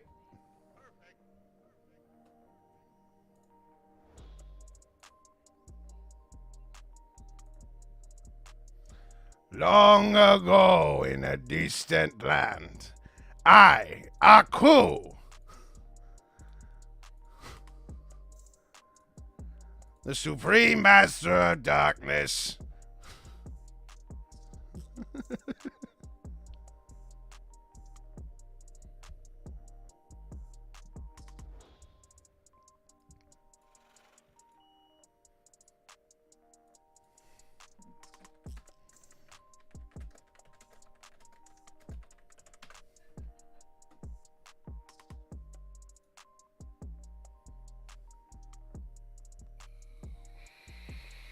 Sorry, I now have to make sure that I adequately give this entire intro the respect it deserves.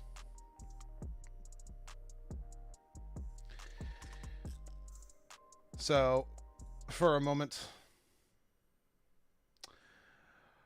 Long ago in a distant land, I, Aku, the shape-shifting master of darkness, unleashed an unspeakable evil. But a foolish samurai warrior wielding a magic sword stepped forth to oppose me. Before the final blow was struck, I tore open the portal in time and flung him into the future, where my evil is law. Now the fool seeks to return to the past and undo the future that is Aku.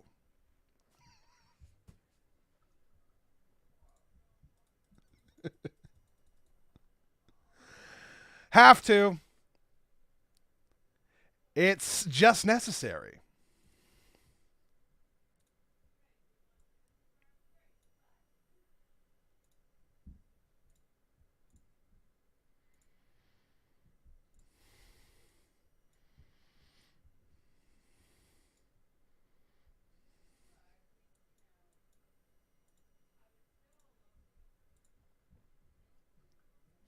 Gotta get back to the past and my riding jack.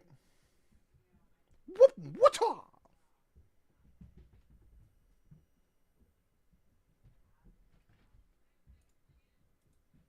I guess the actual lyrics are "watch out," but like I never.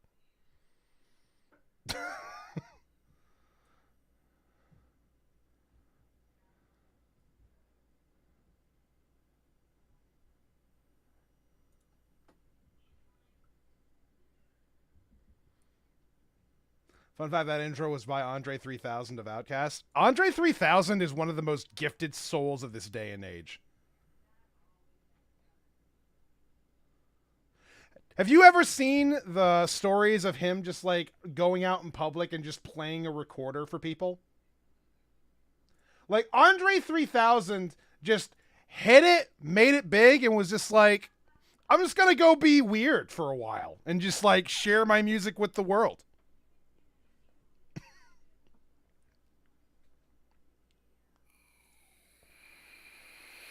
Main TV theme opening I had memorized as a kid was the Wild Thornberries. That's fair. Wasn't really mine, though I did watch the Wild Thornberries a lot.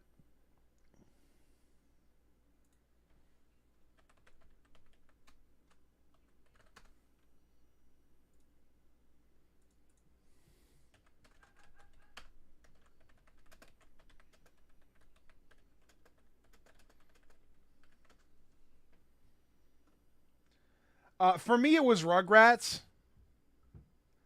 Dun dun dun dun dun dun dun dun dun dun dun dun dun dun dun dun dun. That shit would hit, and I would go fucking crazy. I loved the fuck out of Rugrats when I was a kid. And I had learned that I could tell what like season of episodes I was watching via the like crispness of the animation of the intro. Because that shit changed like 4 times over the course of its running. There's the original, which is like super fuzzy. And then later on, they started adding outlines to things.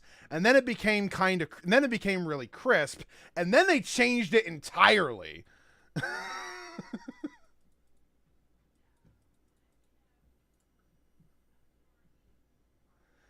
Clarissa explains it all. Hey, Arnold. Are you afraid of the dark?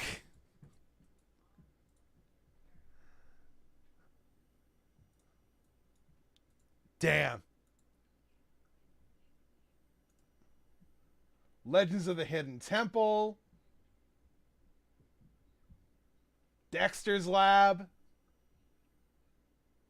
Who else is a big old Power Rangers fan?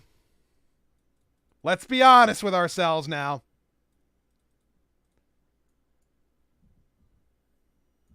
Who love themselves some Power Rangers? Don't lie to me.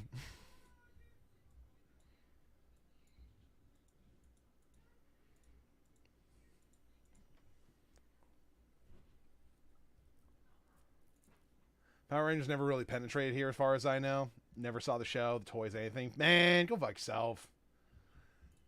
You missed out. Power Rangers introduced like an entire generation of kids to Super Sentai. And then we all thought we were cool because we found out that like the Power Rangers scenes were shot in Japan for a different fucking show entirely. And we're all just like, yeah, I figured it out. I'm fucking and it's just kind of stupid.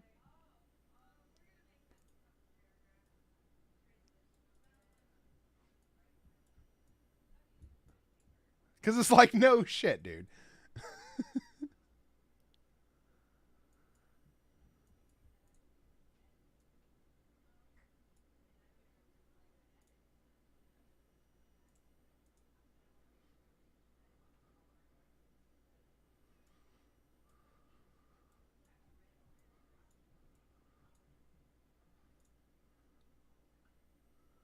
Watched Power Rangers sporadically since I was more into Thunderbirds and Captain Scarlet. Remember, America and Japan have a lot more cultural osmosis than Japan and Europe. Yeah, I know.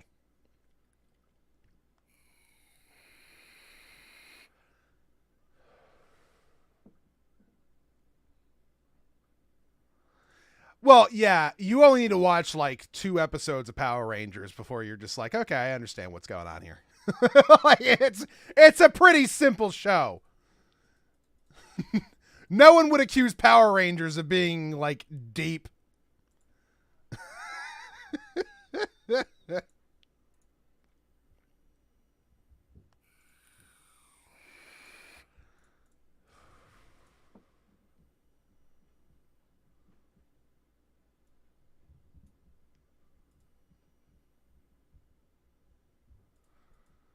Power Rangers deep as fuck.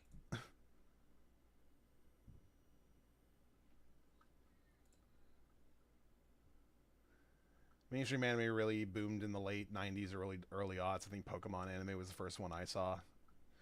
I think for America, a lot of our early imports came in the form of Toonami. That introduced a large portion of American children to those sorts of things. Okay, we're not doing that. Somebody else has the Annie augment. I'm not going to be competing yet again. God awful car captor Sakura dub. Hey!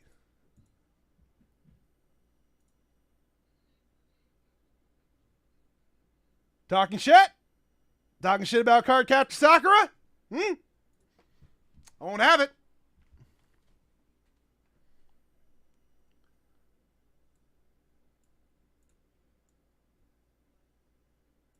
That was another early crush of mine, was Sakura from Card Captor Sakura.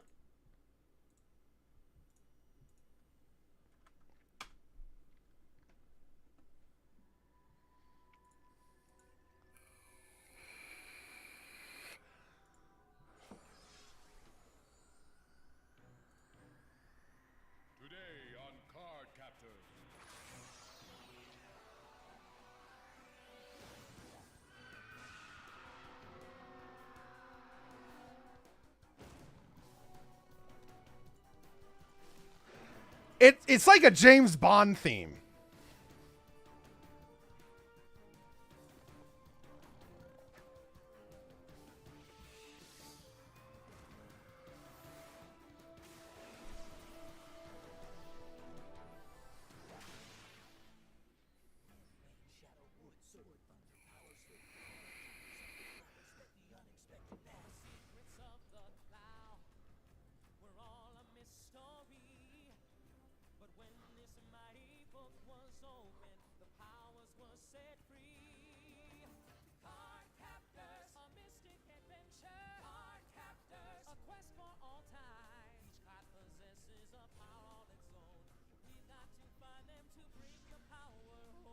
Listen, the Sailor Moon dub was a fucking butcher job too. But we all know that Sailor Moon is the GOAT. This is an arguable fact.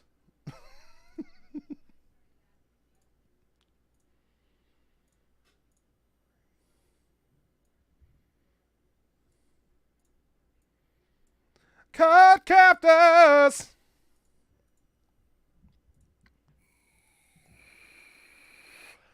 All right. We're going with full team defender for now.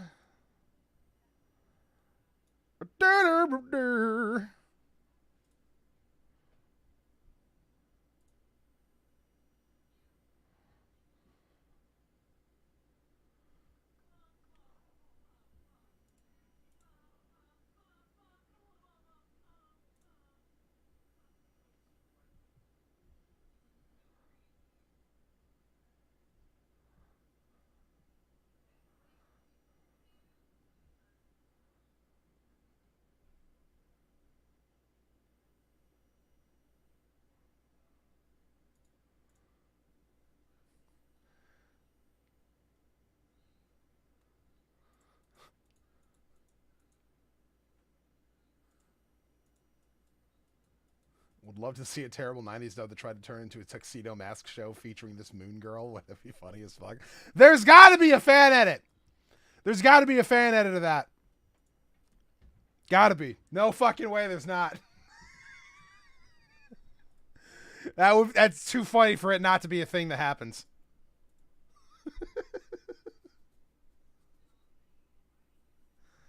Hot Cactus!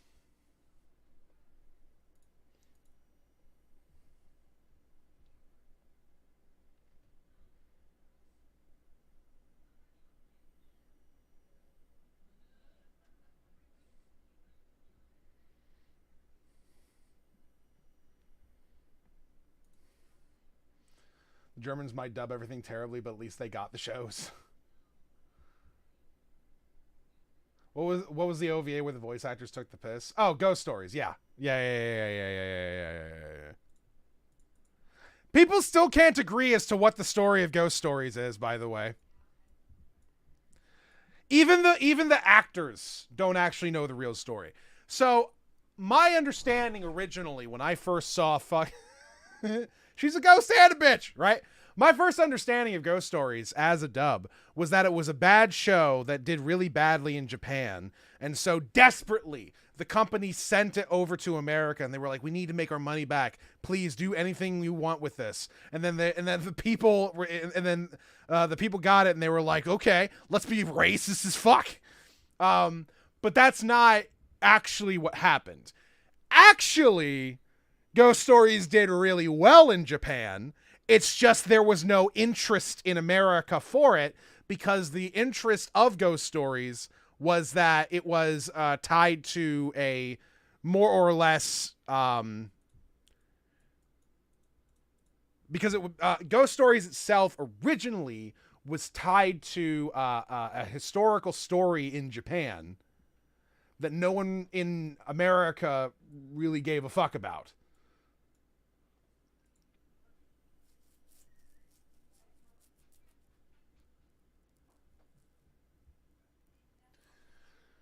So nobody really wanted it when it came over.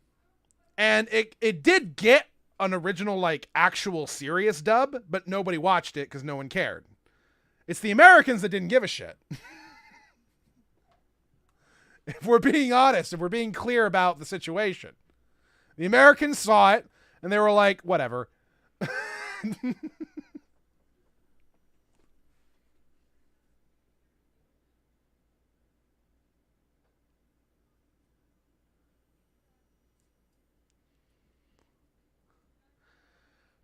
So Ghost Stories essentially kind of like sat on a shelf doing nothing for a while.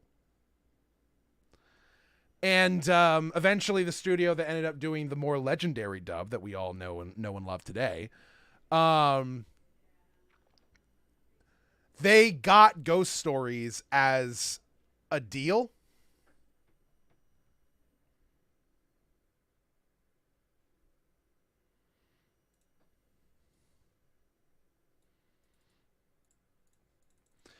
It was like basically a package deal. They got Ghost Stories in another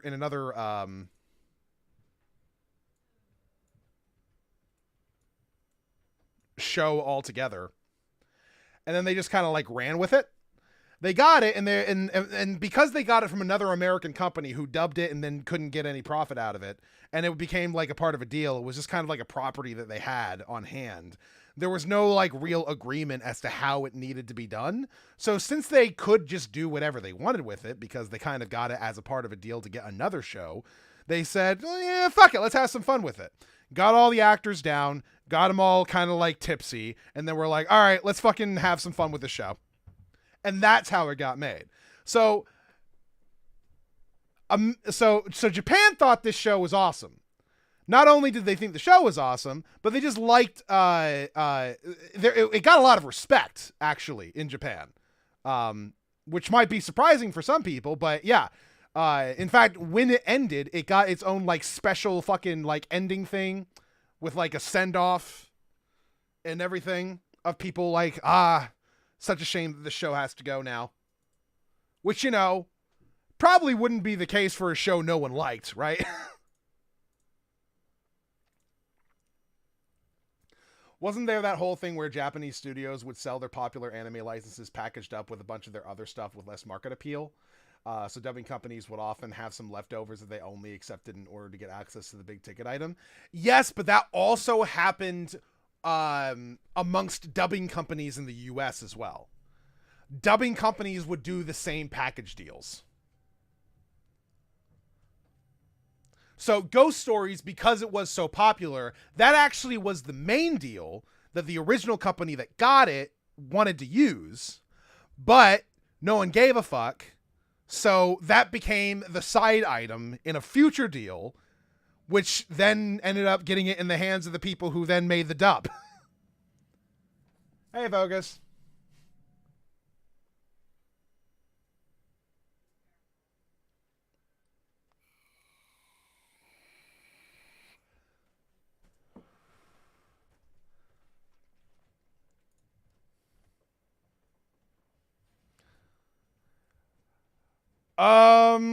I'm pretty sure there was, Voider, because the thing is that sometimes, there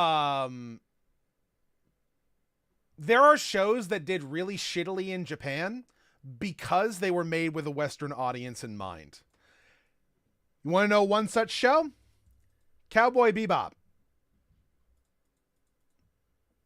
Japan, lukewarm. Weren't really big fans. It was like, whatever.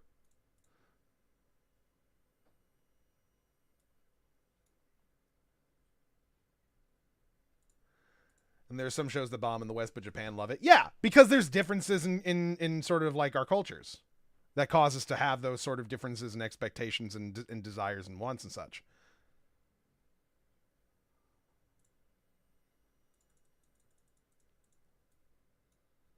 I forgot I'm doing a threat build, so actually this works out fine. Card captors. Fucking, it's in my head now. I'm actually annoyed. Card captors. God damn it, David, this is your fault.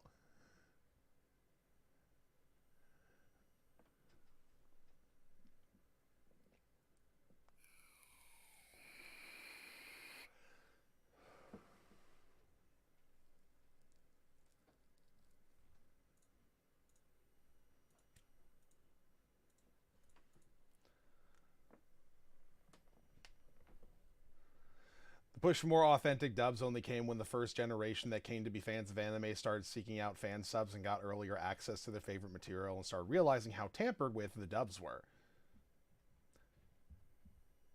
That song will never leave your head, I'm sorry. You're not sorry. Don't lie to me, bitch. Fucking lie to me and act like you're actually sorry when you're definitely fucking not.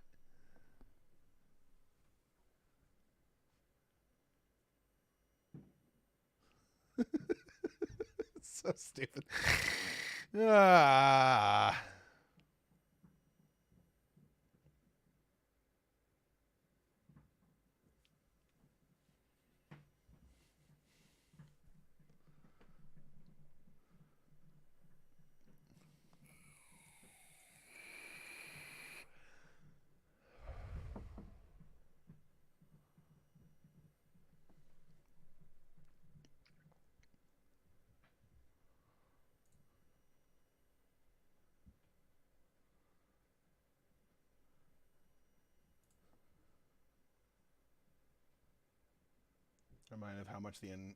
Reminded of how much the ending of Dragon Ball Super was broadcast outside of a giant screens to the public parts in South America.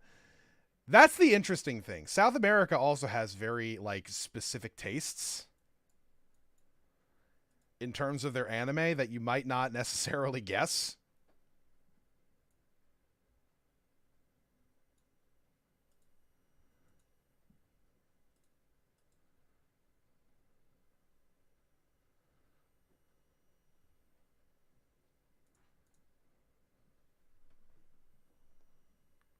Where you're just like, really? Okay.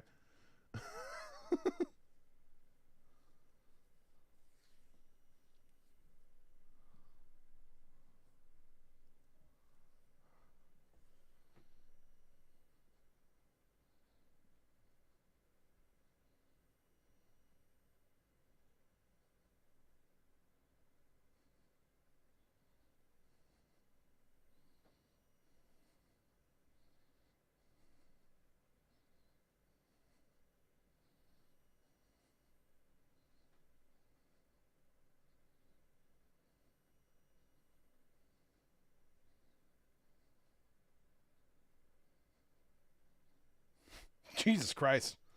Belveth just attacked so many fucking times.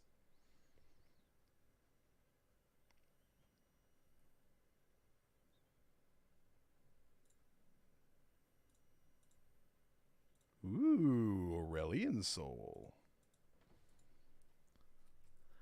I do need him.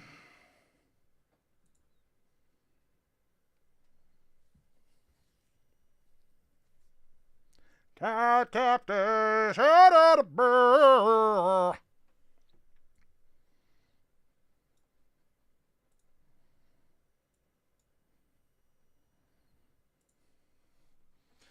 I need to level up to 8 so that I can put in Aurelian Soul so he can start doing stuff. Stick with the 4 defenders so I have a nice thick front line.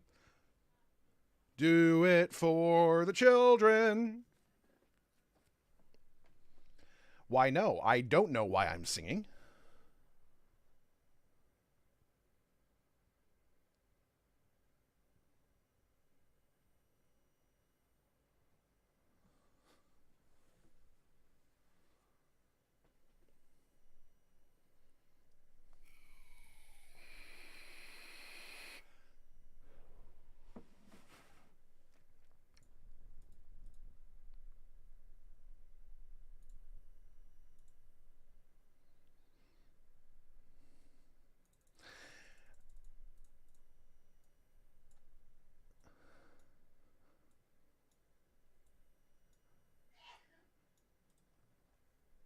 I just heard someone give a fucking hell of a cough.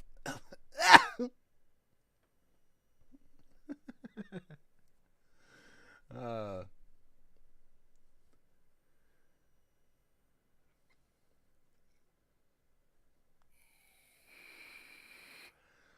Do do do do do do do. Do do do do do do do do do do do do do do do. Do do do do do do do do do do do do do do do do. There must have been some magic in that old cat they found. Pa pa pa. 'Cause when they put it on his head, he began to jump around. Frosty the Snowman was a jolly happy soul with his corn cob pipe and his button nose. What am I doing?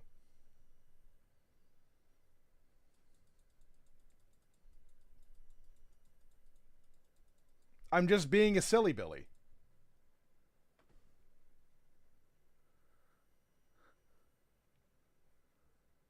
I've just got Christmas songs in my head, and I can't get them out. Frosty the Snowman. Is the fender able to be made with a spatula? No! Fender is not able to be made with a spatula, as annoying as that is. It'd be cool if it was. Give that shit to Cho'Gath and make him a fucking uber tank. He's already got a shit ton of armor from Defender plus the Rammus thing. Plus, it would give me another Defender that I could potentially do 6 Defenders with, which would be crazy good. A Defender Rammus would have been disgusting. Absolutely. I've seen it. I've seen a full Defender 3-star Rammus with 2 Bramble vests. I've seen it. That shit is not okay.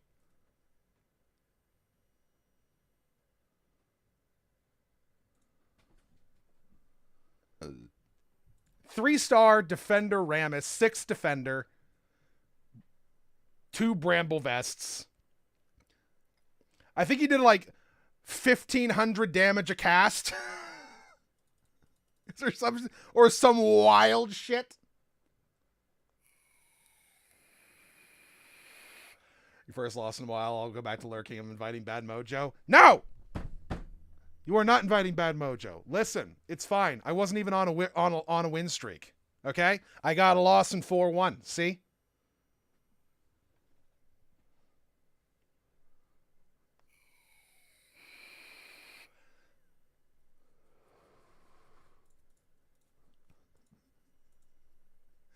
To be fair, I mean, when you think about it, Warder, a lot of old like kid stuff is more or less made in the same vein, right? You know, a lot of the old nursery rhymes and stuff were pretty much like that, talking about various different diseases that people had.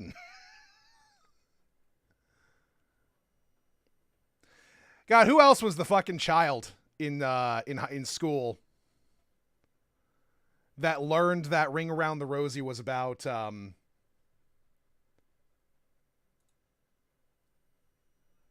the Black Death? Every British movie is called Merry Christmas, Mr. Crumpet, and it's about an 8-year-old boy who watches his elderly neighbor die. Merry Christmas, Mr. Crumpet!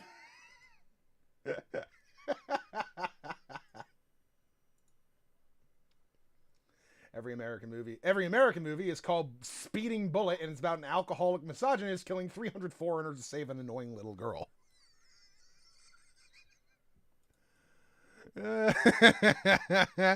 Oh no! What'd the annoying little girl ever do to you?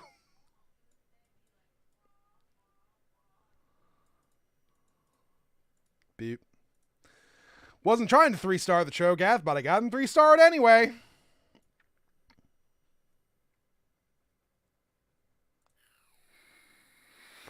Let's do a Rabadons on our boy.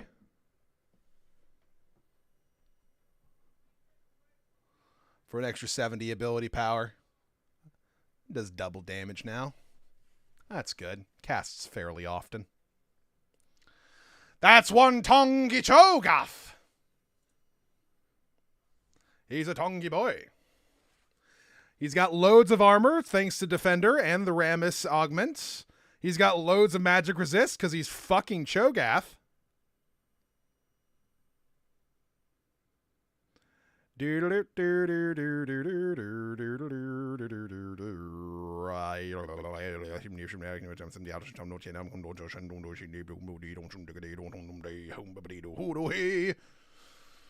Oh, Frosty the Snowman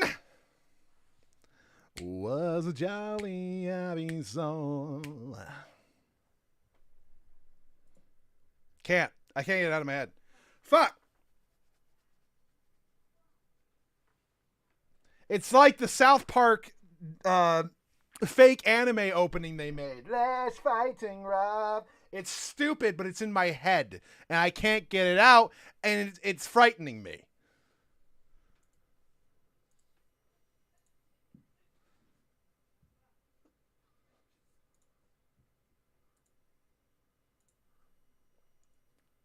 What other fucking shows did I watch growing up? Fresh Prince of Bel-Air, Sister Sister, Teenage Mutant Ninja Turtles cartoon, Beavis and Butthead. God. My childhood was so fucking cool. It's just...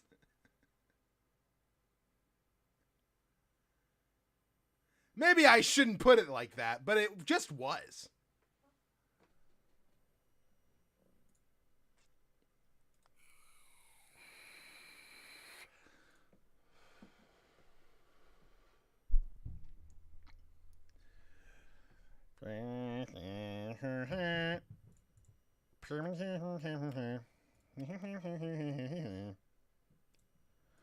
We're going to put him up front here. That's going to give him extra 25 armor and ability power. Put him right behind Cho'Gath, because Cho'Gath ain't going to die anytime soon. It's like he's wearing 2 bramble vests and an old school dragon's tooth.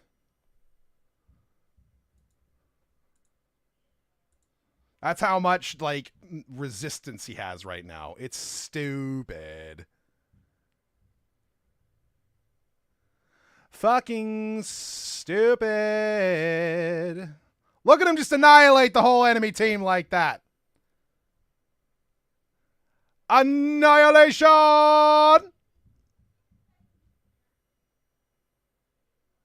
Boop, boop, boop. Fun as I find the Twitter thread and to make some humorous observations, I actually think it's always worth watching old world cinema because every country is going to produce a variety of works. There was a bit of a to-do that happened along those same lines somewhat recently. So the New York Post put out a list of their top 10 films of 2022. And 9 out of 10 of those films were not American. And apparently that got some people really mad. Because they were like, what is this nonsense? I haven't heard of most of these films, if any of them. To which, of course, the counterpoint is, well, yeah. They're film critics. They go all around the world watching films. They're going to watch some stuff you haven't heard of. That is kind of how that works, actually.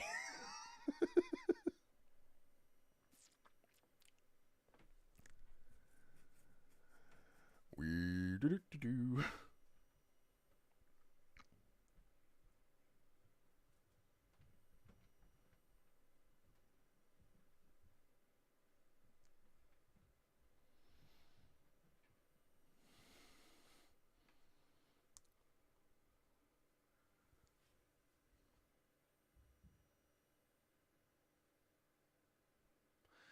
Damn, my boy just got my ass. Fucking got me. I'm not getting that, so I'll just go for that. I'm just gonna buy all the forecasts I see until I get the fucking threats I want.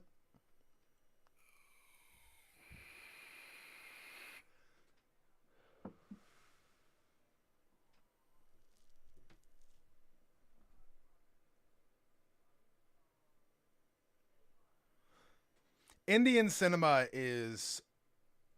The best part about Indian cinema is they will just do whatever they want to do.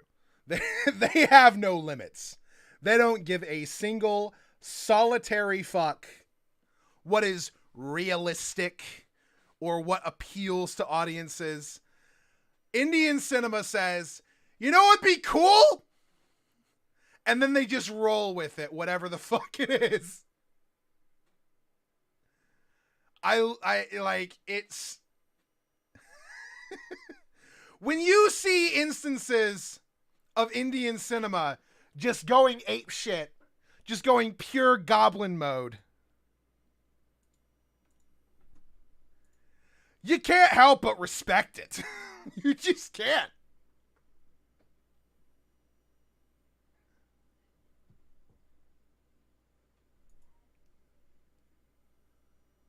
They don't care if it looks realistic. They don't care if it tells, like, if it gives like a coherent power scaling or anything. The hero of the story has ungodly levels of powers and abilities, and everyone on his side share the same shit. And they will absolutely annihilate an army of 5 million people with nothing but sticks if that is what is in front of them. Oh, it's so good.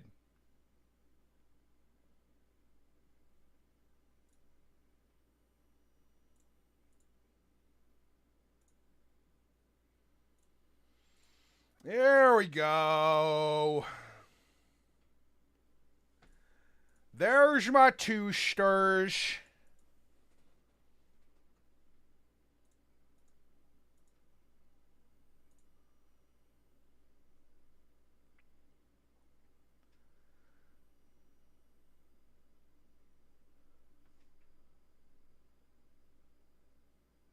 Who killed Captain Alex?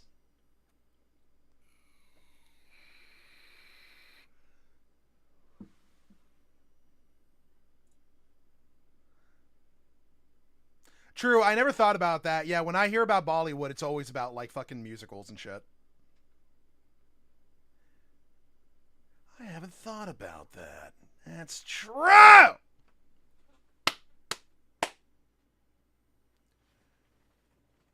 Totally fucking true. And based. Get laser beamed, son!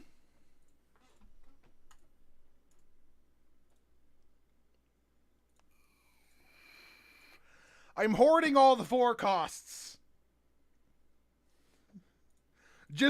I'm hoarding all of them. They're all mine.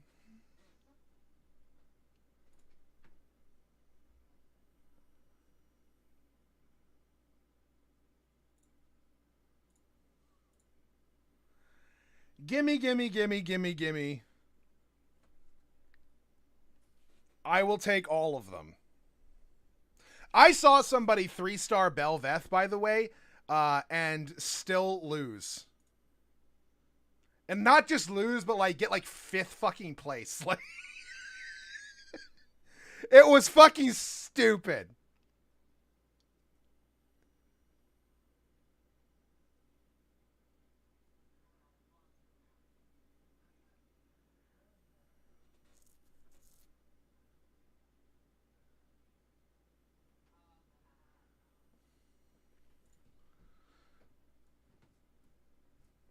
Okay, okay. Well, fuck you too, buddy.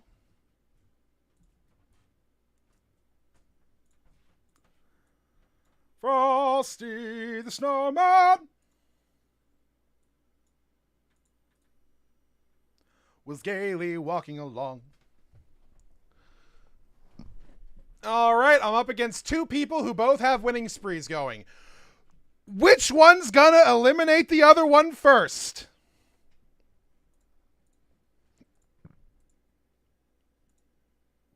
That's the fun thought. Y'all competing for first while I'm over here happy to get a second place with a defender threat build. Of all things.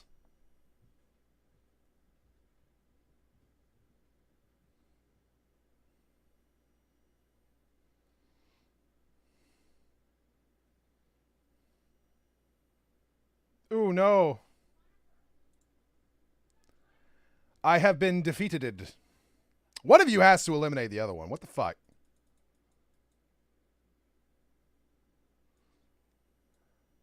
Bothersome.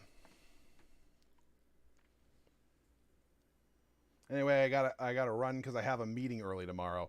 I thought you were still on the unemployed racket. Damn you, Woiter. I feel betrayed.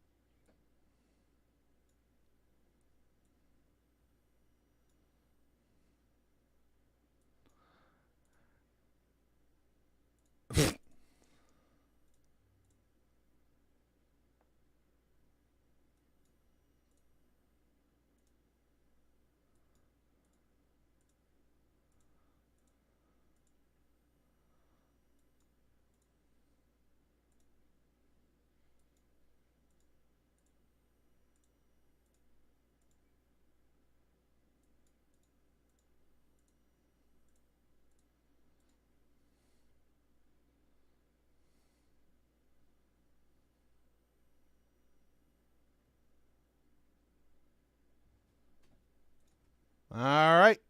Third place for me then. Here I thought one of those two was going to eliminate the other first, but no. Evidently, I don't get to have that opportunity.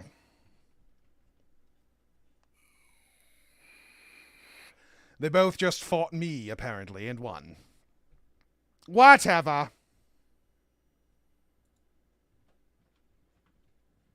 I'm going to queue for a match, but actually, before that, I'm going to go get some tea going. Because I'm a thirsty boy.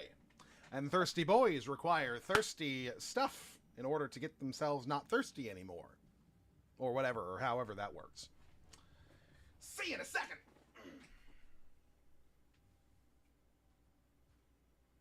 I'm a scientist.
I'm being followed.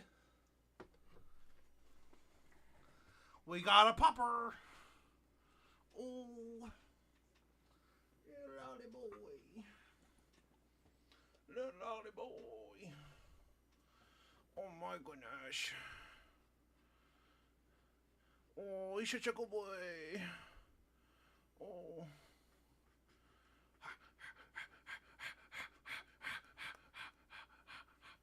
Oh, little naughty boy.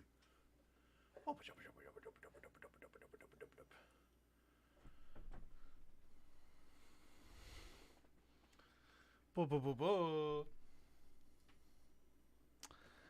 he's such a sweetheart. He's such a sweetie. Oh.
Thinking about a house, how many bedrooms, how many square feet, what are we thinking?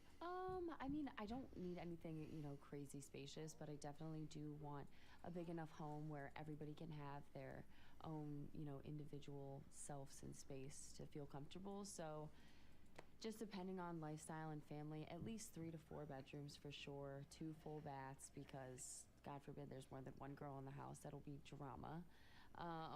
And definitely like a big backyard, so at least 5 acres, to roam on is what I aspire to have. And then square footage on a house, I really don't even know how to like scale something like that. I don't like 4,000 to 5,000 square feet, maybe. Okay. What you described sounds close to that. Like that, if I see. I'm so curious. What types of... What is the ideal age for a guy that you are looking to be with? So I just turned 27, so like 3 years older than me. Okay, awesome, fantastic. Just spilled my drink. Love it. We need relationship background for people that are on here, because like if you've never been in a relationship before, you've never dated anybody before, your answer is going to be a lot different than if you've got some experience. I wish there was like more info given on the women. 21, maybe 32, depending on when their birthday is. So I'm 27, and I would say I would want them to be older. So like Well, my like range that I look for is 28. At the very least, I got to drink like half of it. Within, 3 to 5 years. On the plus side, I'm a anyway, chugger. Probably older. So Okay, so maybe 33 I'm a bit of a chugger. if you had to choose. There's a lot of mature, and this is just recent. There's a lot of mature people at the end of their 20s. I think I have. Can I please get And then there's people in their something 30s and relevant? They act like they're so like they got a bum knee and stuff, and I'm like, okay, but like I don't feel. You can't Fuck. go for a run with me. Just like go down a weight at the gym. I don't get it. So I don't know. It's hard. It's hard. Okay, do we want to go somewhere in the middle, maybe 30? Yeah. Okay, 30, we'll Yeah. just go with your age. I really like 28 to 36 max, or like 37 max. Like not in the 40s, like still in the 30s, because I feel like they've matured. They kind of have gotten settled in their careers. They know what they want. They're not really looking. There's less of a chance that you'll find somebody who like is just looking to play games. Okay, and It's part of the how card old are you? captors dub where the edits I'm, were obviously gonna be necessary, 24 e.g. the episode with the sword Earth card, but I Knight, still so cannot I'm believe pretty how young. much At the time utterly of this video, unnecessary it's changes 24. were made. Okay. So if we have to pick one age, you said between Utterly 28 and unnecessary by 36. What whose did you say, decree, you know? 32? Yeah, I would say 30. No, probably like 30 is perfect. By to meet whose? them, and then we can get married when they're like 32. According to whom? Like the According to bracket that I'm normally looking at, or the roster, I guess. I don't know, between like 29 and like, I don't know, 37, 38, I guess. According to me. Because I just feel like all guys that are honestly between 24 to 28, they don't really want anything serious at all. God damn I it. would say I do the sort of nuke approach when it comes to cleaning up spills. Where I would just have to use say like the person half a that whole would be fucking right paper now towel. Would probably have to be between 32 and maybe Like, I don't know exactly how much I need, but Okay. between like 30 and 40s. Yeah, I'm 28. So I feel like the person I'm with needs to be allowed. I know generally speaking, if it's a cup of something, a half a paper towel will do it. Just Yeah, to go I somewhere would in the middle. definitely be with the 37-year-old. Okay. So For we'll take that as the number. Okay. Thinking of your future, what percent of the I also, well, I guess that's obvious. I was gonna say, I don't think these age answers, I don't believe these at all. I think the age answers are proxies for probably other characteristics. Maturity is probably a big one, and career development is probably a big one. It's probably what they're going for when they're talking ages here. Because if they met like a 24-year-old dude that's super had his shit together, was like well established in a job and everything, it's probably more they'd be fine with it. I don't think they care. Or if they met like a 38-year-old who was like some immature fucking guy who played NBA 2K all day or some shit, they're probably not gonna care. family income do you personally want to contribute? Like, do you want to be the breadwinner? Do you want? I'm also super curious though what these Ugh, backgrounds okay. because if these girls are coming out of homes where they're like in upper middle class homes, then that's also going to influence their answers quite a bit too.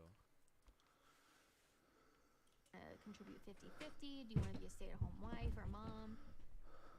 I would be comfortable contributing 50-50. Would you say older men are more confident too? That's the stereotype, but it's not always true, right? You can find a lot of older guys that are fucking losers, so it depends on But I would prefer that it be more so like 40-50. Okay. Like me 40-60? Like you Yeah. the 40, them the 60? Yes. I'd be okay with. You know, I never thought of this. I don't know. These weren't the things that I fixated on the most when I envisioned my partner. But if I had to throw it out there, like maybe half or a little under half, I'm probably. We'll go 50-50 top. Yeah. Okay. Ooh.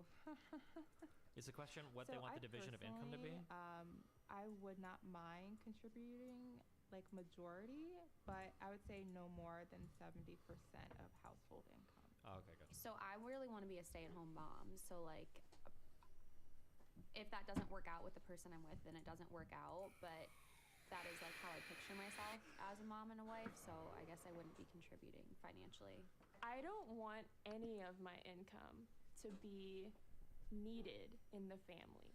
I want the man to be 100% the support. Here's the issue that I have with this is that we live in an unprecedented time in which women have so many opportunities that are afforded to them and are given to them, and they're doing so well. They're outperforming men in all sorts of different avenues. They're graduating college more, they're getting higher paying jobs. The gap is very quickly closing. And that gap was kind of, in part, the reason why we had these expectations that men need to be the primary breadwinners of any one particular relationship. But the thing is that the world is changing, and dating standards are not changing to match with that. So we now have women who are doing really well, who are expecting for their men to be doing better than them because that's always been the way that it's been. But since that's now changing, those expectations have to kind of be tempered, because the fact of the matter is they're actually not doing any better than you anymore. That's actually not how it works anymore. And yeah, that's just the unfortunate fact of the matter.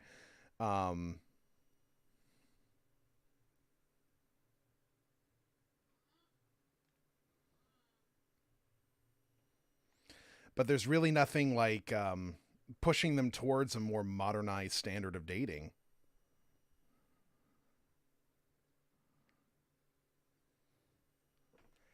And that is bothersome.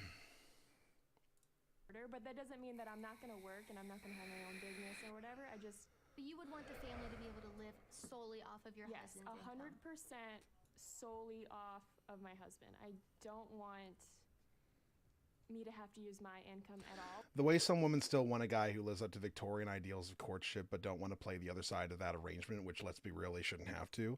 Yeah, I mean, you can want whatever you want. I'm more just kind of pointing out the difficulties that this is going to present as we move forward. The fact of the matter is, you're not going to have the 6'4", 6-figure income sole provider of the family that has been normalized. You're just not. It's not there. It doesn't exist anymore. So you have to adapt to that. And people are not willing to adapt to that, it doesn't seem.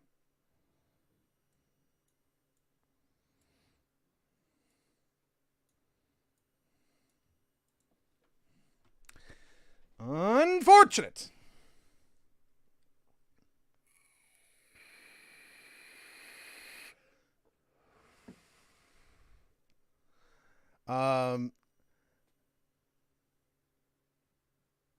Now, here's the thing. All these women who are being interviewed are very clearly, like, young. They're young women. They probably don't have a whole hell of a lot of world experience when it comes to the sort of dating scene and what it looks like in general.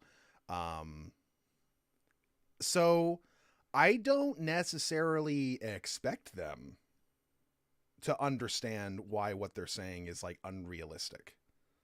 They don't know. I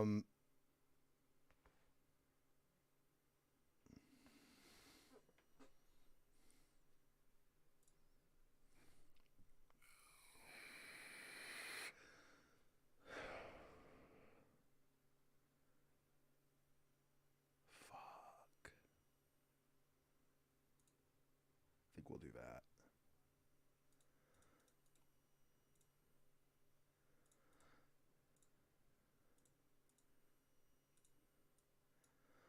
I always wonder in these situations if, like, what would have had to change in their lives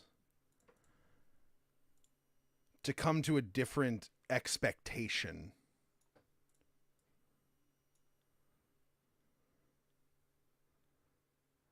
of what the men in their lives are supposed to be, like, making, what they're supposed to be doing with their lives.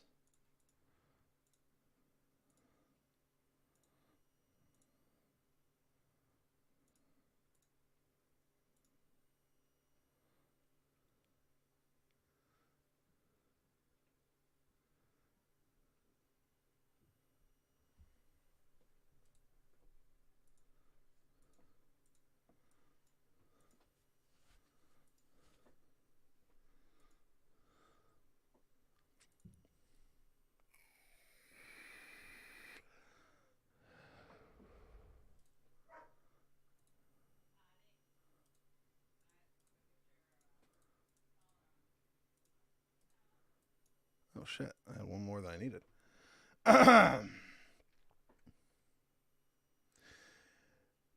There's also the issue that women tend to be less psychologically impacted by failing to achieve their parents' levels of success, but men are super negatively impacted by it for a lot of the same high historical cultural reasons.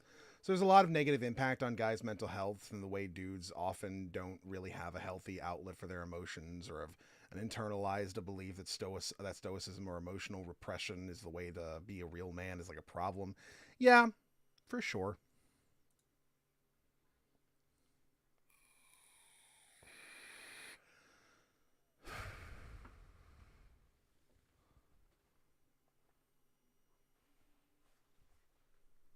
I think he does 6% HP regardless, right?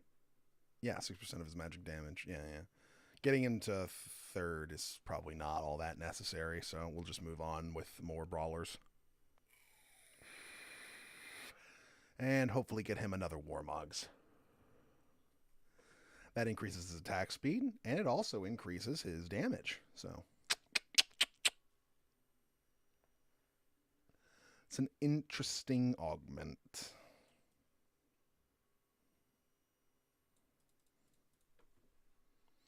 Pair that with the stats that while men and women attempt suicide in equal numbers, men tend to favor methods with higher rate of suicide completion. Yeah, because women prefer more peaceful and less messy methods of suicide, like overdosing. If I remember correctly.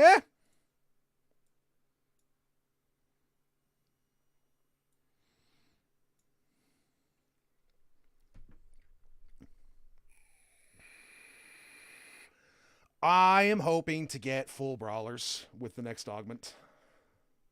That is my hope.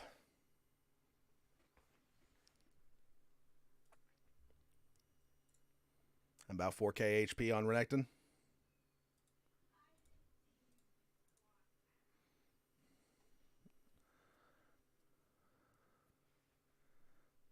Oosh, oosh, oosh, oosh.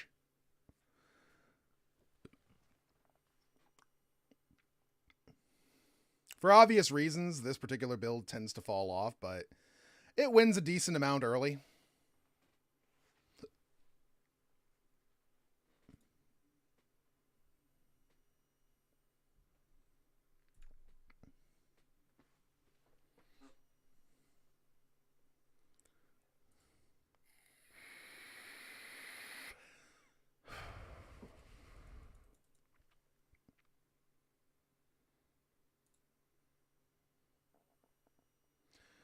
We're going to get to level 7 and start slow rolling, I think.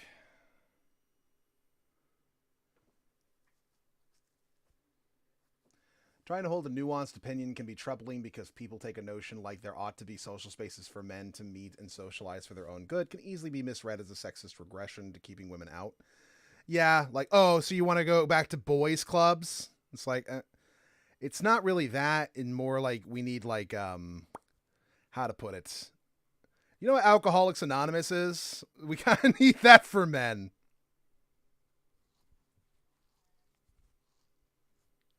Men need a Men's Anonymous where they can just talk about their issues with other people who can relate.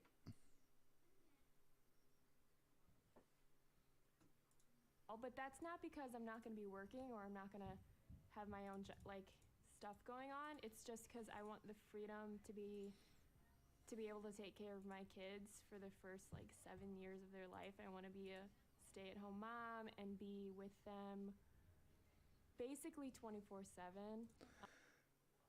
But that does mean that you're not going to be working probably then. Because you're probably, here's the thing, you're probably planning on having multiple kids. Maybe 2, maybe 3. 7 years for each of them. Let's say that they're spaced out 1 year apart perfectly. Actually ends up turning into 9-10 years of not working. That puts us in a really awkward position now, don't it?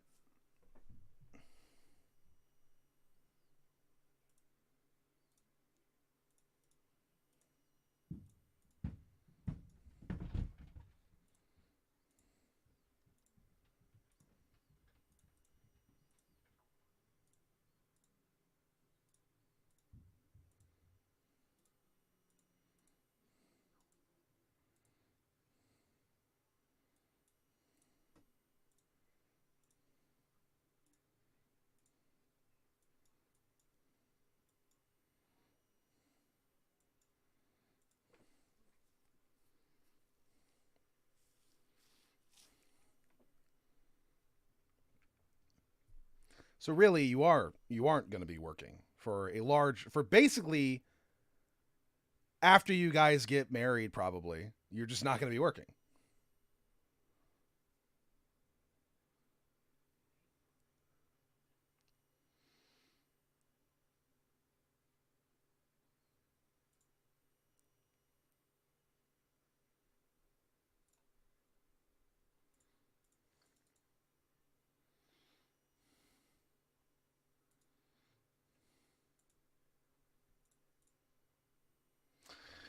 Whereas there will always be people ready to make an argument in favor of defending women's spaces, sometimes out of a sincere belief that being a currently necessary thing, and sometimes out of a covert attempt to push an agenda, e.g., TERFs pushing the shit in the conversation. Like, I feel ill-equipped to be involved in this situation because I feel like my social credit as a man is so easily stripped from me because I'm gay and genderqueer. So, like, even if my effort is well meant, too many people will view me and my example as not a real man. If you're watching a vid, the audio isn't coming through on stream. No, I'm not. Now I am. I think that's important in the family structure, so that's pretty much the only reason. Don't know what this Okay, answer so you is at all. would choose stay-at-home mom. So 0%, we'll say. Yes. Okay. I think 50-50 is definitely acceptable, and that's what I'd enjoy. I wouldn't enjoy feeling like someone has to take care of me. I don't like relying on people or men or really anyone for money. I think that's totally just... Keep in mind, if you're a red pillar in chat and a woman is answering like less than 50-50, that should make you happy because those are the types of relationships that you want. So every girl like this one that's saying 50-50 and all of that, you guys hate women like that. Remember that. Don't lose the plot, okay? Because those women are masculine. Those women are working jobs. They're too independent. You want the women that are saying 0 to 100. That's the rhetoric that you put out. That's the mentality you have. Those are the women you're looking for. So if that's offending you or that's bothering you, then you're more feminist than you want to admit, okay? Don't lose the plot. Unacceptable. That's just how I was raised. If I'm painting a picture, if it's my ideal life, I would love to just be a stay-at-home wife with some hobbies and, raising a family, because that's just the way I grew up. I had a stay-at-home mom, and it was just a really good environment to have. Okay, so ideally that's what you would want. 100%. Yeah. Okay. Yeah. Now I want to talk about your ideal lifestyle. Okay. So thinking about a house, how many bedrooms, how many square feet, what are we thinking? I mean, I don't need anything, crazy spacious, but I definitely do want a big enough home where everybody can have their own, individual selves and space to feel comfortable. So just depending on lifestyle and family, at least 3 to 4 bedrooms for sure, 2 full baths, because God forbid there's more than one girl in the house. That'll be drama.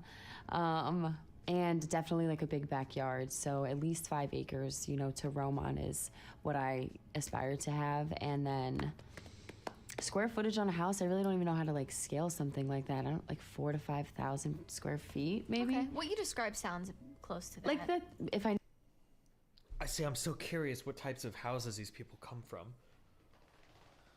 A 5,000 square foot house that's huge. What is the square footage of my house in Nebraska? Hold on.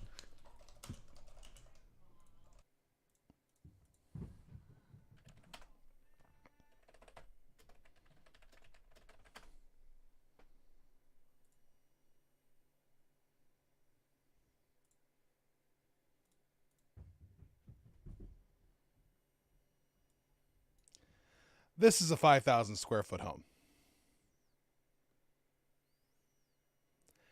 It's a mansion.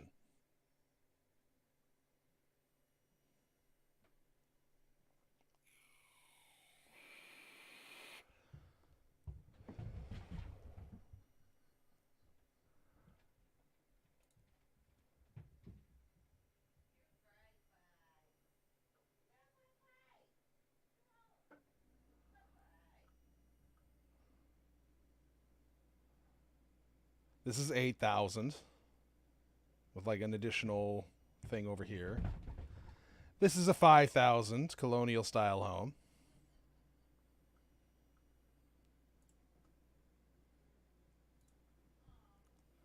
I remember being 8 and my mom was out of the house and being like not 100% sure if I was even allowed to ask my dad if I could have a glass of milk because he wasn't really involved as a parental figure in caregiving. Oh shit. Dad, do I ask you when mom's not home if I can have a glass of milk? What? Oh shit, I guess we never really went over that, did we? Let's point out we've never really gone over that in sex ed there, Dad.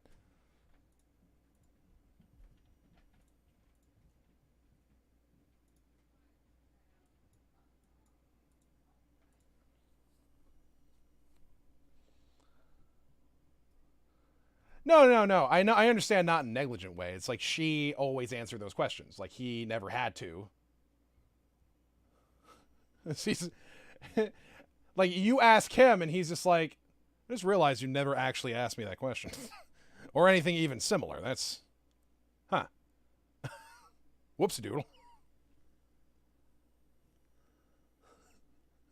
You know, you can come to me about simple things like that. I'm not gonna get offended or anything. I'm not gonna get mad. Yeah, but like, I never have.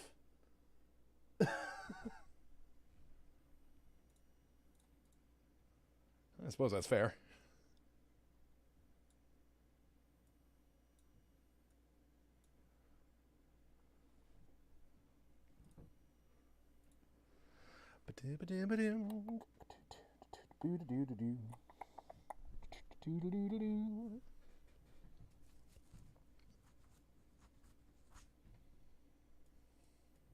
It is definitely better when both parents are in the house. That's like an inarguable fact.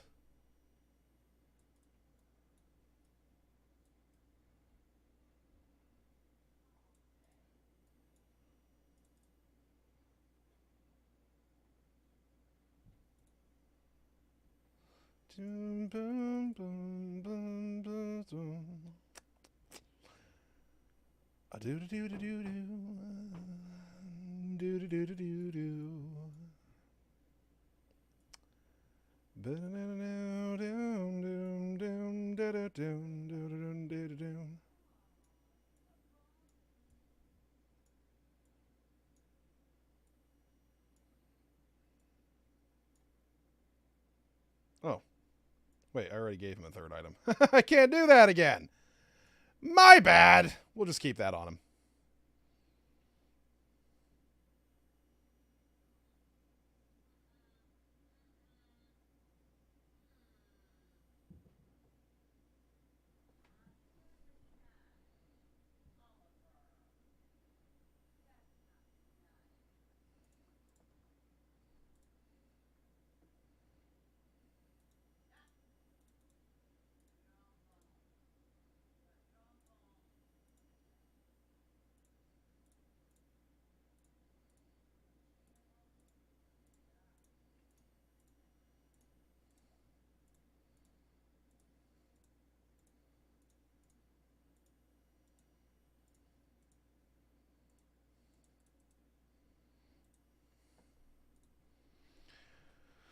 Do do do do.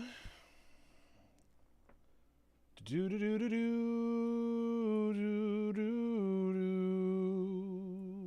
Do do do do do do do do do do do do.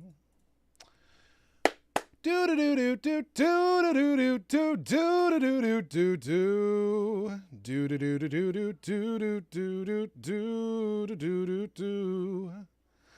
Do do do do do do do do do do do do do do. Do do do do do do do do do do do. Hey. Don't mind me. I'm just an idiot.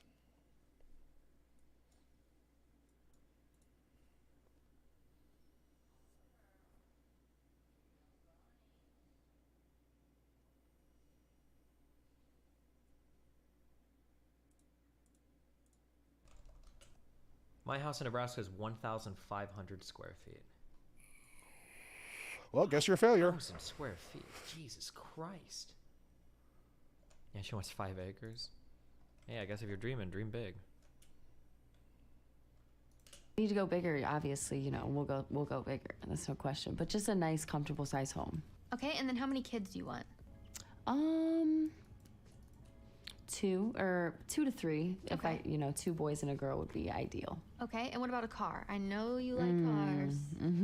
Yeah, if it could be anything, if it's my dream, it'd probably be a Pagani BC, which is like a hypercar, but I don't even know what that is. Oh my gosh, No idea they're what that so is. sexy. So that would be. How much is that Well, car? they're very I sexy, don't even so. know. Probably at least like 1.5 mil for sure. my at Jesus. least. I don't Okay, even so know. what about not the dream car, but something more realistic that I would yeah. would get. Just to give us a ballpark, like a kind of a range. Maybe like some sort of like F12 Ferrari, like an A12 super fast would be super cool. Maybe you give us something a little bit more realistic. Oh yeah, I suppose. Maybe like an F12 Ferrari. Fucking hell.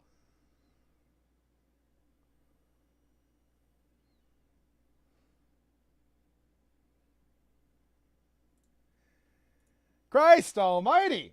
Okay, this girl's from like an either upper middle class or upper class, like very wealthy family. Okay. See, I wish they would say things like this because it would contextualize a lot of their answers, right? So if a girl was from a family like that and you're like, oh, you know, what kind of income are you looking for a guy? And she's like, oh, probably like 200, 300, 400K on the lower end. That actually makes sense because it sounds like she's coming from a ton of money. She's probably not going to be dating guys looking for guys that are making 50, 60, 70,000 a year. That makes sense, right? Depending on the household you're coming from. Like these are people that live like in gated communities with like security guards out front that like check IDs and shit. Like these people are very, very, very wealthy, you know? Or maybe like a 458. Okay. How much are those? It just sucks because I know there are like incel red pillars that take videos like this and like, oh look, the average woman wants a guy earning $500,000 a year, and it's like, no, these women sound like they're coming from families where like doctors are considered like lower class. Okay, we're like, oh, you're a doctor, that's cute. Are you like a brain surgeon or a doctor that actually makes real money? Or are you like a GP, like a loser, right? Like these are people coming from huge wealthy backgrounds, like. Ideal. When she's talking about the house she wants, she's talking about like one of the 5 houses that she'll inherit when her parents die. Okay. No, those are probably depending like 300,000 to 525K, just depending. When girls are talking about cars that you've never heard of, that's when you know you're in a whole other fucking area of life. Okay. And what you go with and. She's a car girl. Love them. All right, and then what about vacation? How important is travel to you? Like international, what are we thinking? So I've not done any crazy international travels personally, but I'm always open to exploring. And I love the oceans. So like French Polynesian Islands would be super cool to vacay for a little while, or I don't even know, Australia? Something like that. So it's something you'd like to do? Yeah, absolutely. It's not a huge priority for me, but it's definitely something that is on the list. The car is more important than the vacation. Yeah. So if I was a stay-at-home mom, it would be because we're financially okay without me working. And like if we were in a position where that wasn't the case, then I would 100% work and like be fine with that. But I want to have like 3 kids, so you'd have to have a bigger house for that. So I don't even know because I've never owned a home. Maybe like, I don't know what's normal. Like is 3,000 square feet normal? That might be big. Yeah, would you say like 4 bedrooms? Like a 4-bedroom home, something like that? Yeah. Okay, and then what about like cars? Would you want to drive a luxury car? Or do you not really care about that? I don't care about cars. I know a lot of people do. Like I drive a Mazda and I'm like perfectly happy with it. So that's not a big thing to me. Okay, and then what about vacations? Would you want to travel internationally, things like that? Yes, I love traveling. Like I think experiences are like the most like invaluable thing in life. So I would love to be able to travel domestically and internationally. How many square feet would your house be? Oh, minimum 23. Okay. 2,300 All square right, feet. she knows. And how Jesus many Christ. Jesus. I thought she meant 23,000 there for a second. I was like, ah!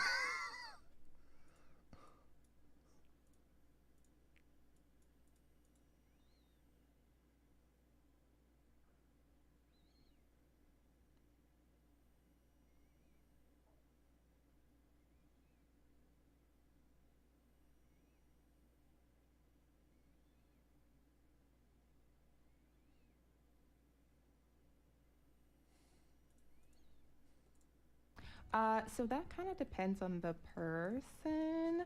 I would be okay with none. And also, like, it just depends on their value. Why 2,300 square feet? What a weird number to just have in mind. It must be like the size of her childhood house or something, I imagine. Something she just like specifically. I would say, Yeah, ideally, though, definitely. my max would be 4. Okay. What about a car? I want a car where it's nice and it stays nice. I know ideally if you have kids, that's not going to happen. But I would like, personally, Lots of working class kids grow up in households where they share a room with their siblings. Here's the other thing too. What about renovating? Like a lot of them are kind of thinking of a home where shit is already more or less made the way that they want it to be. You know what I mean?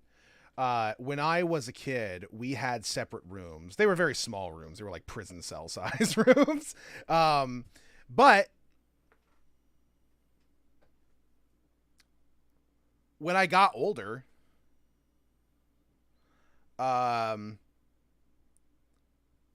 and my brother was dissatisfied with the size of his room. I was dissatisfied with the size of my room. And when I got older, my parents were like, "Well, why don't we just combine your rooms?" And my brother was like, "I don't know. I don't know if I really want to share a room with my little brother." But I was like all down for it, right?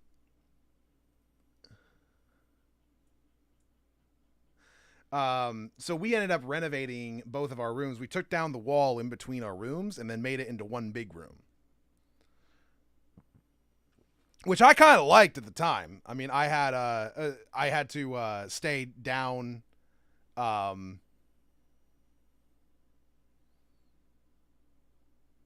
had to stay down in the living room, and that's where my video games were anyway. So I was like, "This is fucking awesome."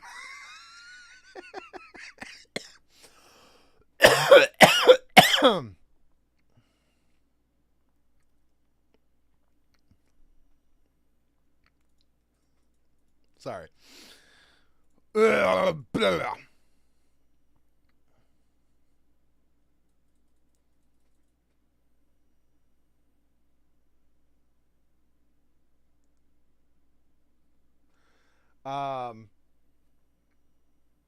So my family actually was pretty poor at first growing up, but we ended up having a shared room experience as opposed to starting off with one.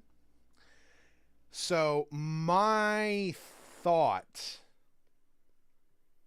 in general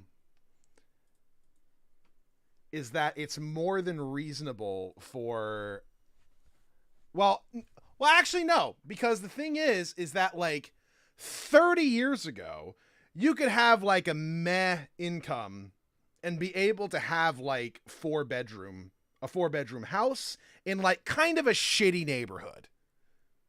You know what I mean? Like that's the weird thing. Like you have to remember that there are like good and bad neighborhoods for these sorts of things too.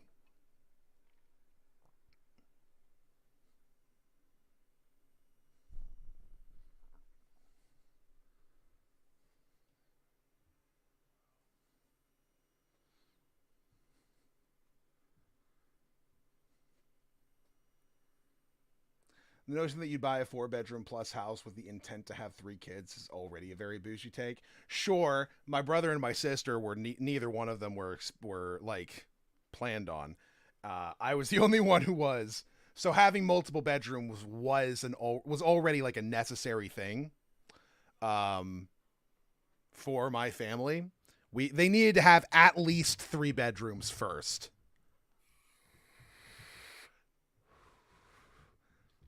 Or at least 2 that my brother and sister could share. But we were in a pretty nice, a pretty nicely priced area because it just wasn't a good spot.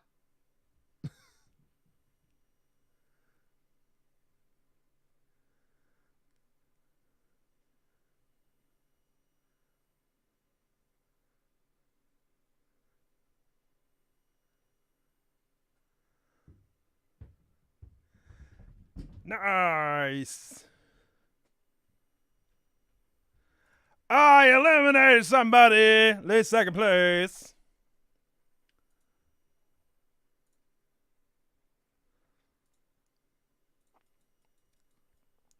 I'm pretty sure my mom worked and my dad worked, which was pretty rare at the time, or at least it wasn't like a normal thing for both the parents to work at the time.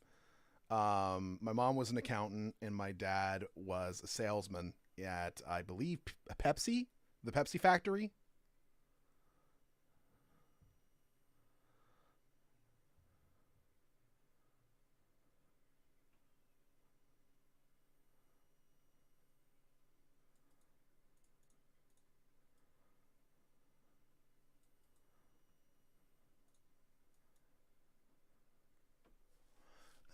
Do do do do do.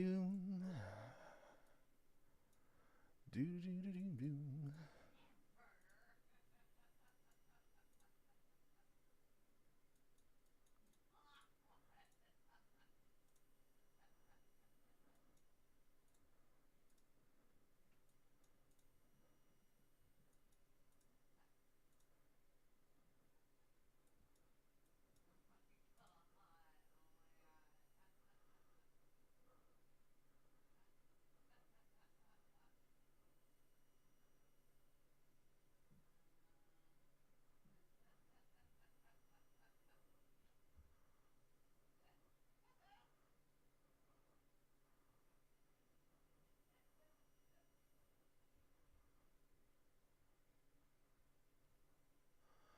So far, so good. I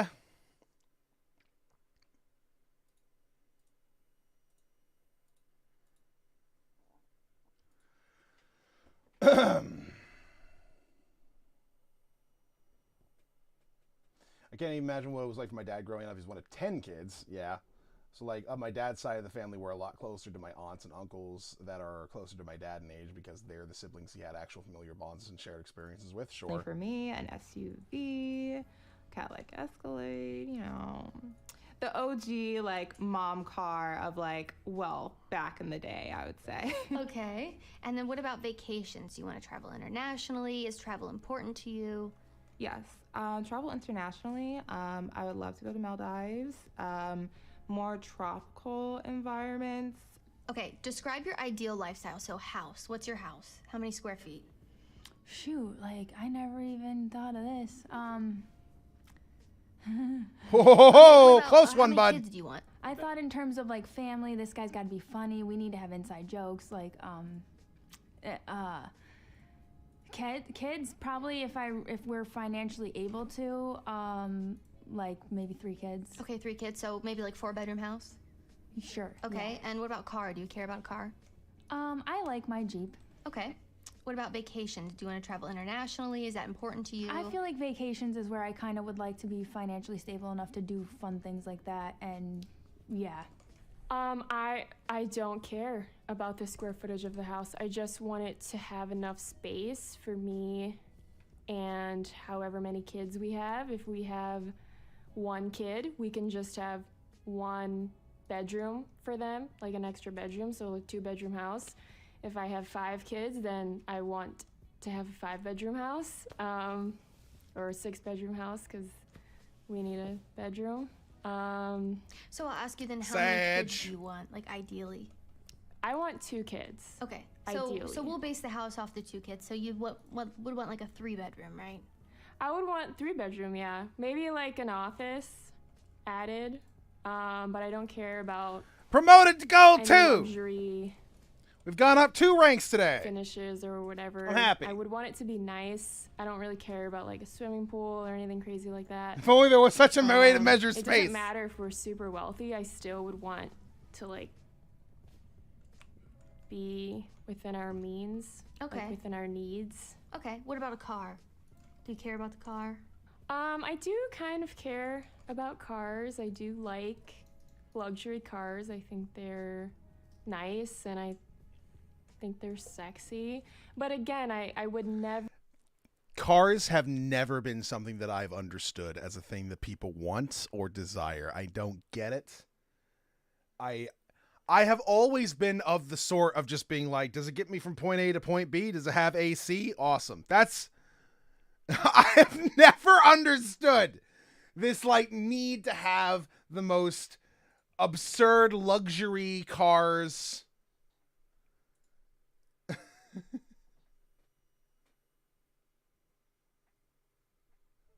Just never gotten it. Hold on. Well, guess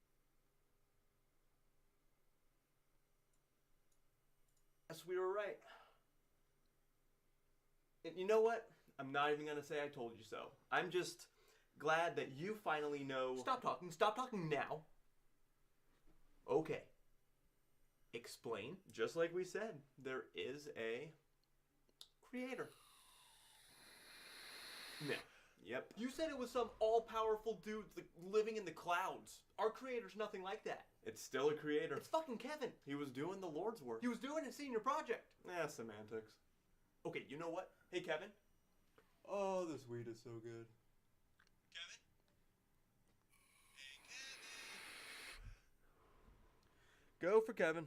Hey, just had some questions. First, I'm actually just curious. How long did this take you? Okay, well, don't tell my mom, but I kind of procrastinated on the thing. We had the full year to work on it, but I waited until probably the last week, worked for like 6 days straight, got it done, and then I rested for like a full day after that. Are you fucking kidding me? Okay, was this like a team project or... Nope, just me, one programmer. Okay, how does this program work? Well, first it calls a function. I just called it let there be light. Then you know how in iRobot, the robots must obey the 3 laws? Yeah. Well, this program has laws it has to follow too. The first 4 are the fundamental forces, and then there are actually 6 natural laws of human nature. So 10 in total? Yep. And the program must obey these laws or else it just falls apart. So you might say they're like the commandments of the program. Yeah, that's pretty much exactly what they are. Yeah, no, that makes a lot of sense actually. What language is this written in? C. Wow. Actually involves some others, but luckily I was able to find the software that takes what's needed from the different languages and kind of like combines it into one. Just does it all in one language. Really cool. It's called, let's see, Tower of Babel software. Yeah. It's good software. No. That's the opposite of what you said. I think you know you're wrong and you're kind of reaching. But what's nice about this language is that it highlights any individual mistakes in red. So when I was debugging, all I had to do was part the red C code from the rest, and then all the bugs were swept away, and the good code was free to be executed. Okay, so was there like a flood that covered the entire Earth and a dude who built an ark and put a bunch of animals on it? That was in another file. Doesn't count. Totally counts. Doesn't count. Different files. That's like, wait, different folders? Yep, different folders. Different folders. That's like a different universe. Bible never says it all happened in this universe. You make people crazy. Yeah, my computer, I have one column of final design folders that I actually sent to my teacher. And then I have another column of just like junk folders for fun stuff. Are you trying to say it happened in a parallel universe? No, I'm just saying different folders. Okay, what happens after you die? The notion of there being 10 commandments is actually a specific impression of Jewish law during the translation of the Bible for Christians. Well, yeah, because there was actually like over 200 and some commandments as far as like the Jewish laws were concerned. You're removed from the active program, but all your info is still stored on an external hard drive. Still conscious? No. Boom! Maybe. Is that a win for me? Yeah, even when someone dies, I still want to be able to access their information. But you want to know something crazy? Okay, so I was monitoring this one character in the game, just, speed running through their life. And once they died and went to the external hard drive, I was done for the night, so I unplugged the hard drive and shut off my computer, and I left for a long weekend. When I came back 3 days later, he was back in the active program. And swear to God, I never plugged the hard drive back in. It jumped from the hard drive into the computer. I can only describe it as a miracle. A miracle. Yes, exactly. Wipe that smirk. You know what? No. You said you were going to go to heaven, like above the clouds or whatever. Not a hard drive sitting on some dude's desk. So after that, I knew I needed another method of storing these files. So I started backing up the hard drive to the cloud. Yeah, exactly. It's annoying though. I might need a new cloud service provider because for certain files, it's apparently too much for the hard drive and it'll start overheating. So it's kind of like those files are burning forever. Yeah, exactly. Like at least until they get a better cooling system or better storage capabilities. Yeah, well that's what happens. But I'm very impressed. What'd you get on the project? B-. Wow, strict teacher. Yeah, for real. But I'm thankful for what I got. Oh, and speaking of that, one sec. Dear Lord, I just want to say thank you for guiding me through this project. I managed to get a B-, which is passing. Wait, are you praying? Yeah. To who? God. You have a God? Duh. You think we just came from nothing? I don't know. Maybe you're part of a simulation. That's the dumbest thing I've ever heard. Wait, how do you know you guys have a god? He talks back to us. Hey, Kevin. Just want to say good job on the senior project. Thanks. You know, I worked really hard on it. I know you did, but maybe don't procrastinate as much next time? Yeah, definitely. Okay, wait. Who is your god? You want to see? Yeah. Hey, sending up one of my characters too now. You can do that. Yeah, no idea what's going on. Super confused. Weird shit in my life.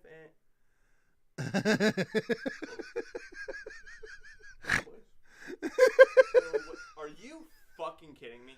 Hi there. Mormon's got it right? Not exactly. Explain. In a way, everyone got it right. Explain more. This guy. Hey, Kevin, you want to explain this one? Yeah, I got it. All right. So who do you think made him? I don't know. He's God. Did he make himself? This fucking guy. Oh, This fucking guy. Oh, boy. No. So he has his own god. What, so there's like levels to it? Here, check it out. Hey, sending one up. Like, what? This is getting really weird. What the fuck? What up? So what I did was I took the real gods and I put them in your simulation as real people, as influential characters to your individual religions. In reality, that's not how it works. It's layered. Everyone has their creator, and all creators have their creations. Everyone has a purpose, and we all live in harmony. You want to know something? The reason I made this program was to test the idea of different religions coexisting on the same level. Wow, you really fucked us. Yeah, it went just as bad as I thought. I actually ran the simulation to the end of time, and what I found was that when your fundamental morals and beliefs are so different, you guys cannot coexist. There can be improvements. It can be good at times for certain people, but you guys will never live in harmony the way that we do. I mean, we got those cool coexist bumper stickers, and that's a win. Wait, so if there's like a ladder of religions, That's a win. I feel like we're gonna get to one that you're really not supposed to make fun of. Maybe for you guys, but for us, it's different. Here, sending one up. Oh god, oh god, oh god, oh god, oh god. Fucking knew it. Yo, yo. So is Tom Cruise up here too? 3 floors up. Jesus Christ. Somebody call me. See, all the influential people from all of your religions can be found somewhere here. Even the agnostics were right in a way, because if you look at floor 42, God is in a quantum state of existing and not existing. And for you, floor 63 has no God. Knew it! There is no God! On level 63. Are we level 0? Yeah. So wait, does this end, or is there like a top God or something? Hubby? Yeah, I got one coming to the top floor. Oh boy. Fuck no. You want to get into here? I only have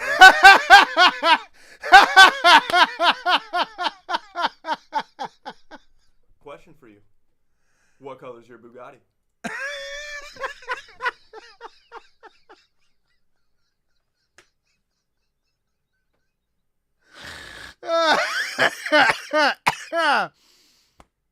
Oh, shit.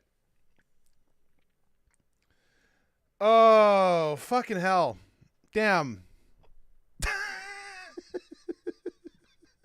Yeah, it really only works for monotheistic religions. You're right, David, but still, that's fucking funny. Christ almighty. Imagine Andrew Tate being like top level God. Literally top G. He is the top G.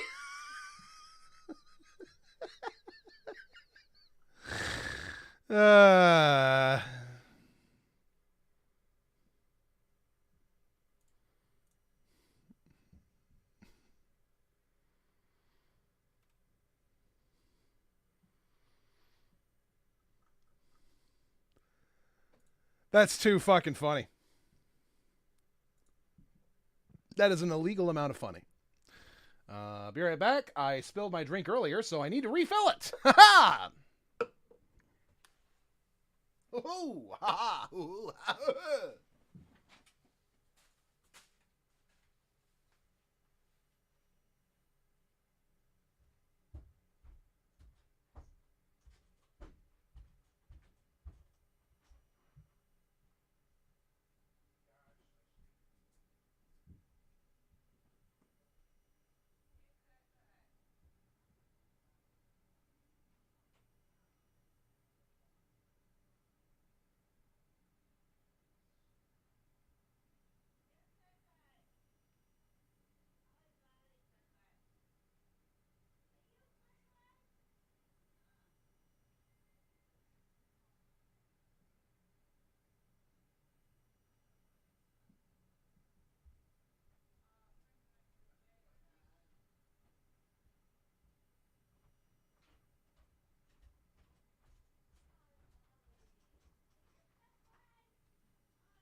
Orange juice is good for the soul.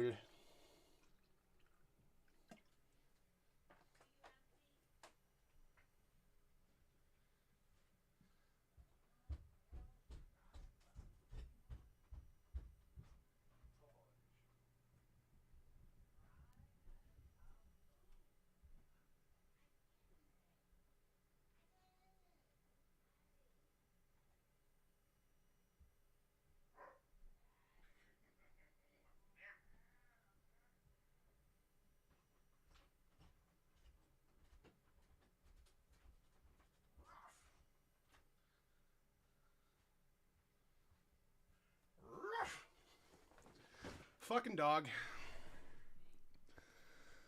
I like L. Ron Hubbard being a god.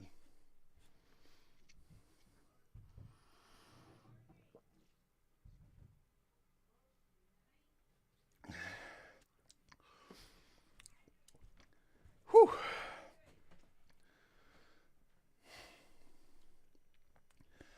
I find that this argument joke concept only really works through a Western lens that uses a lot of specifically Christian underlying base assumptions. Is a thing that happens surprisingly often. Well, yes. Never go above. I would never want to be struggling because we're paying. If I wanted to make it fit, by the way, I would probably just say that one of the floors just houses literally all of the Hindu gods. A crazy and that's car just one payment. floor. It's only if we had enough money that we could afford a luxury car. And even then, like, I wouldn't want like a Lamborghini. I like BMW and Mercedes just because they look nice. But I would get like just a nice car that I could drive my kids around, and then my man can drive whatever car he wants. I would definitely like a luxury car. Okay, so ideally you would like a luxury car. What about vacations? Like, do you want to travel internationally? Is travel important to you? Travel is very important to me. It was ingrained into the way that I grew up. Like, I've been traveling. I've been to like 10 countries. I love traveling, so I want to keep that up. Okay. Job that I have, or the job that my husband has, is going to be some sort of income that is not based off of them working, if that makes sense. Like, I would want my husband to own a business. I would own a business, and it would... Jesus Christ. I don't want my husband to work. I want him to own an income that doesn't involve him working. I want him to own a business, and then I will also own a business. What? would be able to run or function without us, and we should be able to never have to we'll always be retired, or we're never retired. Either one. So like passive income, I guess, is what that is. Yeah. That is the most like that's the most wishful thing I've ever heard. I don't want to be working class and short. Yeah, it literally is. It's just I just want him and I to both make like fuck tons of money without ever having to actually do anything. Just be able to travel the world and just never do any work. That's my goal. Okay. Do unicorns exist in this world?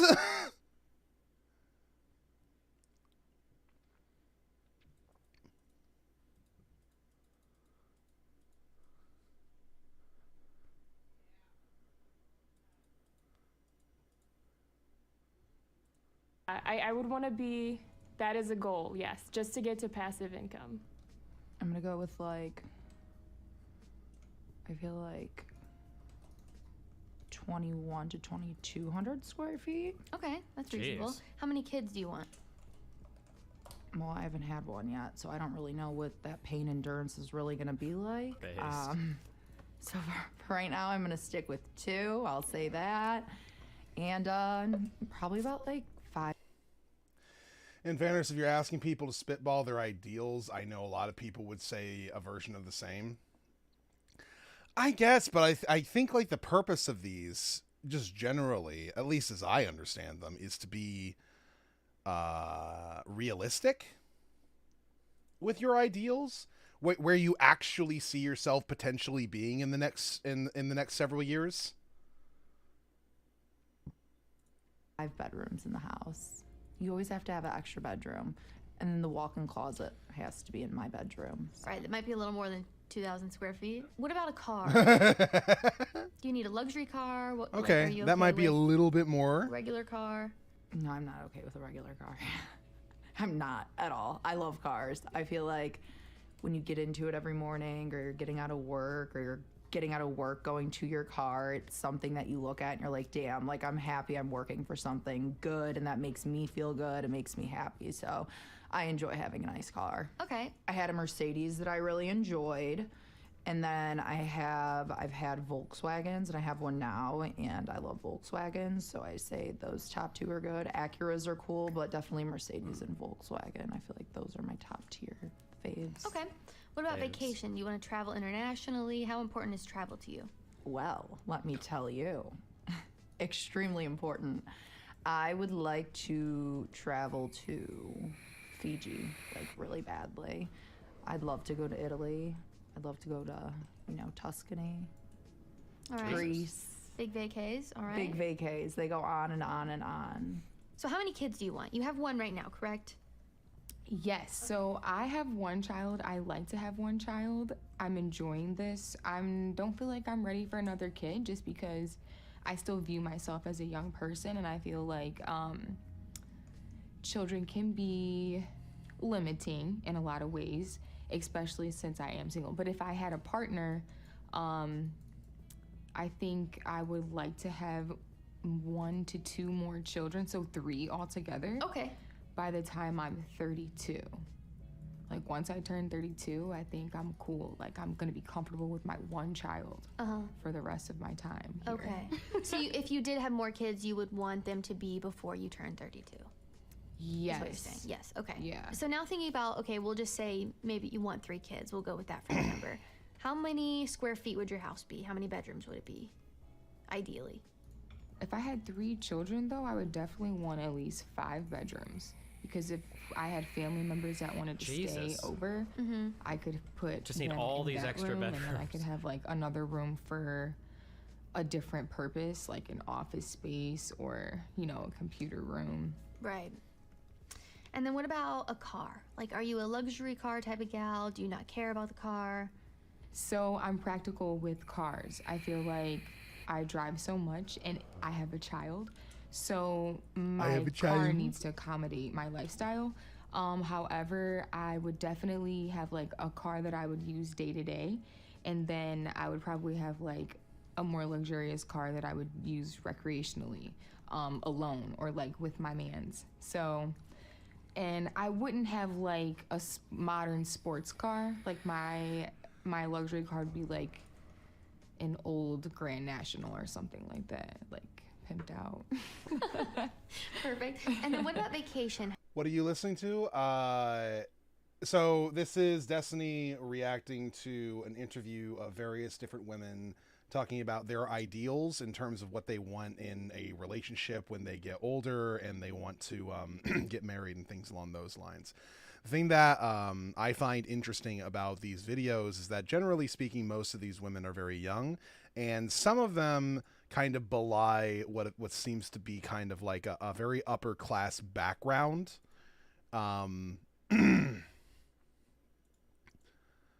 Like, I don't know how else to explain it, but the basic thing is it seems to me that the vast majority of these women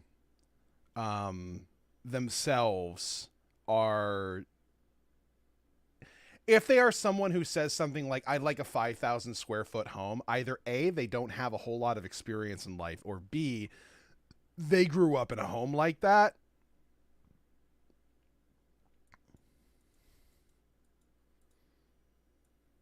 At least that's my interpretation.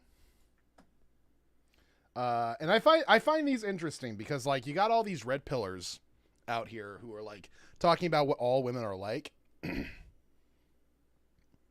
I think that part of this has to do with like a growing inconsistency of the way in which the dating market is evolving over time, and the fact that people aren't really like growing with it, if that makes sense.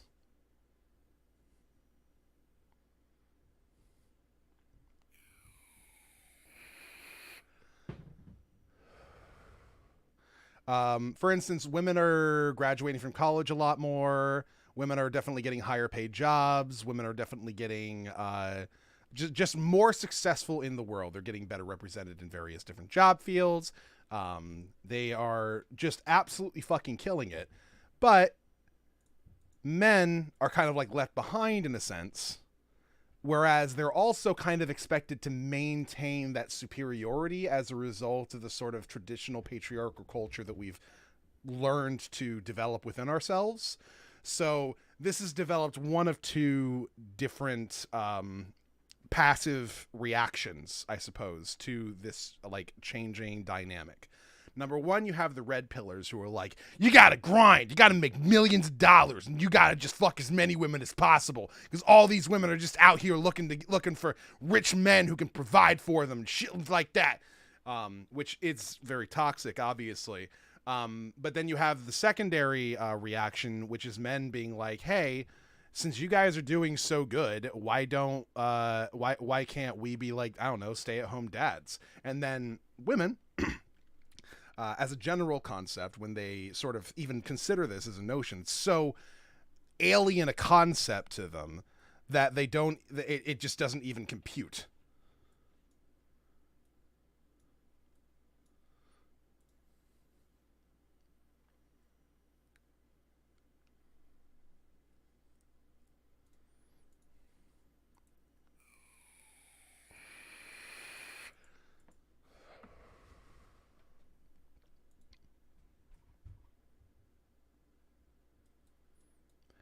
And so, whereas people kind of interpret that as like, oh, these women think you're a loser. Well, I guess kind of in a sense, but what's really happening here is a little bit more sophisticated than just like they think you're a loser.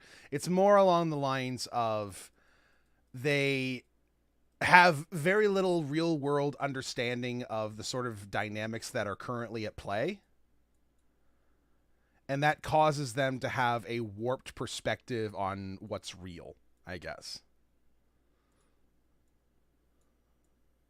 Or what's even realistic. I do also think it's an issue of the American dream and the nouveau. I don't know, French. That the kinds of people that succeed at the rat race and achieve a level of financial success aren't always good at instilling the attributes that led to their success. Grit and determination to keep going, resilience to the fact. Oh, is this fucker going to fuck up my lost streak? He is. You fucking bitch.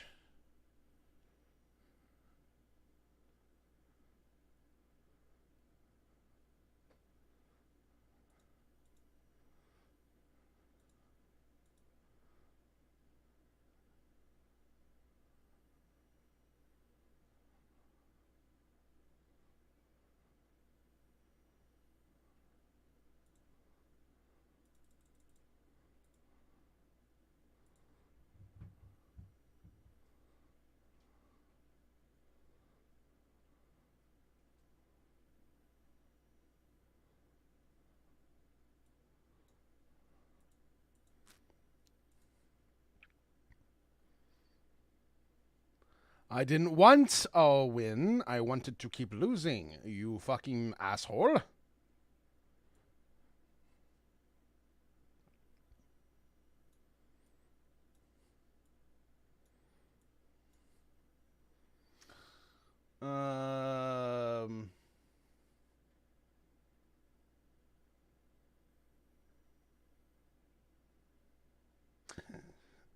This might lead to daughters of such families being much more willing to seek out a husband that'll handle being the breadwinner despite making claims that they'd totally be okay with work if it was necessary. Yeah. I remember I had a girlfriend back when I was 24, 25, something like that. I was still working at Domino's. And she essentially told me that she didn't mind working. That if it came, like, while we're together, she was like, in the future, if this ends up working out, I actually don't mind if I end up having to also be like one of the workers in the relationship. I'm fine with that. My dad told me that that's just the way that the world is these days. And like, the respect that one offers their father when they tell them like this is the way the world works is interesting to me. In this particular instance, the father was correct in saying that like the world has changed. You can't just have like a woman staying at home anymore. The world, like, things are expensive. Everyone needs to pitch in.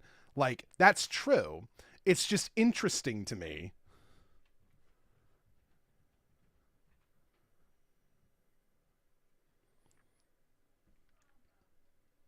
that became the new way of things, I suppose.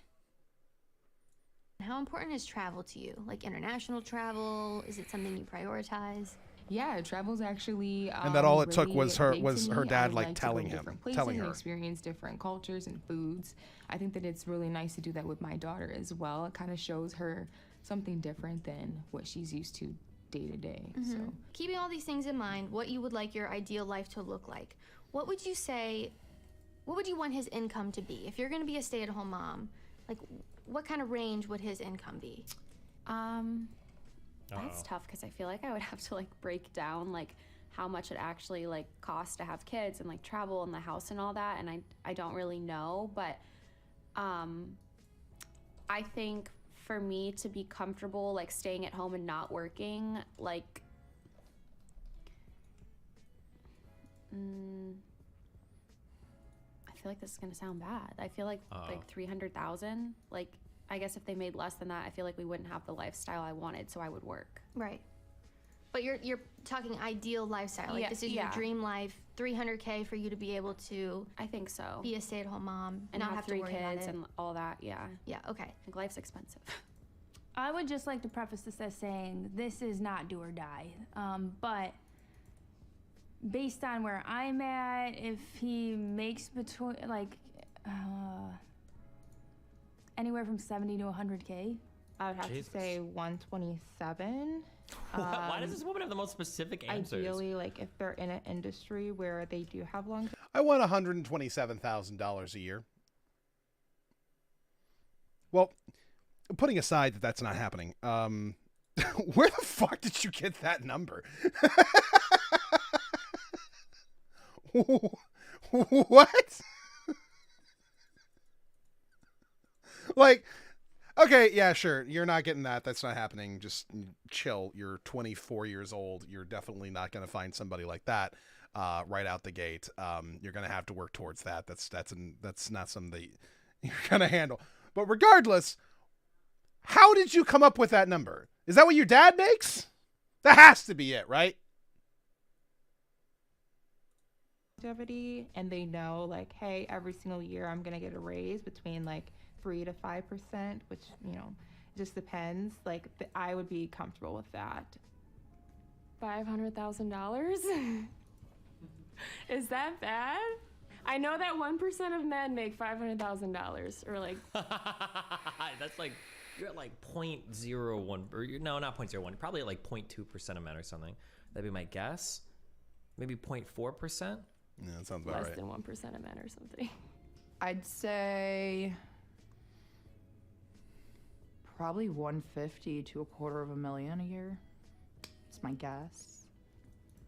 Okay. And you would contribute also 50-50, Yeah. correct? Yeah.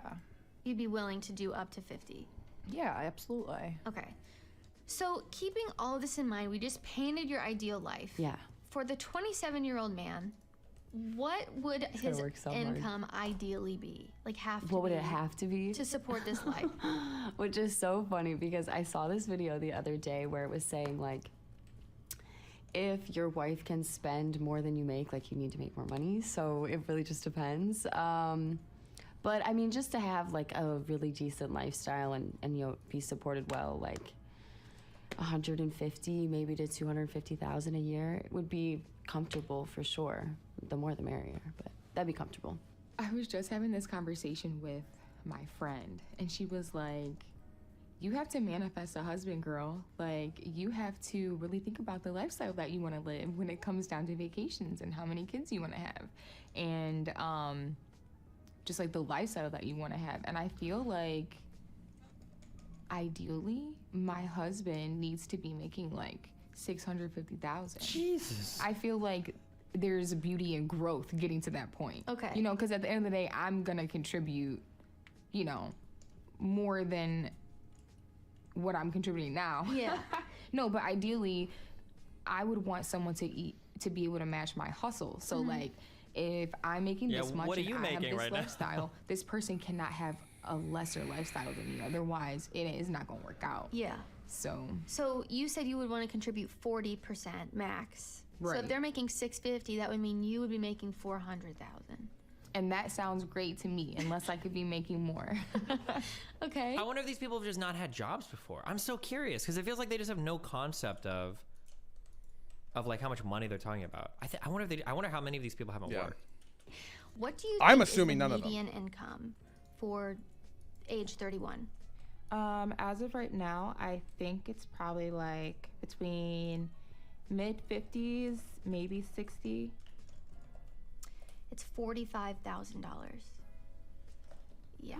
What do you think Wait, what did? It's mid is the median income for age 31? As of right now, I think it's probably like between mid 50s, maybe 60. Oh. It's $45,000. Yeah. What do you think the top 25% of men are making at 31? I think it's probably my 80,000. range of like that mid, like maybe like 57. 70. 70. Oh, Top 10% of men I'd say at 90. 31.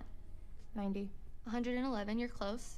Okay. And then what about the top 1% of men? Ooh, I would say 120.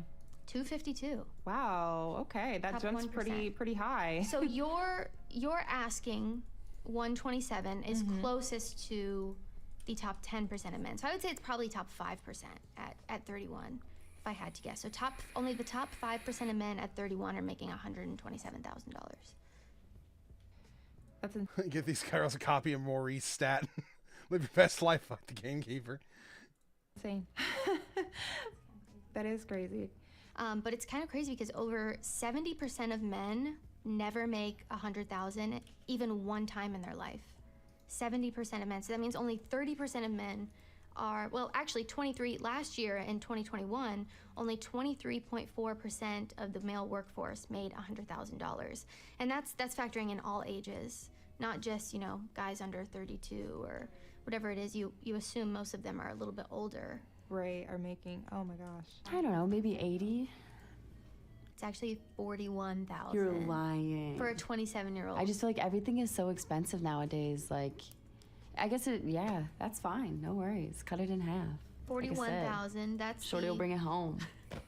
That's the median. And then what do Yeah. you think the top 25% of men at 27 make? I guess that's it. Let's change up the perspective. Maybe 60K. 61. Yep, Okay. close. And then what about the top 10%? Top 10. 75. See, okay, hold on. Yeah, like you guys, the red pill. I have to like correct so much here. Someone in YouTube chat was like, Instagram got these girls tripping. Ha ha ha ha ha. No. Either you come from a really preppy community, you don't realize it, or you just have never met another human being in your life. These people are all like very clearly upper class people, right? Like the black woman earlier who said she has one daughter said was that the one who said she traveled to 10 countries, or like she wants to travel a lot, or she's traveled a ton? Like these people these people are naming countries that they want to visit that I've never heard of before. Okay. Or like one girl's like, oh yeah, what do I want for a car? Well, I either want like the Jaguar like F12X type, and it's like, I don't know. I've never heard of this car in my life. Like these people are all like very rich. These people all come from ultra wealthy fucking families. Okay. These are not like normal people where it's like, oh yeah, like I go to Walmart and I work my job and I come home and I'm looking for a guy that's making $600K a year. Like, these are people whose parents were probably fucking retired like halfway into their high school life. Okay. Like your argument is based on a massive assumption. I don't know what to tell you, Chief. Good luck in life. Okay.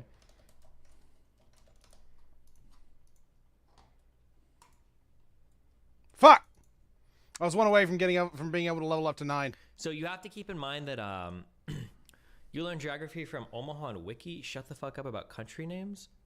Pretty sure I've been to more countries than your entire family will ever go to for the rest of your lives already. Okay, stay mad, poor.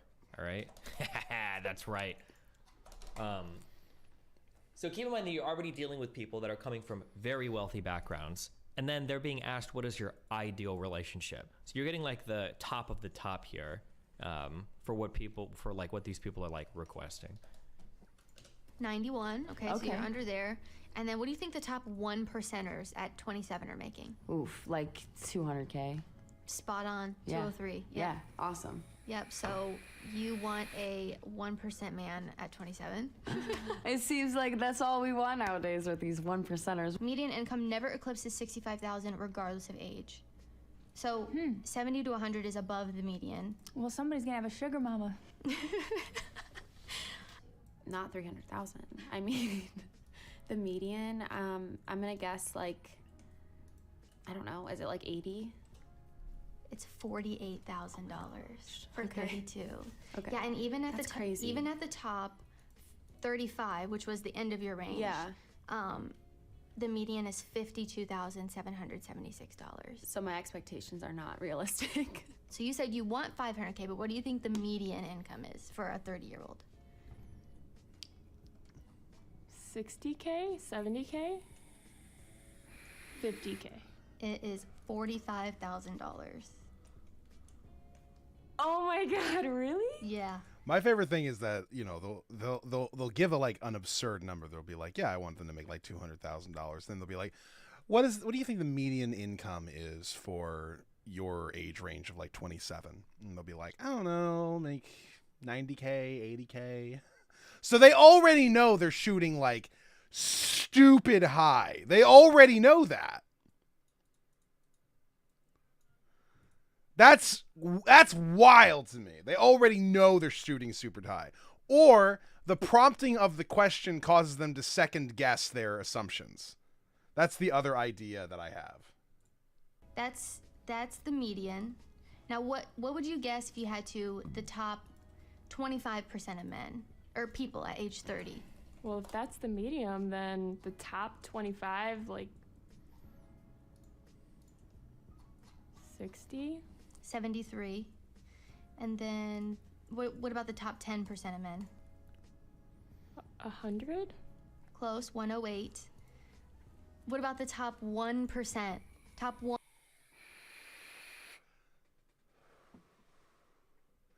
Yeah, they know it's a long shot to land a 1% man.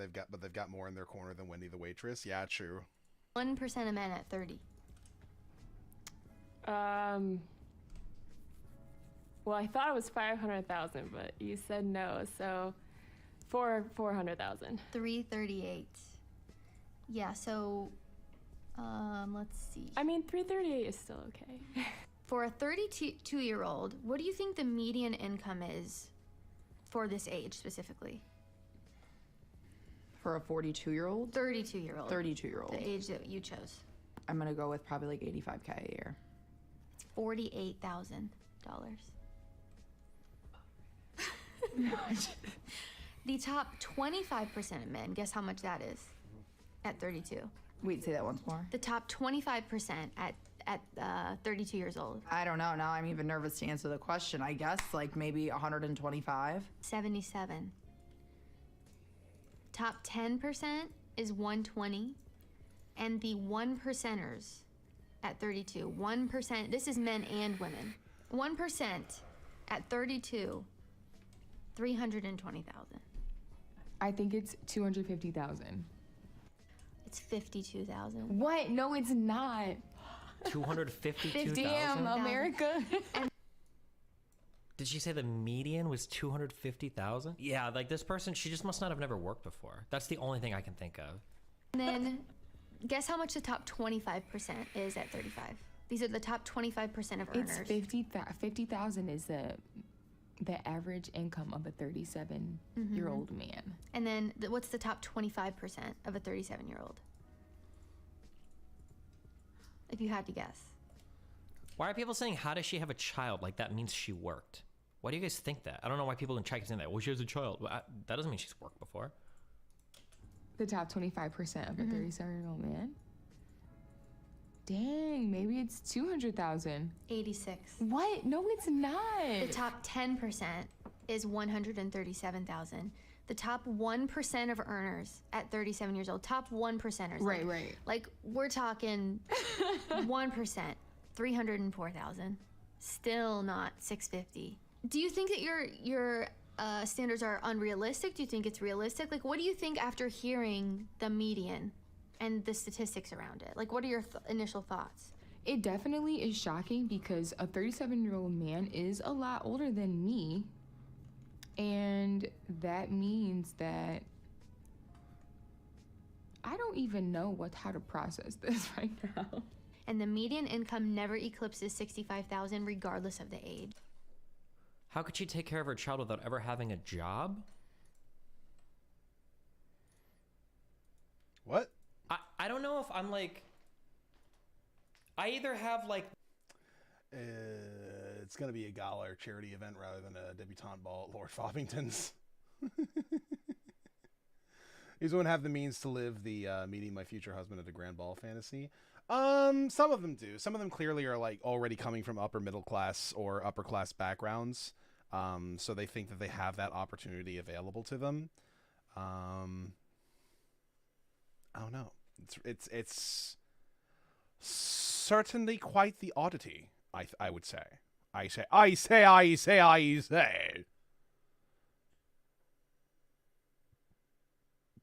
It's difficult for me to really come to a conclusion as to their full mentality. I'm not a psychologist. I don't know about these sorts of things. It just is what it is, I guess.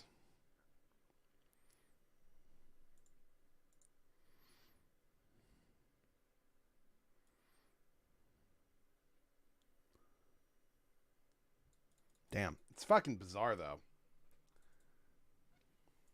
The magical prep eye because I went to a prep school and I know what rich people look like, or I'm just like using like post hoc rationale, but like this person looks like they come from money.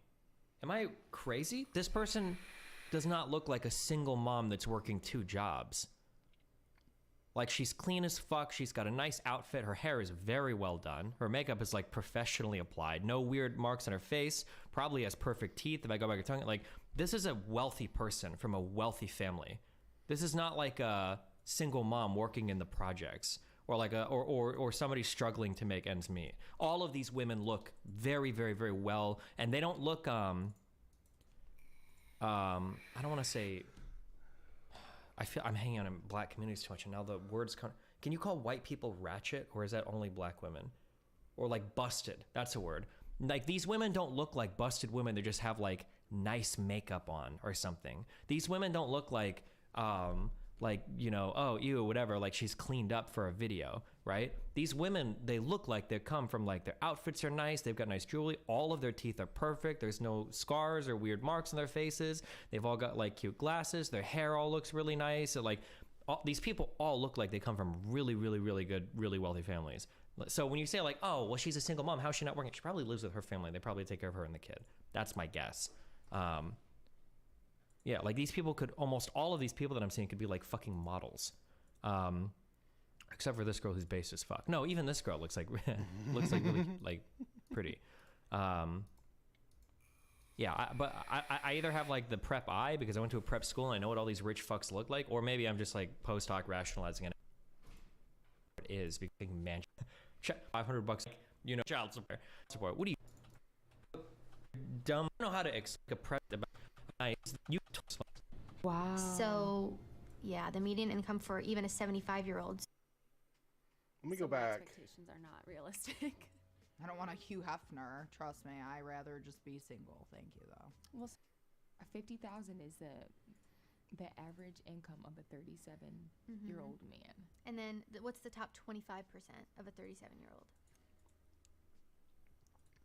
If you had to guess. The top 25% of a 87. Right. Like, still, do you think man is I don't even know how to process this right now. And the median income never eclipses 65,000 regardless of the age. Wow. So, yeah, the median income for even a 75-year-old, 16 to 75, never eclipses 65,000. And then over 70% of men never make 100K even once in their lifetime. Over 70%. In 2021, only 23.4% of the male workforce made 100,000, and that's all ages. So you have to assume a lot of them are older, above 40, 50, 60s. Why do you think, what do you think makes women feel like they want that? Like, what is causing women to want the one percenters? I think a lot of it is like social media hype and just this grand idea of what's obtainable nowadays, which it totally is, but you have to work for it. And that's why it's 1% and not everybody's doing it. So it's not bad to want that, but you have to surround yourself with those types of people. So honestly, for a long time, you're probably going to be in the 25%, but that's how you strive and you get better and you meet the right people. So I think they want it because it seems so obtainable based on social media. Do you think a lot of people just don't know the statistics around it? Oh, absolutely. Yeah, I was a little shocked when, obviously the 1% is going to be that higher income, but what was the beginning, like 41? The median is 41. Yeah, that was shocking to me, to be honest with you. But I mean, it makes sense. I'll tell you some other ones that are crazy too. So the median income never eclipses $65,000 regardless of the age. What?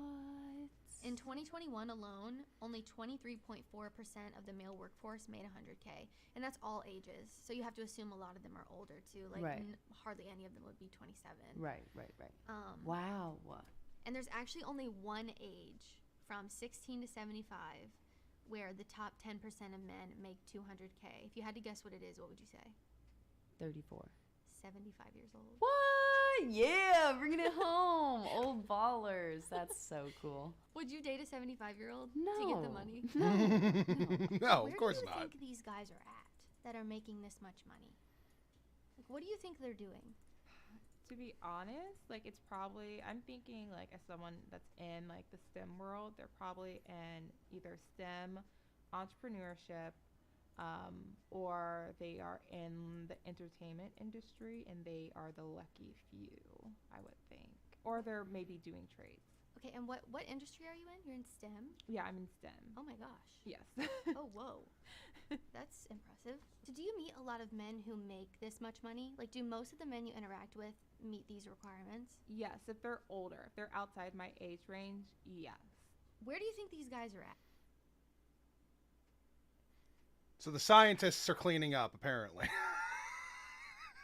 The older scientists are doing all right. That's funny to me. That's fucking funny.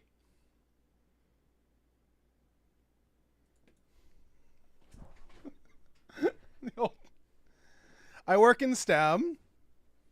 If they're an older scientist, then yes, I will tend to see them making around my standard of income. Holy fuck, that's funny. If they're a PhD researcher.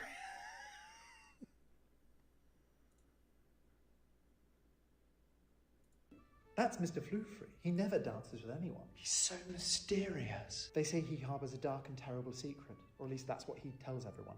Do you think he's looking at me? Felicity, could I have your dance? Fuck off, Rupert. Yes, of course. What could he be thinking? What could he possibly see in me? The fact that he seems a bastard means that he's definitely the opposite. Yeah, actually, I think if he seems a bastard, he might be a bastard. What could he want me for? Yeah, I think that's quite clear. Choose Rupert. Fuck off, Rupert. You're quite sure? He will ruin your life. He's so mysterious. Avoid that man. Who is that man? Felicity, are you kidding me?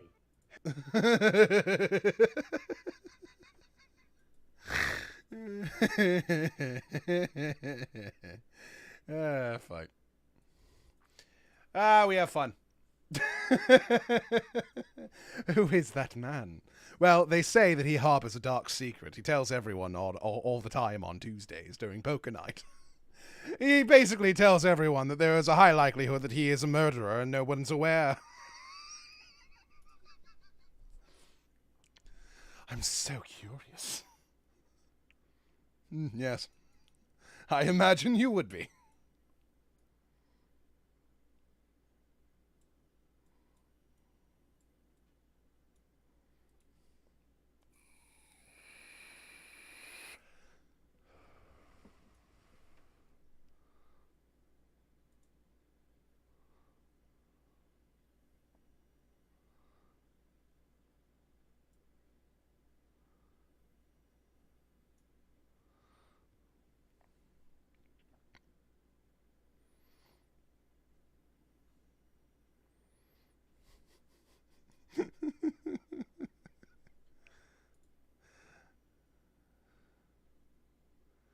I believe Miss Spinklebottom has informed me already that she saw a dead body on his property.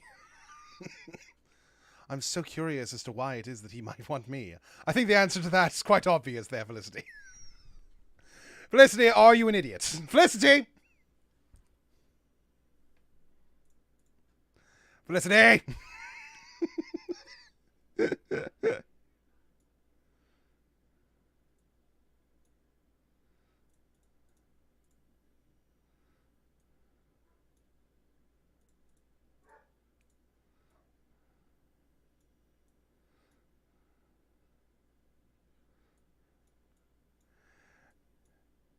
Felicity!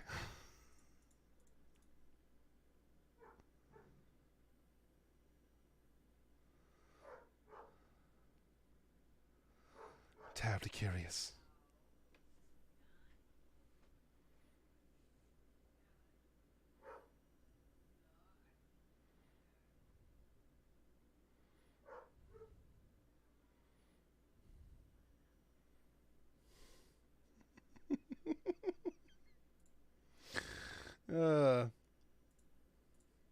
That are making this much money? They're honestly probably just not around because they have more going for themselves and just like going out and like partying around. They're probably like strictly businessmen, you know? So I don't know. It's Starbucks at 7 a.m. in the morning. That'd be my guess at their business office. So you said 150 to 250 would be kind of ideal. Over 70% of men never make 100K even once in their lifetime. So last year alone in 2021, only 23.4% of the male workforce made 100K. And this is like all ages, 16 to 75, like all working people. Yeah, and the majority of them, like you have to assume they're older because it's factoring in all ages. And then only one age from 16 to 75 at the top 10% are making 200K. If you had to guess, pick which age do you think this is? 39. 75 years old. Hell no. I don't want a raisin. I don't want a Hugh Hefner. Trust me, I'd rather just be single. Thank you, though. Have you ever met any men that make that much money? I'd rather just be single. Or, you know, lower your standards just a tad. I don't know. That's... Am I being weird by saying that? Is that a strange thing? To be like, hey, guys, maybe this notion that you have is a little mistaken. Just a little mistaken. And that perhaps lowering your standards might help a tad. But a tad?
I don't know. I think that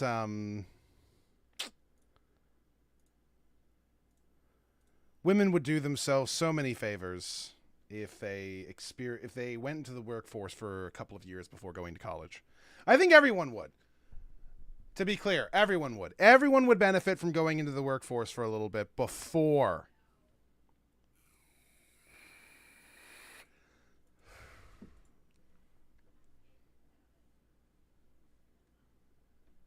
I think that'd be a very good idea.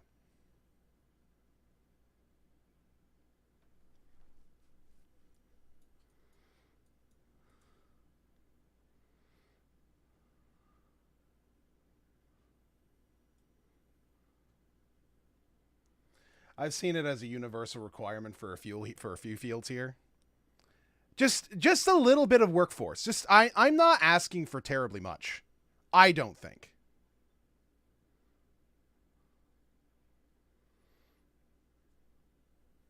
Like, I just think you would have a better life if you tempered your expectations a tad by learning how the real world works for a moment first.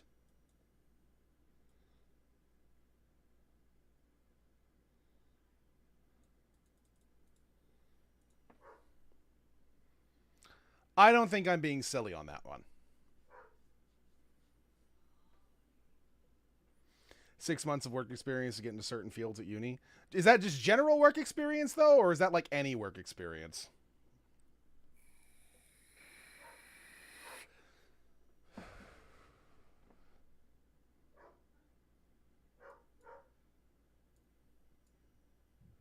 Any, usually? Okay.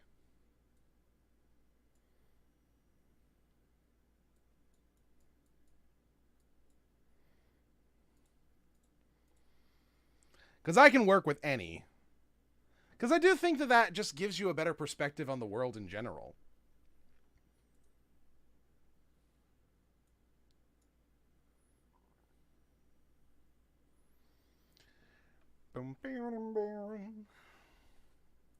That are in the age that you're looking for? Yeah, multiple.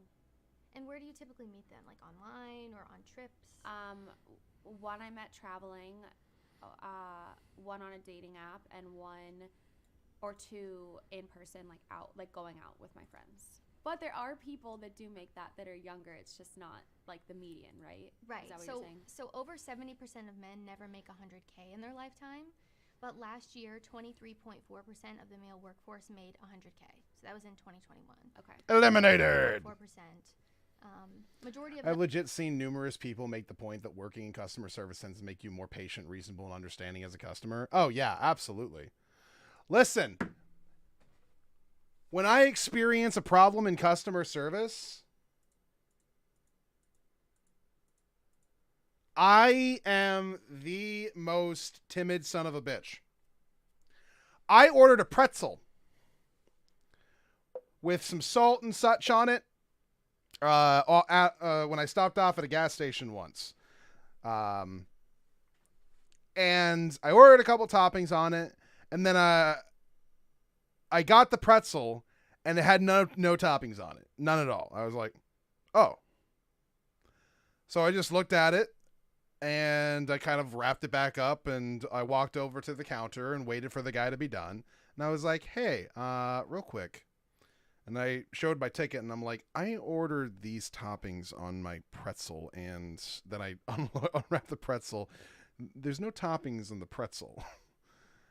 And he looks at it for a second, then he looks at the ticket, and then he looks back at it, and he goes, oh, my bad.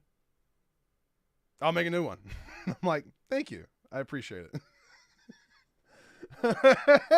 If you just kind of approach calmly and patiently and just kind of explain the situation really, really succinctly and just be like, hey man, do you mind? Done that at drive-throughs and such, where I'm just like, I really hate to be a bother, but it seems that you got my order wrong. And generally speaking, you know what they do when you're being patient with them and you're being understanding and you're not like chewing them out. They usually just go, keep what I gave you, and I'm just going to give you this. Don't even worry about it. Also, here's a coupon. That's what'll happen. Customer service people are so happy when a justifiably dissatisfied customer is patient with them. It goes such a long ass fucking way. You have no idea.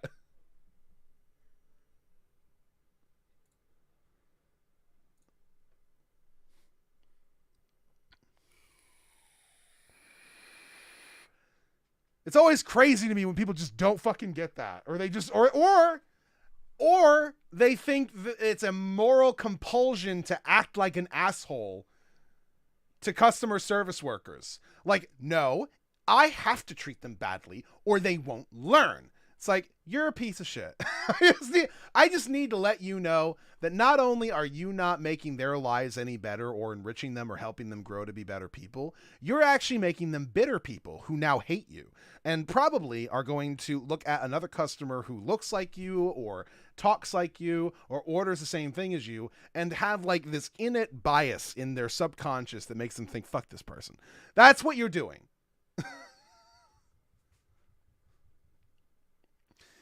This is also why I don't like ordering food from a place when it is when it's like less than an hour before they close. I hate doing that because I've been there. I fucking been there. And if I do, then I tip like 50%. Like 50% at least. Because that's what would make me think, okay, whatever. Because like I remember working at Domino's gave me so much fucking perspective. I remember whenever we'd be on like the last hour, we weren't allowed to go home until all of the night shift stuff was done. All the cleanup, all the putting stuff away, the paperwork, all those sorts of things. And generally, the only people working at that time were the night manager and myself. And that was it. So I had to do like most of the cleaning while the night manager had to do most of the fucking paperwork. And then all of this stuff ended up taking like from start to finish at least an hour to do. So we would start like on the last hour. We'd start cleaning up. We put back everything, make sure things get washed, start putting things away. That's when we would start the cleanup process, with the hope being that we don't get any customers, we don't have to dirty anything up, we don't have to get anything out, and on the last minute, we can just enter in the end of day, get the paperwork, get the fuck out of there. That was the idea. Because I would go in at like 4 o'clock, we close at 12. I only want to be working 8 hours. I don't want to be working more than that. I just don't. I don't want to be there till 1, 2, 3 in the morning because of some unforeseen circumstances. I really don't. So when somebody would order at like 11:30 or some shit, and it's like, fuck, now I gotta get shit out. If I went over and I looked at the ticket and it was like a $20 tip or some shit, I'd be like, okay, whatever. This is fine. I'm down. I'm down for this. This is great. This is good. No, it's fine. It's fine. I got this.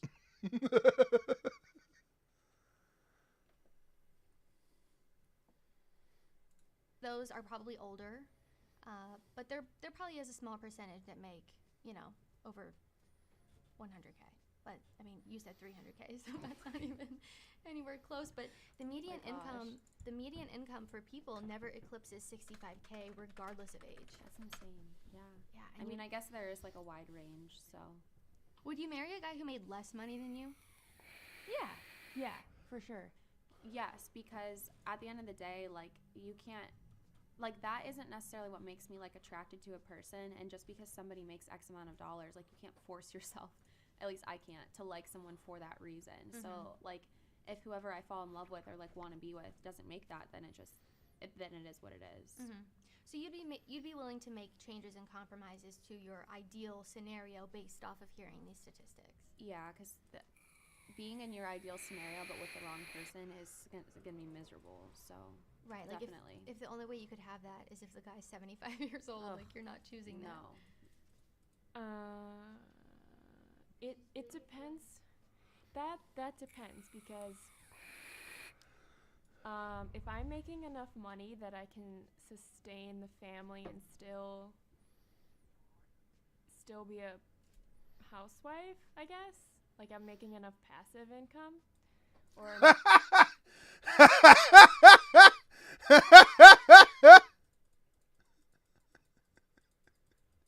it's so funny. It's so funny to me.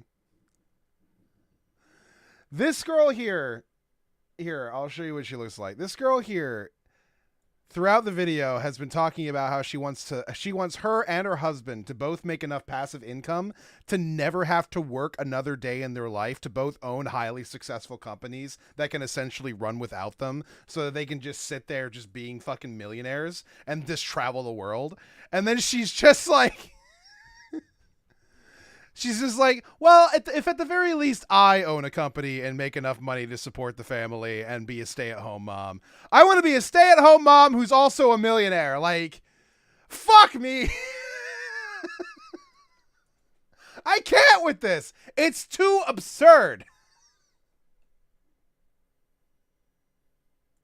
enough, like I can take time off enough with my job, then I'm okay with my husband not making as much, but only if you were, say, at making 500K yourself. yeah, if I was making 500K, then I can make that exception, but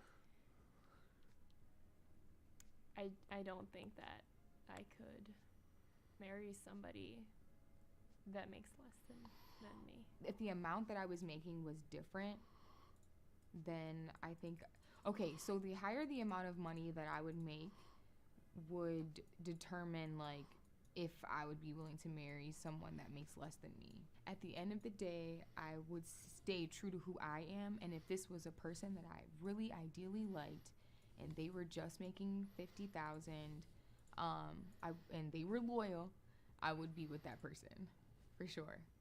Yeah, but as long as he doesn't have more debt than me, that's fine. Like, that's just like where we're talking about, like, if you're getting married to somebody, like, their baggage is your baggage. So you could make less money than me, that's fine, but don't bring more debt than me. You know, that's where it's like, I'm not gonna pay your bills that way.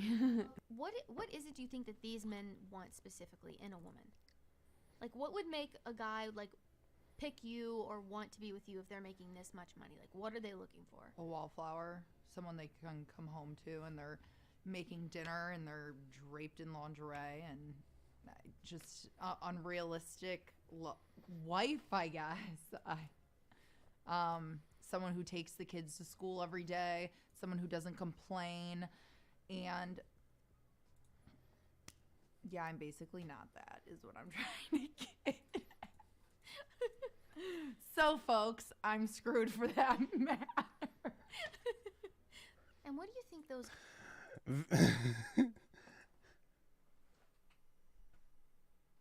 That's so weird to me.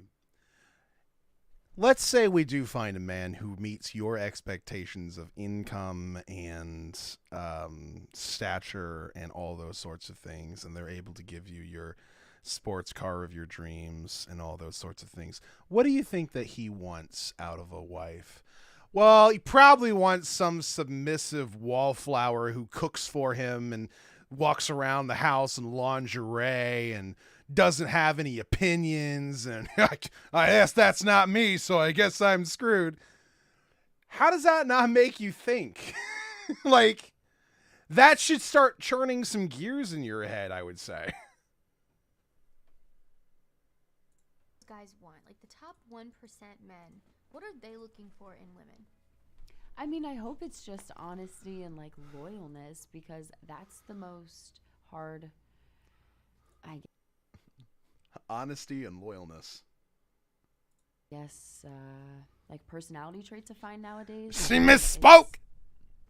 I think what should be the most important, so I hope that's what they're looking for. Honestly, though, it's probably fake ass and big titties, which is cool. I turn my head too, but it's just, I don't think they're as realistic as they should be. I mean, they say the same about us, so. So you think men are unrealistic about maybe what they're looking for too? Or they're not as, well, not that they're unrealistic, but that there's such a painted picture of like what this woman should look like based on all these women on social media with Facetune and Photoshop and this, that, and the other, that it goes both ways. But do you think since they're like the top 1% of men, they feel like they can be more picky about that kind of stuff? 100% that they can be a little bit more choosy. I mean, I think core values should always be present. You should always have standards for that. But if it's like aesthetics and looks, those 1%ers probably feel, you know, they don't have to talk to you if they don't want to. And do you think women have unrealistic expectations too about men? Yeah, specifically like in the money category that we're talking about? Yes, like, I mean, I just asked you to paint, a picture, and it's like a $3 million nest egg Yeah. with a car. So, like, So what nice. are your thoughts after hearing the statistics? Like, does that still seem realistic to you, or do you think it's maybe a little? I mean, it seems realistic to myself because I know what I'm gonna get, and I really don't need the support of a guy like that. Like, I'm looking for another pilot. You know what I mean? I don't need a co-pilot. So it just depends on the type of person that you surround yourself with. So I think anything could be realistic. You just have to work for it. After hearing all the statistics, do you still think that your expectations are realistic? Well, they're realistic for me. Also, what was that saying? I'm not looking for a co-pilot. I'm looking for another pilot.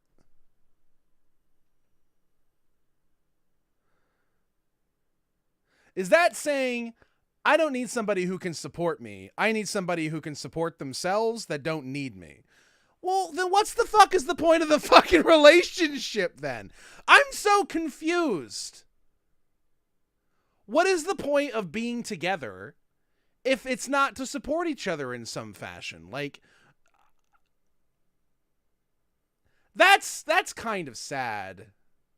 I gotta say.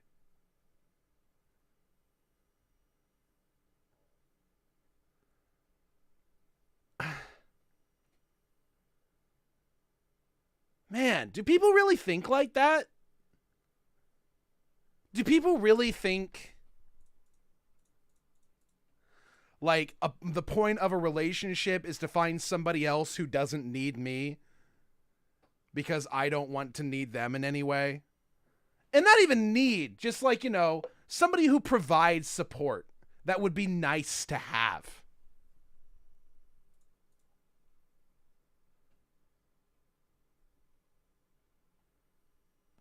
Morning in my life as a 25-year-old stay-at-home girlfriend. One of the very first. Oh yeah, I saw this fucking video. That shit's fucking crazy to me. That shit's fucking crazy. This lady is definitely living her best life. I'll say that. She's just like, yeah, so I have no kids. I literally have like a sugar daddy who handles everything for me. I just kind of wake up, make breakfast, go to the gym, chill the fuck out.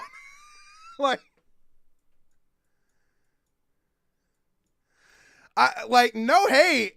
I'm not saying any hate, but like,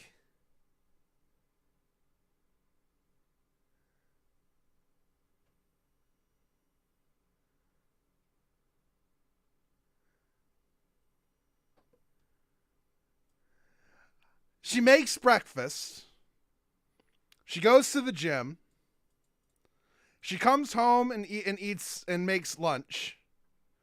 Goes on a walk. Then she goes on a walk. Has lunch. Cleans up. Goes on a walk with her boyfriend when he comes home. And then makes dinner. And then they veg. That's every day for her. And I don't know. I don't know. It's so weird. So I just can't in my head imagine being satisfied with that kind of a life.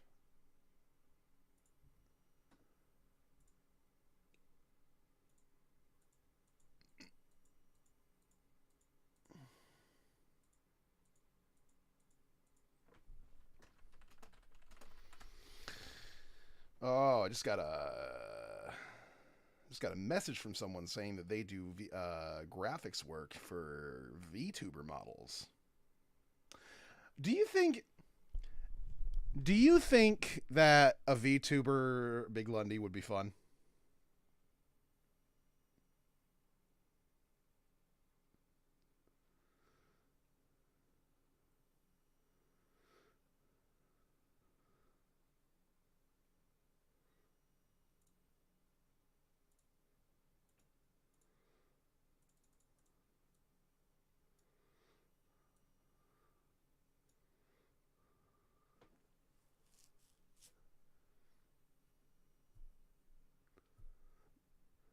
That vid is kind of giving me The Room vibes. The book, not Tommy Wiseau film, yeah.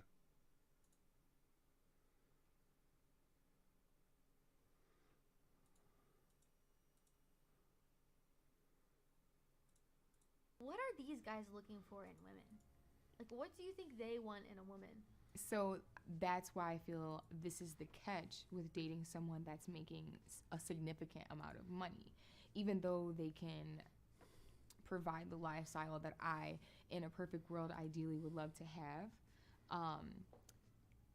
this is a person that has access to so many more things than the average person has.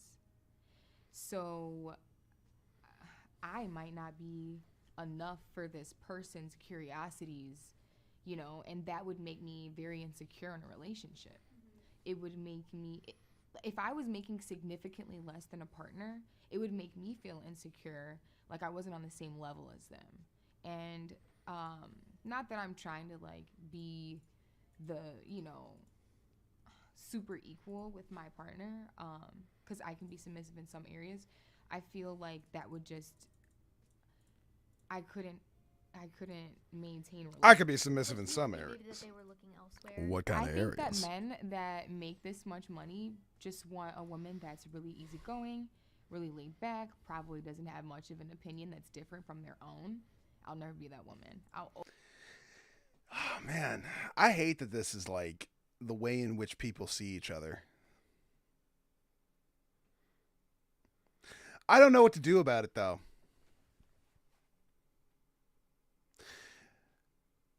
There's a Louis C.K. bit that talks about how like the differences between men and women will just never be something that like we get over.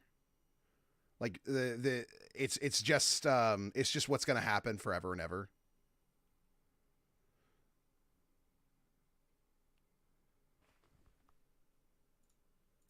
Because we are different. That is a thing which is true. We are matter-of-factly different from each other. And that causes people to be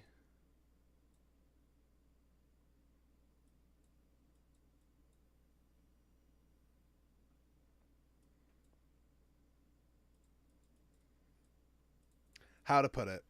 That causes people to be very suspicious of each other, I guess.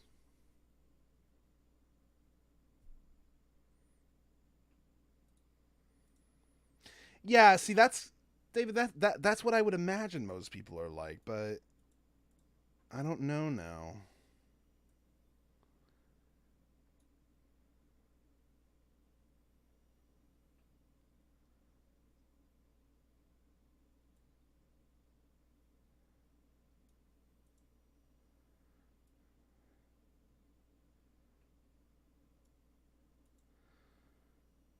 Oh, fuck.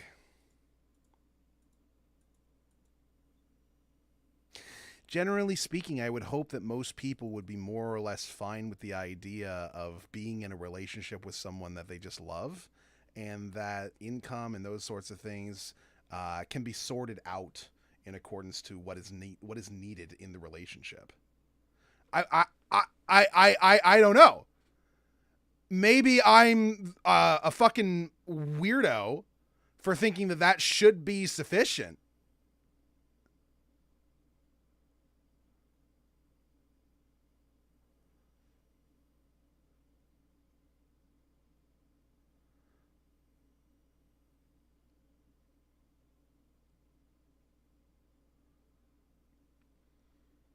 Like, it blows my mind because like I've existed in this world in these spaces for a long enough time that these expectations just seem so fucking weird to me. They don't make any sense.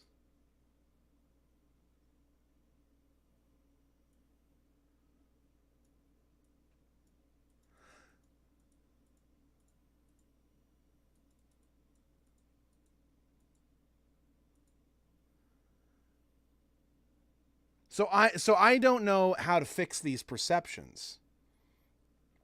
Because I don't want women thinking that like all men want is like a fake submissive woman who just doesn't challenge them and cooks and stays in the goddamn kitchen like they're fucking supposed to. And I don't want men thinking that all women want is like a highly successful businessman making passive income that doesn't require their help in any way.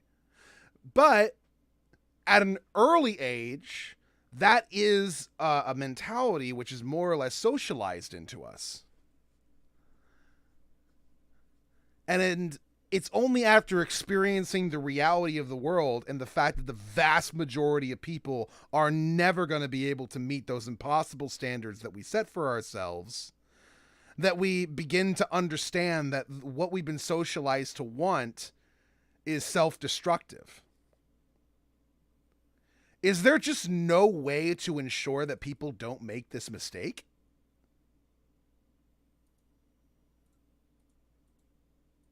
Like, is there just I don't know. Is there just no possible way?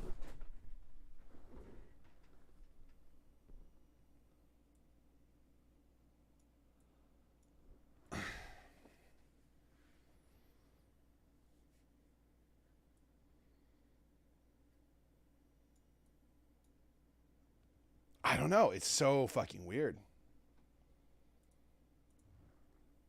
Always argue, a difference of opinions because it's fun to me. So, I feel like they want a woman that they can be very, what is the word? Like dominant over. Like they're gonna be calling the shots.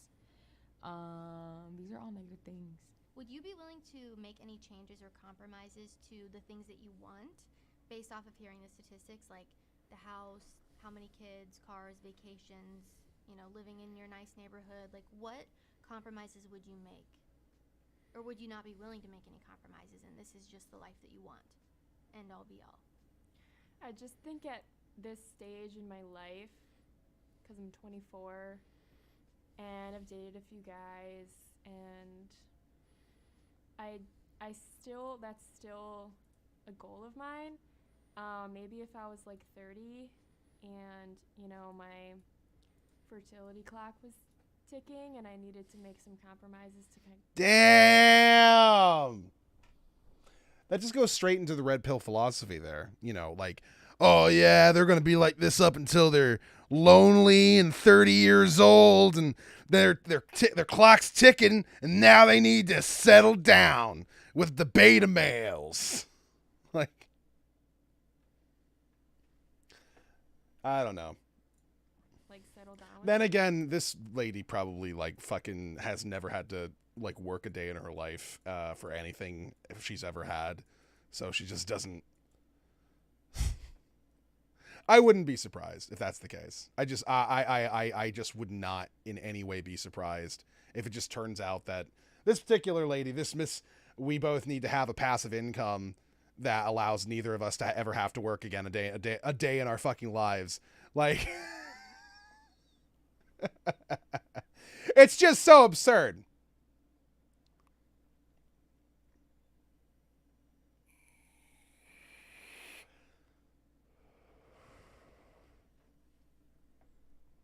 With somebody,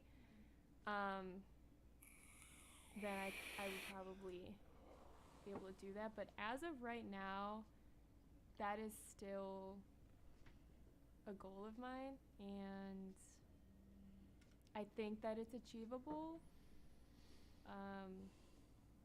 Because I think that you can't.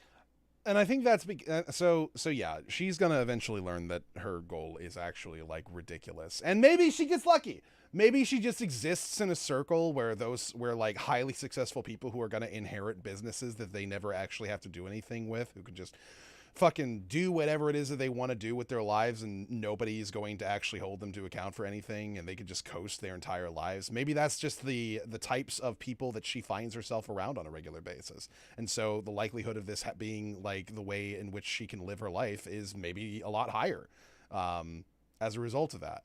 I don't know.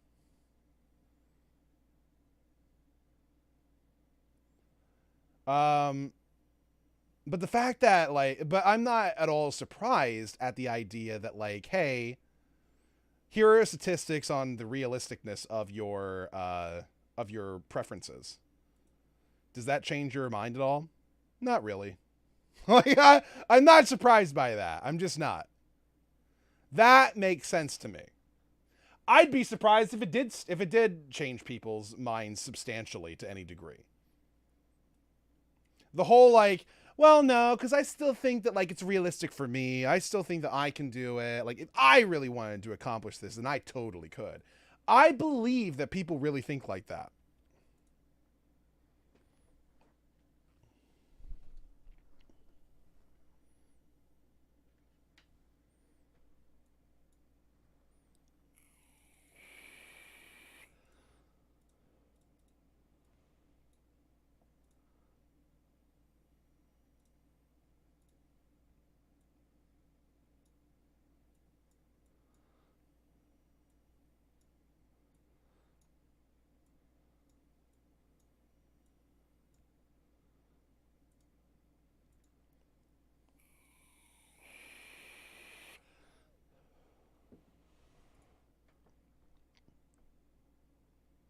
Add an Aegis to the program, and then we'll add another Aegis to keep the mecha at 3 and sacrifice set.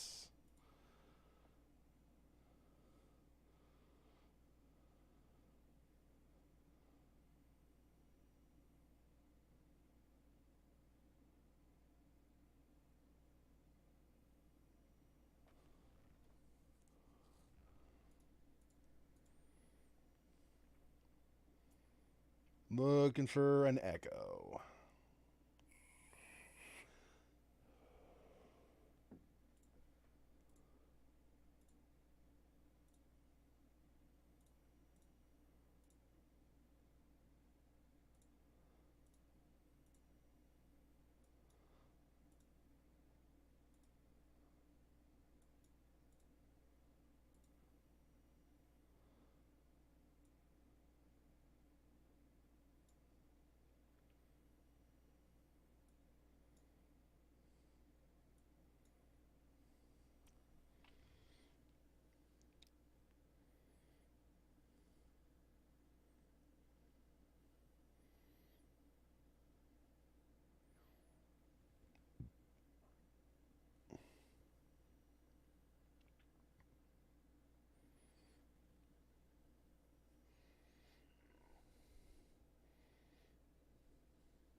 An Echo or a Vi?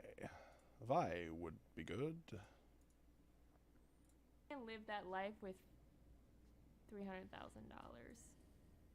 Probably not $100,000, but $300,000 probably. It's very different when you're expecting someone else to do it for you versus like I'm gonna do it myself. Right. And then whoever I'm with will hopefully have a similar mindset and be able to like work towards it with me, and we can Right. kind of tackle it together. Right. Yeah, it's like if you have 20K and I have 20K, like we can get so much more done as opposed to myself or Right. yourself or me just demanding that you have that. It would never work for me. Yeah, no, I'm not too fixated on the salary. I still want to be comfortable and hopefully have some of the things that I wasn't able to have, you know, go on trips and have kids and have them well taken care of. So whatever that means, it's a cliche saying, but like my best friend growing up, she came from a family of 8, also a blended family like mine, and her mom always said, you always make things work. So I'm like actually not even worried about it, because I think if you just think that I'm gonna make it work, we're gonna make it work.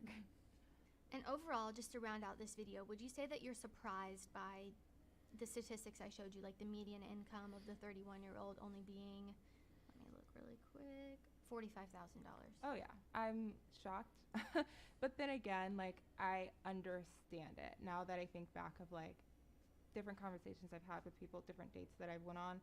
I'm like, that does make a lot of sense. But at the same time, it's also kind of nerve-wracking, because if I'm thinking like, you know, back in the day, like if you would have thought like in high school, like, hey, you know, once I'm 30, you know, everyone thought like, oh, at least for girls, like we're gonna be married, you know, we're gonna have kids, we're gonna be living in this big house, and that's not even like the standard of living currently, or even like the average. So yeah, like that's insane to think about. Yeah, it's crazy when you have an idea of what you want, but you don't really know what. We could achieve so much more if we pool our assets. Okay, great. How are you going to handle things if you do divorce, though, since you're almost certainly going to want a prenup to protect your own assets and independence? Of course. It's going to be more common, by the way, as we continue to grow into this sort of culture where women are successful, that they're going to want to protect their assets, and they're not going to want to get married to a guy without signing some sort of prenuptial agreement. That's going to be a normal thing, which would be a crazy thing to think about. Tomorrow I need to go get more vape supplies.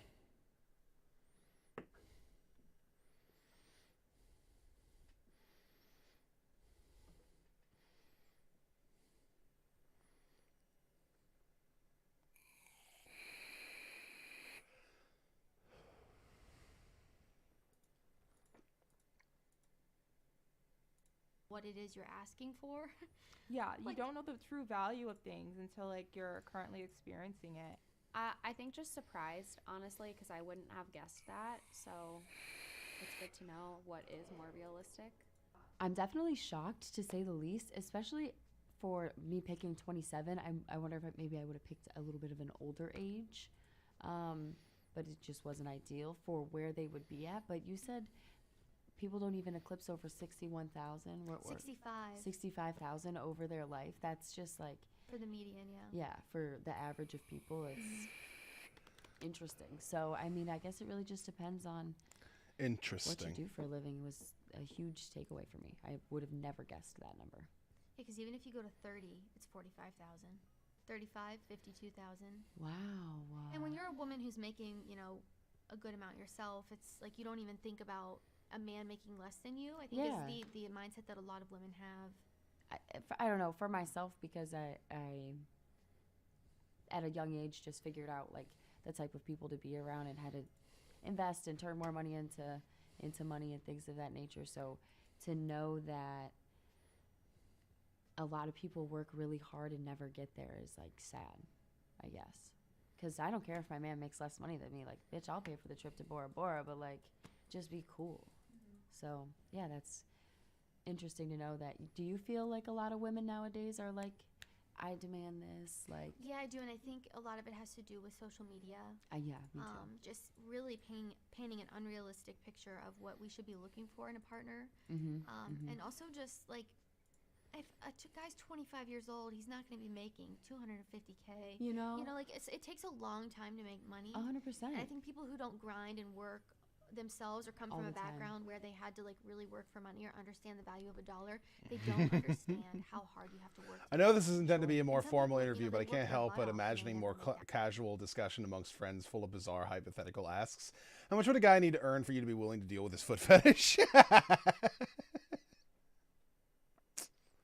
Man, I don't fucking know, dude. A foot fetish though, son? Like, fuck.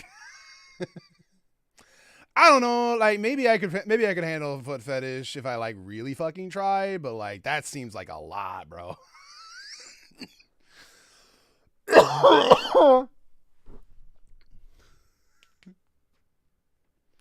I guess it kind of depends, you know, like whatever.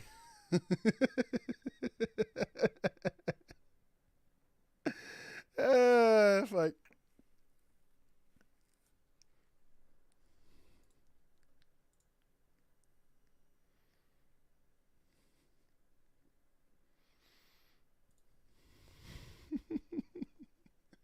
I do imagine all the various different questions like my friends ask me, or what I would ask them. More questions that people ask me. I'm not good at those stupid hypotheticals. I'm not. I don't. They're surprisingly common as far as fetishes go. I know. I am aware.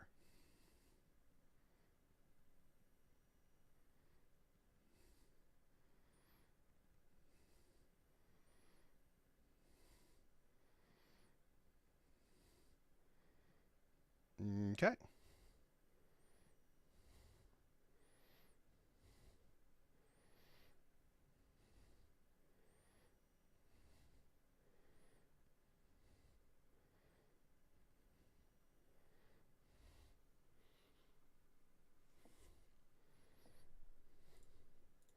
I know full well how common that particular fetish is.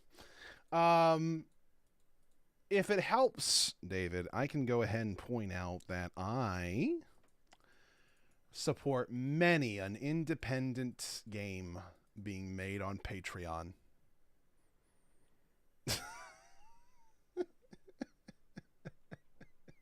Should give you an idea of how aware that I am.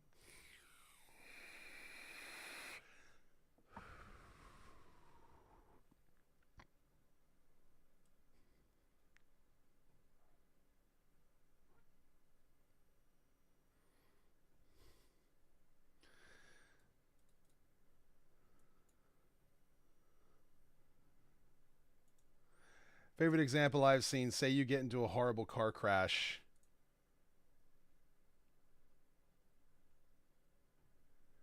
And they have to amputate your dick. They find a perfect donor match for you and can replace your dick with one exactly like it. Do you accept it even knowing that every woman you fuck thereafter is getting pleasured by another man's dick?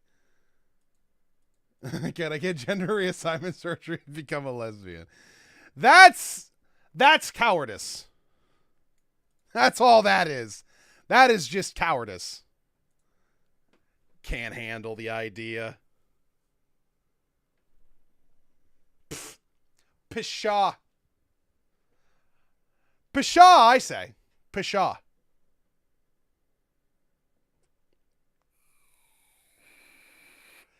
If you can't handle the idea that some other man owns the penis or out-owned the penis that is currently giving all of your female lovers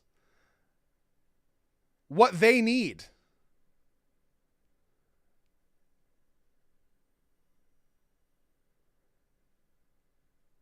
then I don't know what the fuck to tell you.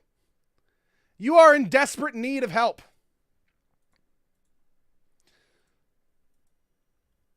You are in desperate need of further clarification as to where you are in this world and your role.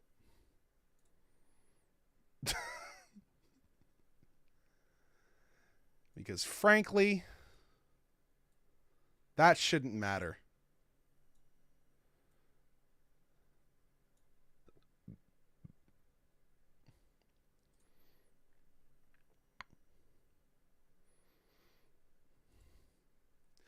This is a conversation from about a decade before the whole pegging discourse emerged. So like the sexual mores have advanced more since then. I remember working at a warehouse and them telling me that I was definitely 100% gay. Because I was okay with women sticking their fingers up my ass.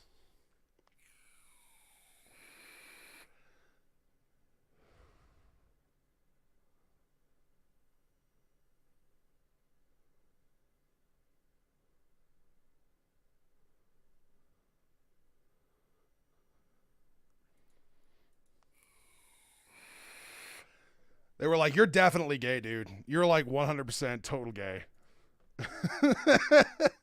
You're not bi. You want men. Women are just a cover for you. And I'm like, what the fuck are you talking about?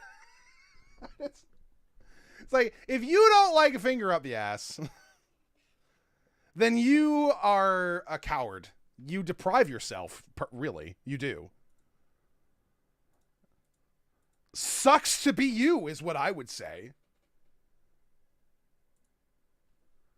Only gay men have prostates. Pretty sure that's how the Spanish Inquisition used to round us all up. That's a pretty fun way to round people up. I'm okay with that method.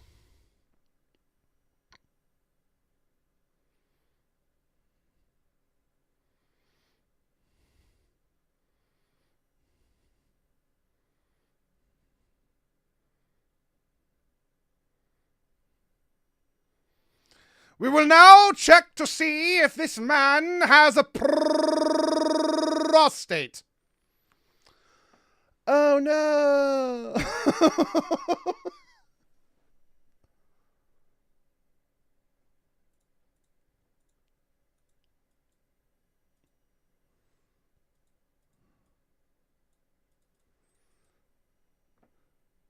I'm joking, but I'm pretty sure the American military showed gay porn to guys trying to dodge the Vietnam draft to figure out if they were a gay pretender. To see whether or not they get hard.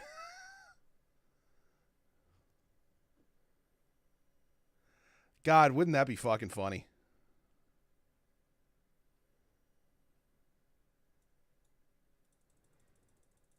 Let's do that.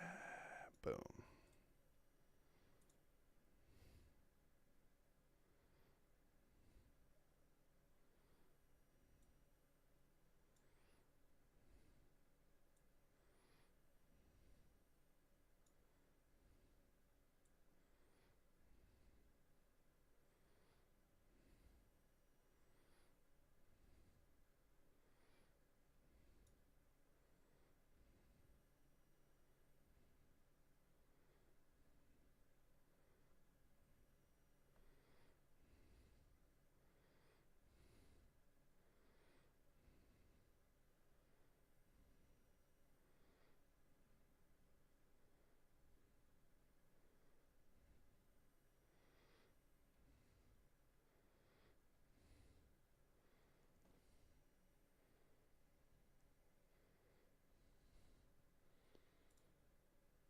Miss! Third place by 1 HP. Eat me. Okay. You know what? I'm tired. I've been streaming for 7 hours. I'm good.